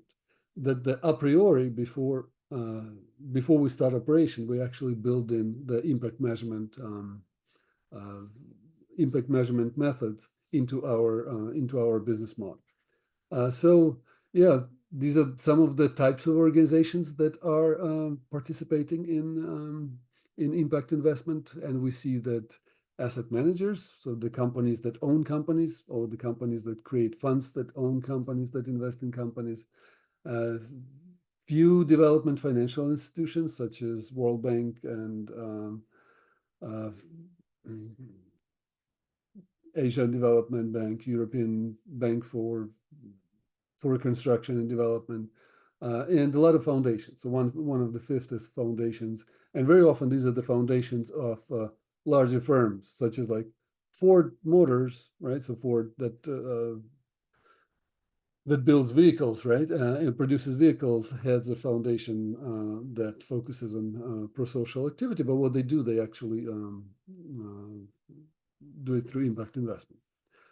So how do we measure social impact, right? And that's one of the, like, to be able, very often to be able to raise funds to become a successful venture, you have to prove that the impact that you create, besides commercial impact, is actually, you can do that. And so why we do that? Well, we need to report to people who fund our operations. We communicate with the stakeholders, with the communities we work in, and also to our employees and to our colleagues, government agencies, and also being competitive, benchmarking against the competitors. So, and being able to label yourself as a impact that you work in the impact investment field, you need to prove that you are measuring social impact. And again, this is one of the areas where we can, again, spend the entire semester, so I will not go into particular instruments of doing it, but there are quite a few interesting models how we can measure social impact. And it's extremely difficult because if you think like if you take a regular commercial business, right? And if you take a social venture, social enterprise, measure the impact of a business, you can do it through revenues, right? It's easy to get from financial reporting. You look at the accounting documents and you can get the numbers pretty straightforward. For a social venture, because you create impact for the society, it's much more difficult because you operate at the level of the society, measuring that impact, and you have to do it through, you have to take a lot of assumptions that can be questioned along the way. So for example, some of the existing models, a theory of change in logic model that comes from traditional nonprofits. It's kind of like creating a model where you say, we have inputs, we generate some activities, we generate outputs, like educate people, for example, and that will lead to outcomes such as better, which lead to social impact. In business, we calculate rate of returns, right? Return on investment, in other words. There is also a metric, the so-called social return on investment. Mission alignment methods comes traditionally from measuring performance of large manufacturing enterprises, for example, oil firms.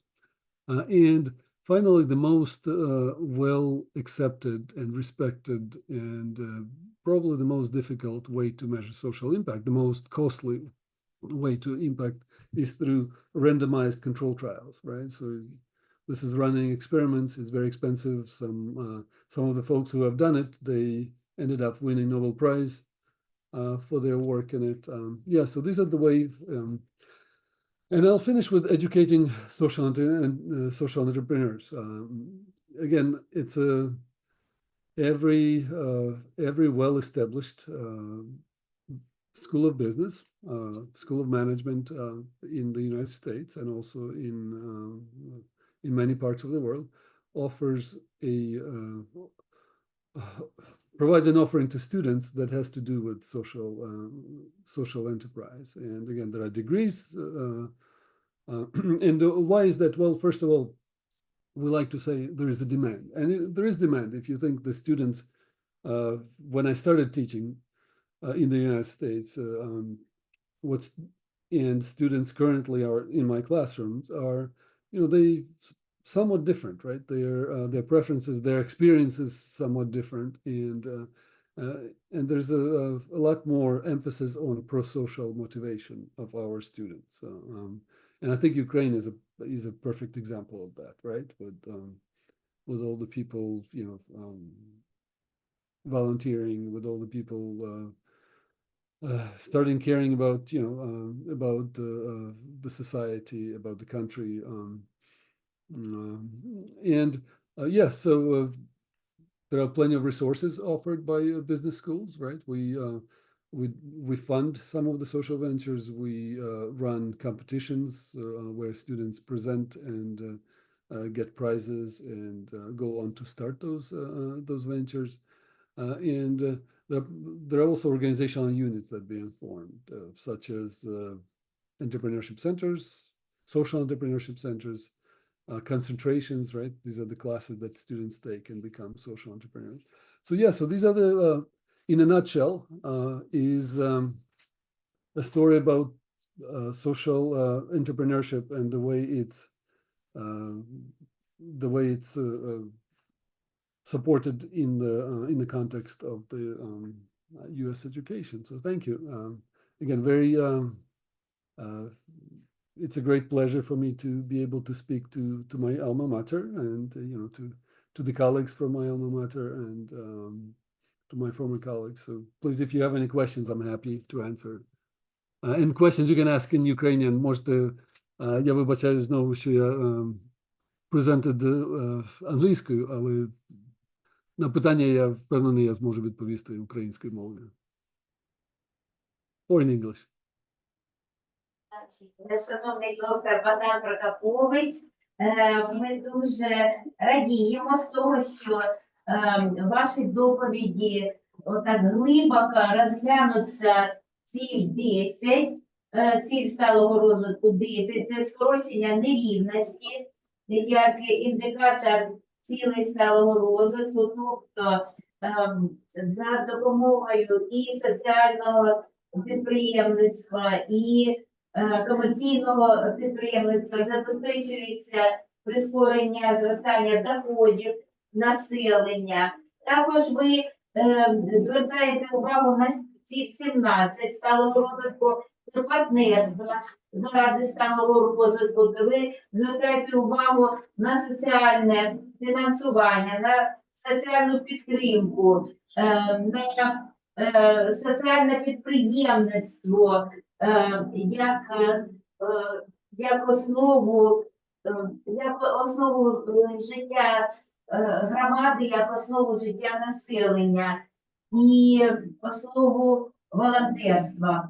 І також ви дуже багато уваги приділяєте цілі номер 4, це якісна освіта. Ви розглядаєте студентами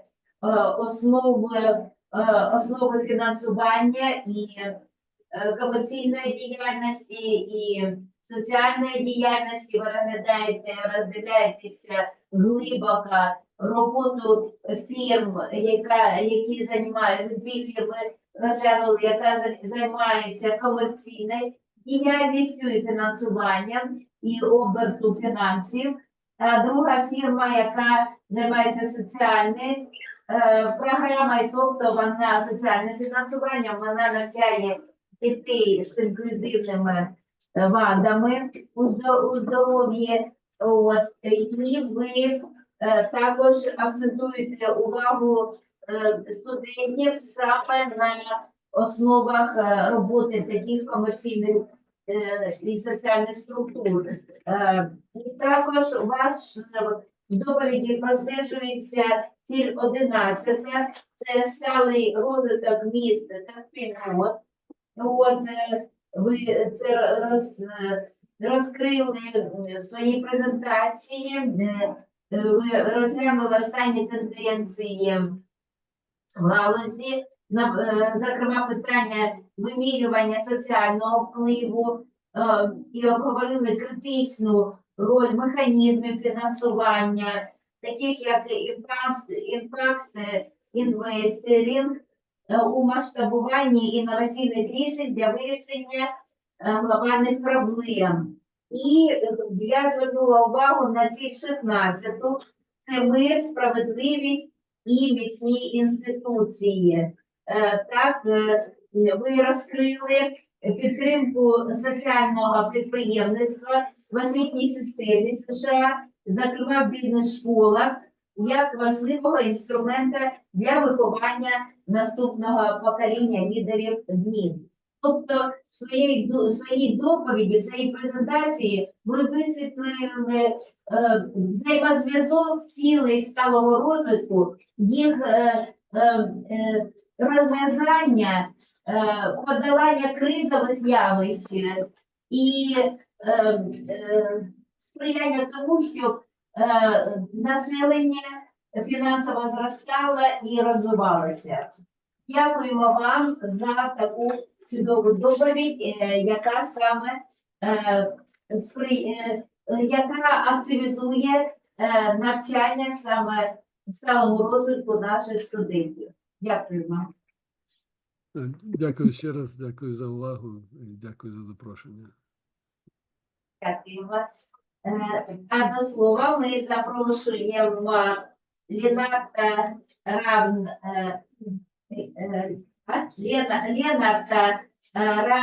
Равлєваєн, викладача відділу педагогічної освіти університетський коледж Копенгагена, Данія. Будь ласка, шановний Ленард. Запрошуємо. Dear Leonard, we are waiting for you and we hear you also. Can you hear me? Yes. Great, great. Well, yes, my name is Leonard Ravn-Kjærvagen, and I'm an associate professor at the Department for Teacher Education at the University College Copenhagen. And first of all, I would like to thank the organizers for letting me speak for you today. It is indeed a great pleasure, and it's a subject that is in every way quite important to me. And I also think this is a part of sustaining a strong bond between our institutions in spite of all the difficulties. So thank you. I would like to share some slides with you. I hope they are visible now. Right, like this. Yes. And I'm going to speak to you about education for sustainable development from the perspective of a teacher educator.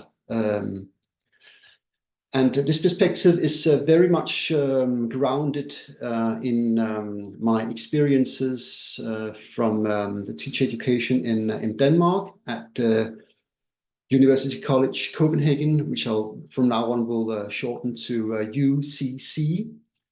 And I will address this topic through 3 questions, which forms my agenda. First, I will say just a little bit about what teacher education is in Denmark. Then I will continue to the questions of how sustainable development is a relevant theme for teacher education. And then my final point will be how sustainable development is a challenge for teacher educators, professors that are employed at teacher educations in Denmark. Right. But first, a little bit about teacher education in Denmark, and I will this will be quite short. This should give you an overview on how the Danish educational system looks like. And yeah, you might be able to see it. There's a square in the middle that says professional bachelor's programs. That is where the teacher education in Denmark is situated. It's a 4-year study where students get to choose 3 teaching subjects. It could be social science, which is my subject. I teach social science, but it could also be like Danish or math or whatever. And then after 4 years, they will hopefully be ready to teach at primary school. And that is what you see in the bottom of this overview, primary and lower secondary education, which encompass education from the grade 0 to the 10th grade. Then our students will be competent to teach at this level. Yes, and the place where you become a teacher is a university college. That is what it's called in Denmark, which is a kind of a pedagogical university. But here, teacher education is grouped together with the other departments and studies, as you see right here. Being a nurse is also a study at University College Copenhagen, or being a social worker. And what all these departments and studies have in common is that they are all what you would call professional studies. They aim at a certain profession, such as being a teacher or a nurse. So that is why they form a cluster, you could say. Right. Here, in fact, do have the Department of Teacher Education, as you see. Right, and this is the place in Copenhagen where teachers are educated. What you see is campus Carlsberg, not far from the main train station in Copenhagen. I know some of you have been there. And here we are with different other studies, but just to give you like a physical idea of what's going on.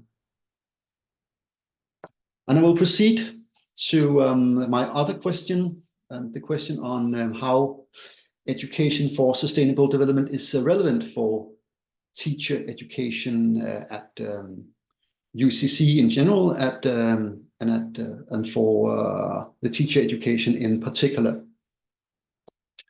And first, it's important to say that we have just got a new strategy for the whole university college, a strategy which is to be followed the following year.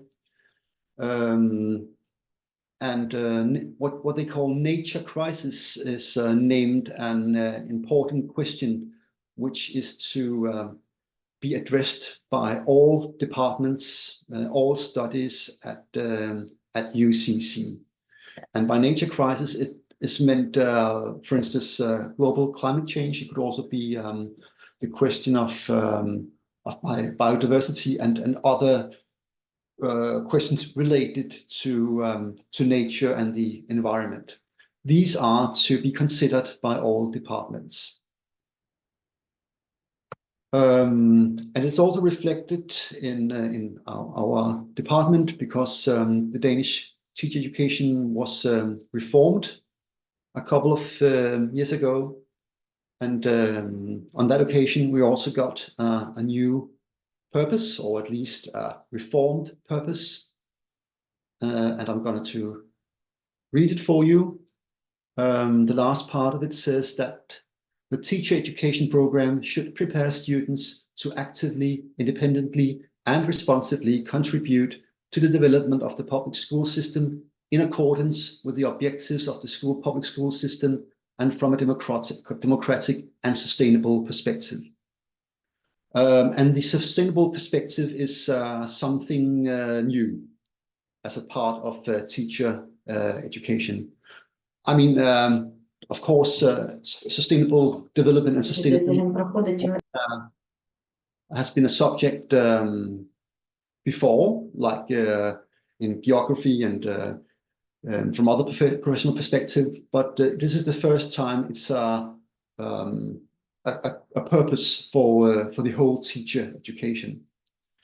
So all teacher students that leave our institution as teachers are to have this perspective, this sustainability perspective, clear in mind, and should be able to teach it in primary school. That is the ambition.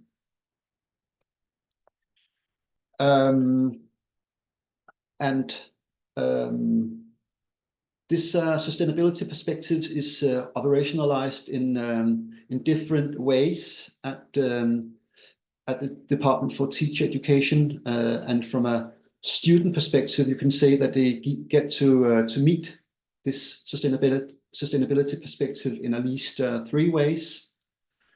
First of all, they should meet sustainable development as a part of the curriculum in their specific teaching subject. All curriculums, all subjects should integrate sustainable development into their teaching subject. Also, students get to meet sustainability at their first year of study, because we have a sustainability week where they will meet different matters that has to do with sustainability, but all from a natural science perspective. And then they will again, at their 3rd year of study, meet sustainability, but this time from the perspective of humanities and social science. Right, and one might ask oneself whether this task of teacher educators, of teaching sustainability and sustainable development to students, whether this is an easy task. And actually, I think there are many good reasons to believe that it could be an easy task. I mean, sustainability has a great deal of public attention. Climate change is dealt with all over the globe, and even pupils are also pupils in primary school talk about climate change and rising temperatures and so on. So you might think there's that is quite an easy thing to do. But I would say it actually constitutes quite a few challenges. And what I'm going to say now, and this will be the final point in my presentation, is partly grounded in my my own experience. I have been working for some years in several development groups at UCC, focused on developing curriculum for sustainable development, but also on different studies that have been conducted in Denmark. And I would say that one challenge is that that different subjects have different traditions for viewing on sustainable development as a theme. For some subjects, for some professional studies, it might be quite easy to integrate sustainable development as a part of the subject's curriculum. Natural science, for instance, geography. Sustainable development could be at the very core of these subjects. But in other subjects, it could be something like German or Danish as a second language. It might be a lot harder to see sustainable development as something natural in one's subject. So there's a real challenge here to form a professional perspective on sustainable development that you can give to teach your students, and as they can take along to school. Also, sustainability and sustainable development has a cross-disciplinary nature. It's very hard to understand, for instance, climate change if you don't understand the impact of rising temperatures, for instance, and that's a natural science question. But on the other hand, you also have to look at the social and economic consequences of climate change, and that is more a question for humanities and social science.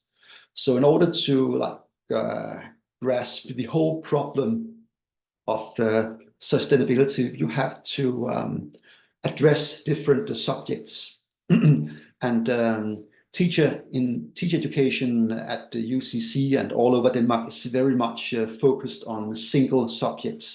So there's a real task in crossing and making students cross these subjects and think in whole systems. Right, and then there's also what we call like a pedagogical challenge, because there's a great deal of studies here in Denmark that shows that some pupils, some young people in school suffers from what we call, for instance, climate anxiety. They are simply afraid that for their futures, for their future lives, and how climate change will make an impact. And that's might also be something that you have to consider when teaching subjects related to sustainable development. Because again, on the one hand, as a professor, you would probably tell your students that it's important to have a professional stance toward sustainability matters, to be able to give an exact presentation, even if it's a brutal one. But on the other hand, you also have to, as a teacher in school, you also have to mind the well-being of your pupils. So how to balance these different considerations, that is a real challenge.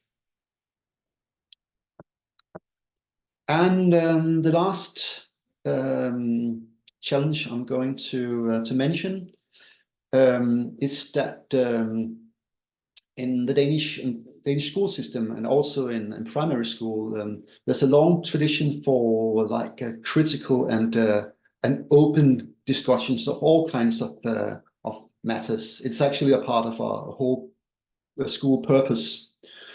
It seems that some professors and also some students have this idea about sustainable development as a kind of moral teaching. It's about teaching people how to behave in a very specific manner, what to do and what not to do.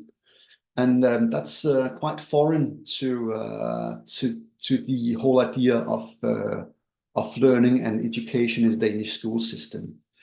And of course, it doesn't have to be like that, but there's also a challenge in how to enable students to frame critical and open-ended discussions about sustainability as teachers in school that give different perspectives on sustainability. Right.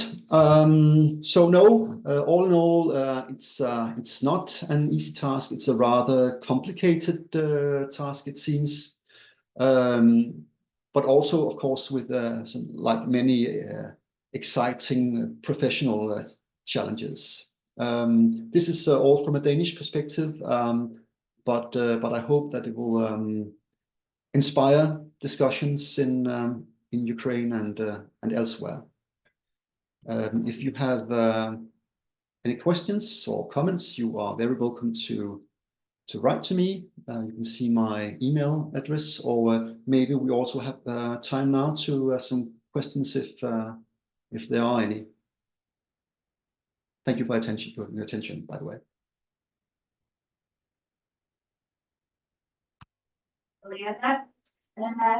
І нам надзвичайно імпонує ваша доповідь, тому що саме вона присвячена навчанню вчителів і навчанню майбутніх вчителів. Саме ви розглядаєте на першому місці ці 4, це якісна освіта, ціль 13 – боротьба зі зміною клімату, ціль 15 – збереження екосистем суші, 14 – збереження морських ресурсів, 6 – чиста вода і екосистеми. Ви знаєте, у вас надзвичайно цікава методика, яка розглядається у 3 таких у трьох таких ракурсах. Це те, що викладачі повинні надати студентам, майбутнім педагогам інструменти, які допоможуть їм зорієнтуватися в складних питаннях навчання сталого розвитку, які можуть викликати якісь занепокоєння у школярів. По-друге, це освітяни мають вирішувати академічні труднощі, які тягнуть за собою сталий розвиток. І по-третє, викладачі повинні надати учням можливість брати участь у критичних дискусіях, які саме досліджується сталий розвиток. Ця методика надзвичайно важлива, і те, що ви пропонуєте, вивчаєте глибоко сталий розвиток в процесі навчання географії, це теж дуже важливо.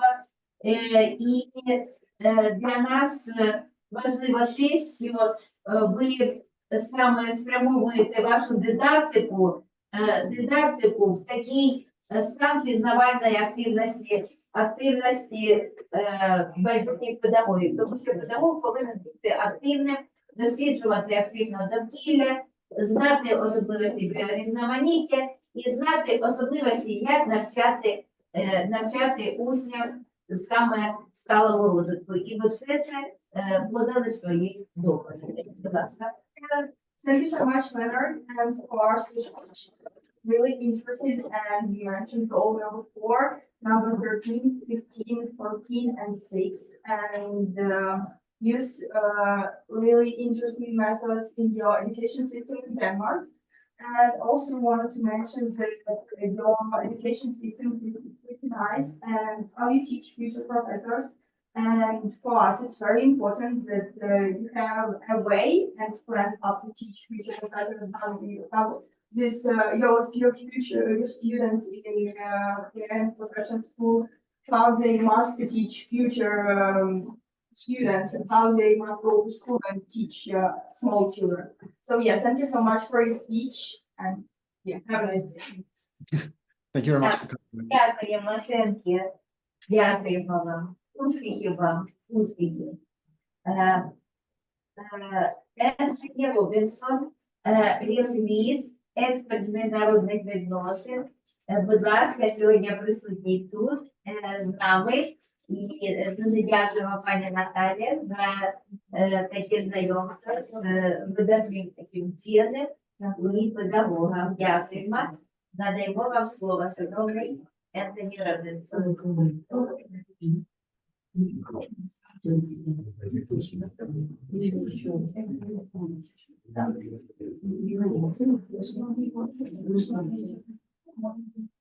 Презентацію можна її запускати, вона помовна, так що є треба, що без перекладача можна дізнатися.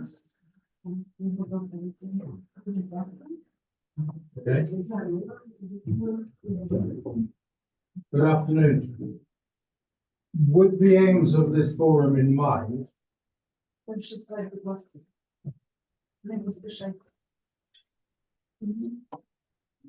we have it for not presentation? Can we have the presentation? Вона буде в такому форматі.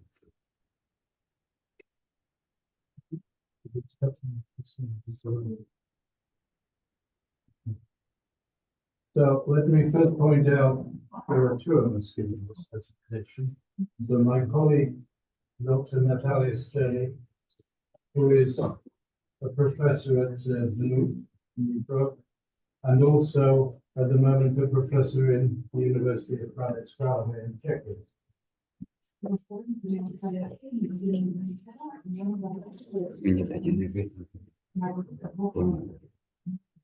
So we start with 3 strategic level questions.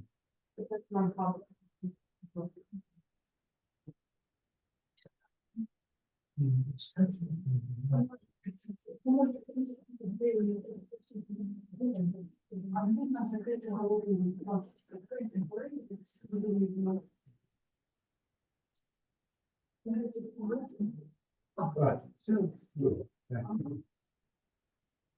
Number 1, what has been the point of teaching so much English in Ukraine over the last 25 years? 2, have the learning and teaching arrangements evolved suitably? And 3, are the teaching arrangements the most effective way for 2024 and beyond? The general point of the last 25 years has been for Ukrainians to be able to communicate ever more in the international environment of the changed context from, let's say, 1990. That change has been both technological and political.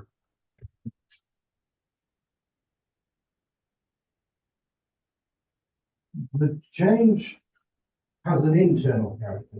So much internet-related activity has become English-based that it touches a lot of most people's lives. Be that communicating, shopping, trading, or technical and IT aspects. The need to use English starts long before the phrase travel abroad becomes relevant. There is also an external character, trade and academic activity, particularly with increased cooperation with the European Union and neighbouring states in many aspects of life, like this forum. The external connection starts before Ukrainians even leave their home. The next slide. Certainly learning has evolved in the past 25 years because of the availability of material to every learner through wider and simpler internet applications. However, to answer the question, has the teaching evolved? We must all look individually and collectively at what we do to see if we meet the expectations of the customers. And those are students, national needs, and business. On the issue of effective, even if many classes are online, they appear to be often simply in the same format as in the classroom of 25 or more years ago. Although the COVID period and then the invasion period pushed much activity into an online basis, the arrangements are not perhaps the most effective that they could be. To take but one simple practical example, face-to-face activity in the physical classroom has been replaced by audio online because some people won't turn on their video cameras, and university authorities generally have not created an effective policy about video. Furthermore, difficulties with electricity and internet connections have made the online teaching arrangements vulnerable and unstable. This situation, therefore, seems like a backward step from the physical classroom. Next slide, please. This is where a radical approach is possible. Should we consider any longer English as a foreign language in the new Ukraine context? We should treat English as a competence of skills rather than just in the context of traditional philological study. The teaching and learning of English in the contemporary Ukrainian context need to be based on competence requirements. Practicality as the main goal. At the end of 2022, we, Natalia and I, published an English grammar handbook for Ukrainian speakers. The approach was neither novel nor unique, but it had an overwhelming requirement: usable. It was aimed at just Ukrainians, with explanations in both languages. It had to be a practical handbook rather than a course, to allow simple access to any aspect of English. Next slide. Another example. Over the past 3 years, I have interviewed hundreds of candidates for jobs in the Ukrainian IT development sector. The requirement is a minimum standard of practical spoken English of high B1 for a junior IT developer, up to C1 for a senior project manager, business analyst, and so forth. This means competent English where the person can communicate effectively in their working context with clients and between collaborative international teams. This is the real world of English in Ukraine, not the cloistered groves of academia. And I reference the Roman poet Horace, who said, "And seek for truth in the groves of academia." His reference to Plato's Academy near Athens. The cloistered groves in which the academic world tends to look inwards. We liken the universities of the modern era to those ancient groves of academia. However, the truth, as in that quote, is of no practical use unless institutions look outwards from their academic buildings to support Ukraine's practical needs. The new Ukraine, next slide please. The new Ukrainian law on English as an official language is an opportunity. The law promotes English for much communication in Ukraine. This has implications for the business of the state and for public life. Many more Ukrainians will need English at a working competence level. That's about level B2 using the EU system. Although this law will not take full effect until after NAFTA law has ended, now is the time and the opportunity for universities to adjust their focus. We can consider Ukrainian schools and universities to be the main power stations of the learning of English. Thus, the ramifications are an opportunity for these institutions to increase practical support for this expanding English language requirement. Next slide.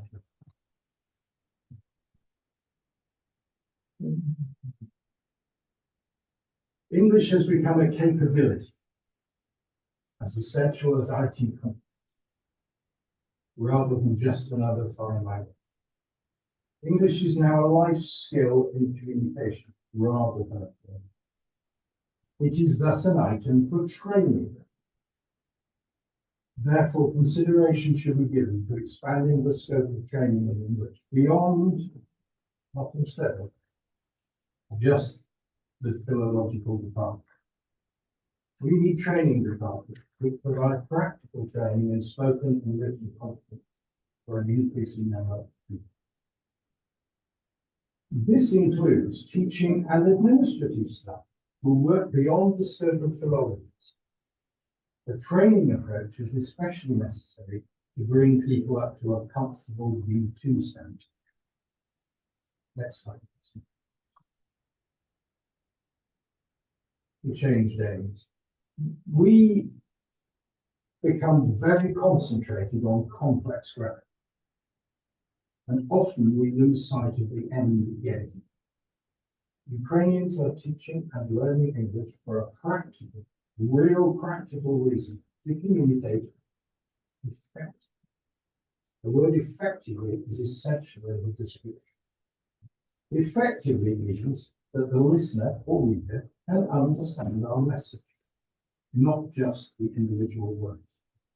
Speaking and writing in English in the international context means that fellow Ukrainians and other non-native English speakers can understand or read our messages easily and comfortably. This requires mostly verbal skills at competent working level. Vocabulary with sufficient grammar knowledge to operate that vocabulary, and sufficient reading and listening experience to understand other users of English. This goal requires training in those skills rather than a study of knowledge. And some writing skills at competent working level. This requires training and written skills in international English that anyone can understand. Next slide.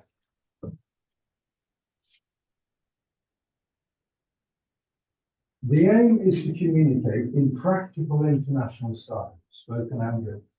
In this ideal style, statements are created in less complicated form Traditionally and currently, the Ukrainian academic written style, please do not shoot them,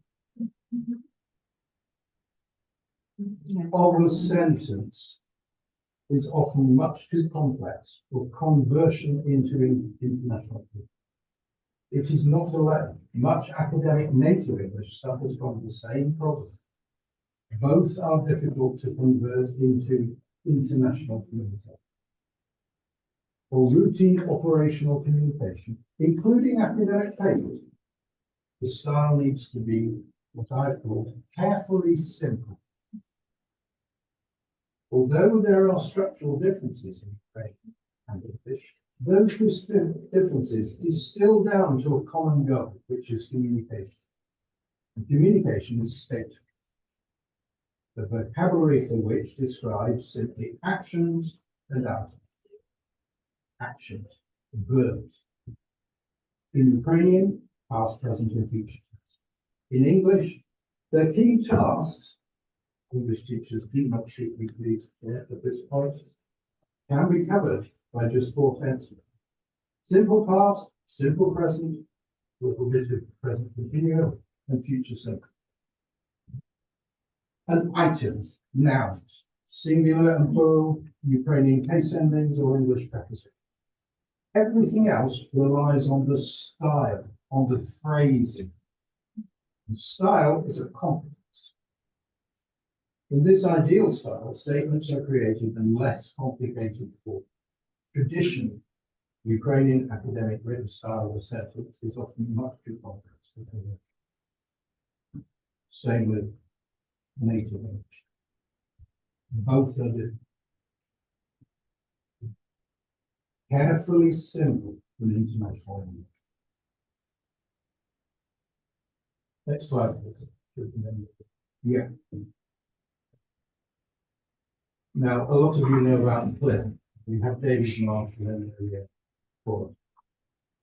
Noting the excellent idea of content and language integrated learning, CLIP, created by David Marsh, we, Natalia and I, consider the learning process and also be bilingual with teaching and explanation in both Ukrainian and English.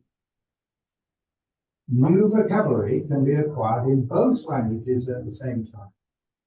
This develops the competence of fluency of communication. It is therefore possible to teach and learn other subjects in both languages together. Examples. The dual language principle applies everywhere, and variations of it are already being used. My co-author, Dr. Sternick, is an associate professor at DNU in a department called Non-Philological English. There are English classes for specific subjects. However, she as the lecturer is a communication specialist rather than a subject matter expert. Another example is in Czechia, in the University of Karlovy, where she is also an associate professor and lectures in cross-cultural competence, ECC. English is the common language here. So there is a wider need for more teachers and lecturers who can teach other subjects in English.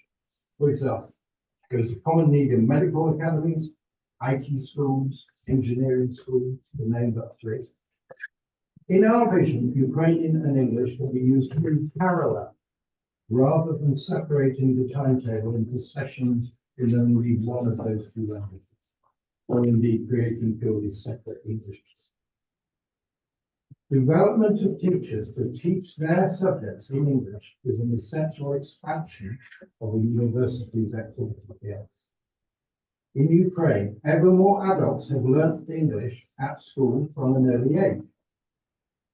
The number of adults who could teach their subject in English is growing steadily. However, those teachers who are not yet confident to teach in English should be assisted in converting their teaching competence to include doing it in English. This support structure is a necessary goal in a university's arrangements for teaching their range of subjects. And I know some universities already are doing this, including our medical academy, for example. Slide 12, next slide, please. We would urge university leaders and staff to review the landscape of English teaching and use. This approach requires a review of the traditional organization in the school or university. University rectors and leaders will face resistance to change from those who see English teaching as their exclusive responsibility, from those who don't see it as their responsibility to teach in English, and from those who are underconfident about their skills to teach in English. Next slide. Final. So, a review is needed. In today's environment, Ukraine's universities and academic institutions need a strategic review of their support for the English needs of Ukraine. English has become a capability rather than just another language. Now is the time and opportunity, not when martial law finishes, but now, for universities to adjust their focus in the light of the new law on English in Ukraine and mid-21st century requirements. Many more Ukrainians will need English at a working competence level. Ukrainian schools and universities are those power stations of the learning of English. English should be taught and learned as a competence with a skill-based training approach. Practicality should be the main goal, with training in verbal skills and written skills in international language that anyone can understand. It is possible and necessary to teach and learn our subjects in both languages together. Development of teachers to teach their subjects in English is an essential expansion of a university's activity. These refocused requirements will require a practical review of teaching and learning and a bold approach to change management. Developing competence in English for effective communication in the third decade of the 21st century and beyond is necessary and it is possible. Thank you.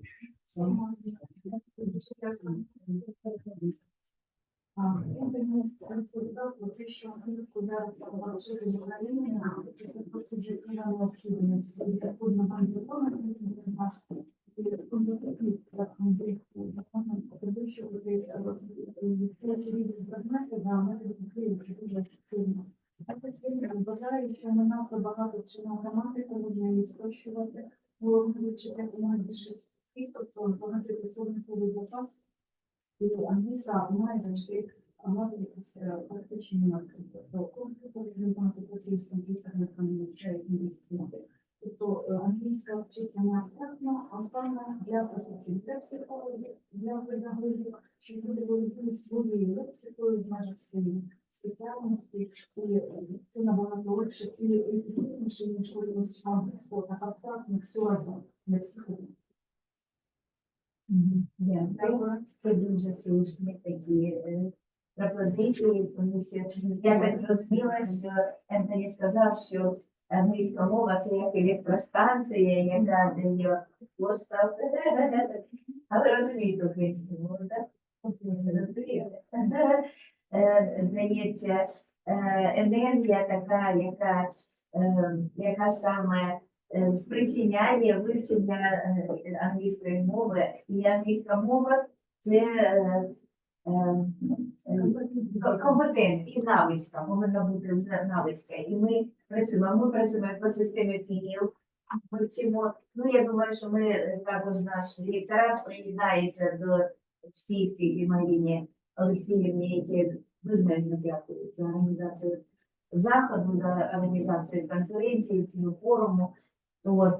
Я теж дякую за ці різноманітні методики, які вона залучає до того, щоб і дорослі, і студенти вивчали якісно англійську мову. Так, колектив. І виконують, ми вже готові виконувати і закон, який підписав Олександр Зеленський, тому що ми відчуваємо, ми весь час знаходимося в міжнародних контактах, і весь час нам потрібно знати англійську мову. Крім того, у нас активності, великі мобільності наших викладачів, студентів, не тільки навчально-наукового інституту іноземних мов, але й всіх факультетів. Тому ми займаємося навчанням і вивченням англійської мови. Шановний Ентоні, ми дуже дякуємо, що ви прибули, що ви з самого ранку у нас, і ви учасник активний нашого форуму. Це перший форум міжнародний. На наступний рік ми думаємо, буде симпозіум. Цього року приєдналося 500 у нас науковців. 500.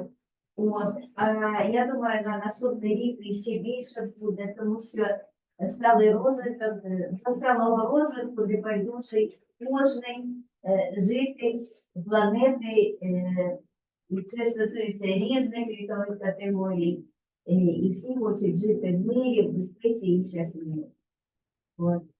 Дякую вам, Ліна. Yeah. Also, it's really nice.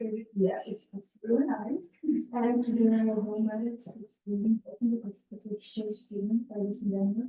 And we received our notices and it's really, we need to do it also. And I hope that you will visit in the future more and more. So I agree with the community for 100%.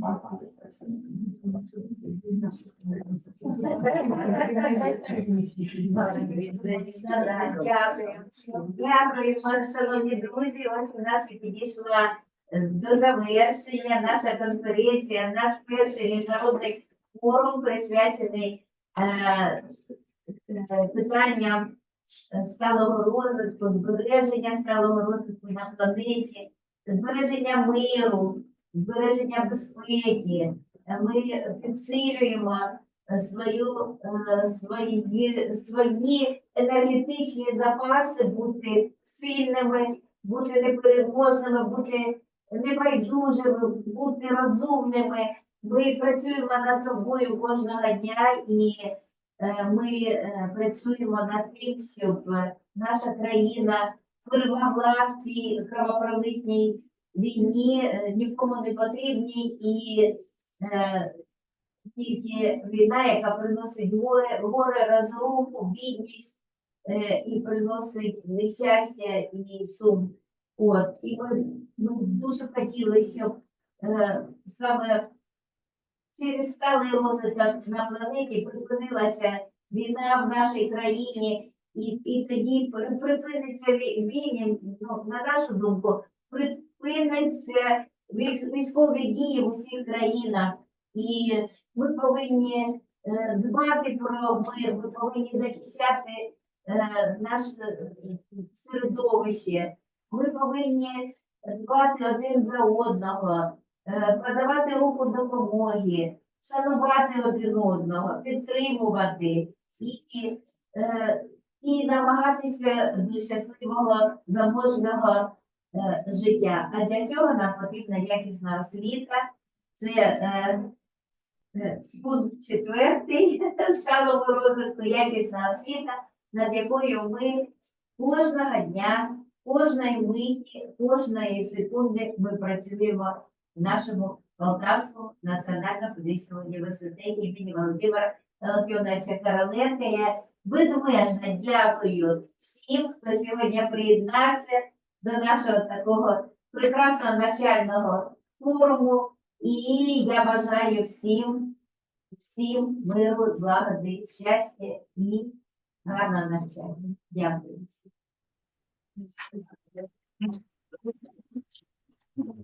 Дякуємо. Дякую. Побачення дуже.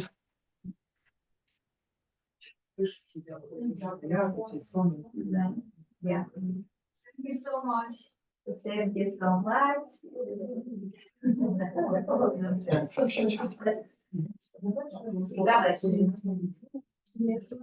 Oh yeah, I'm sorry.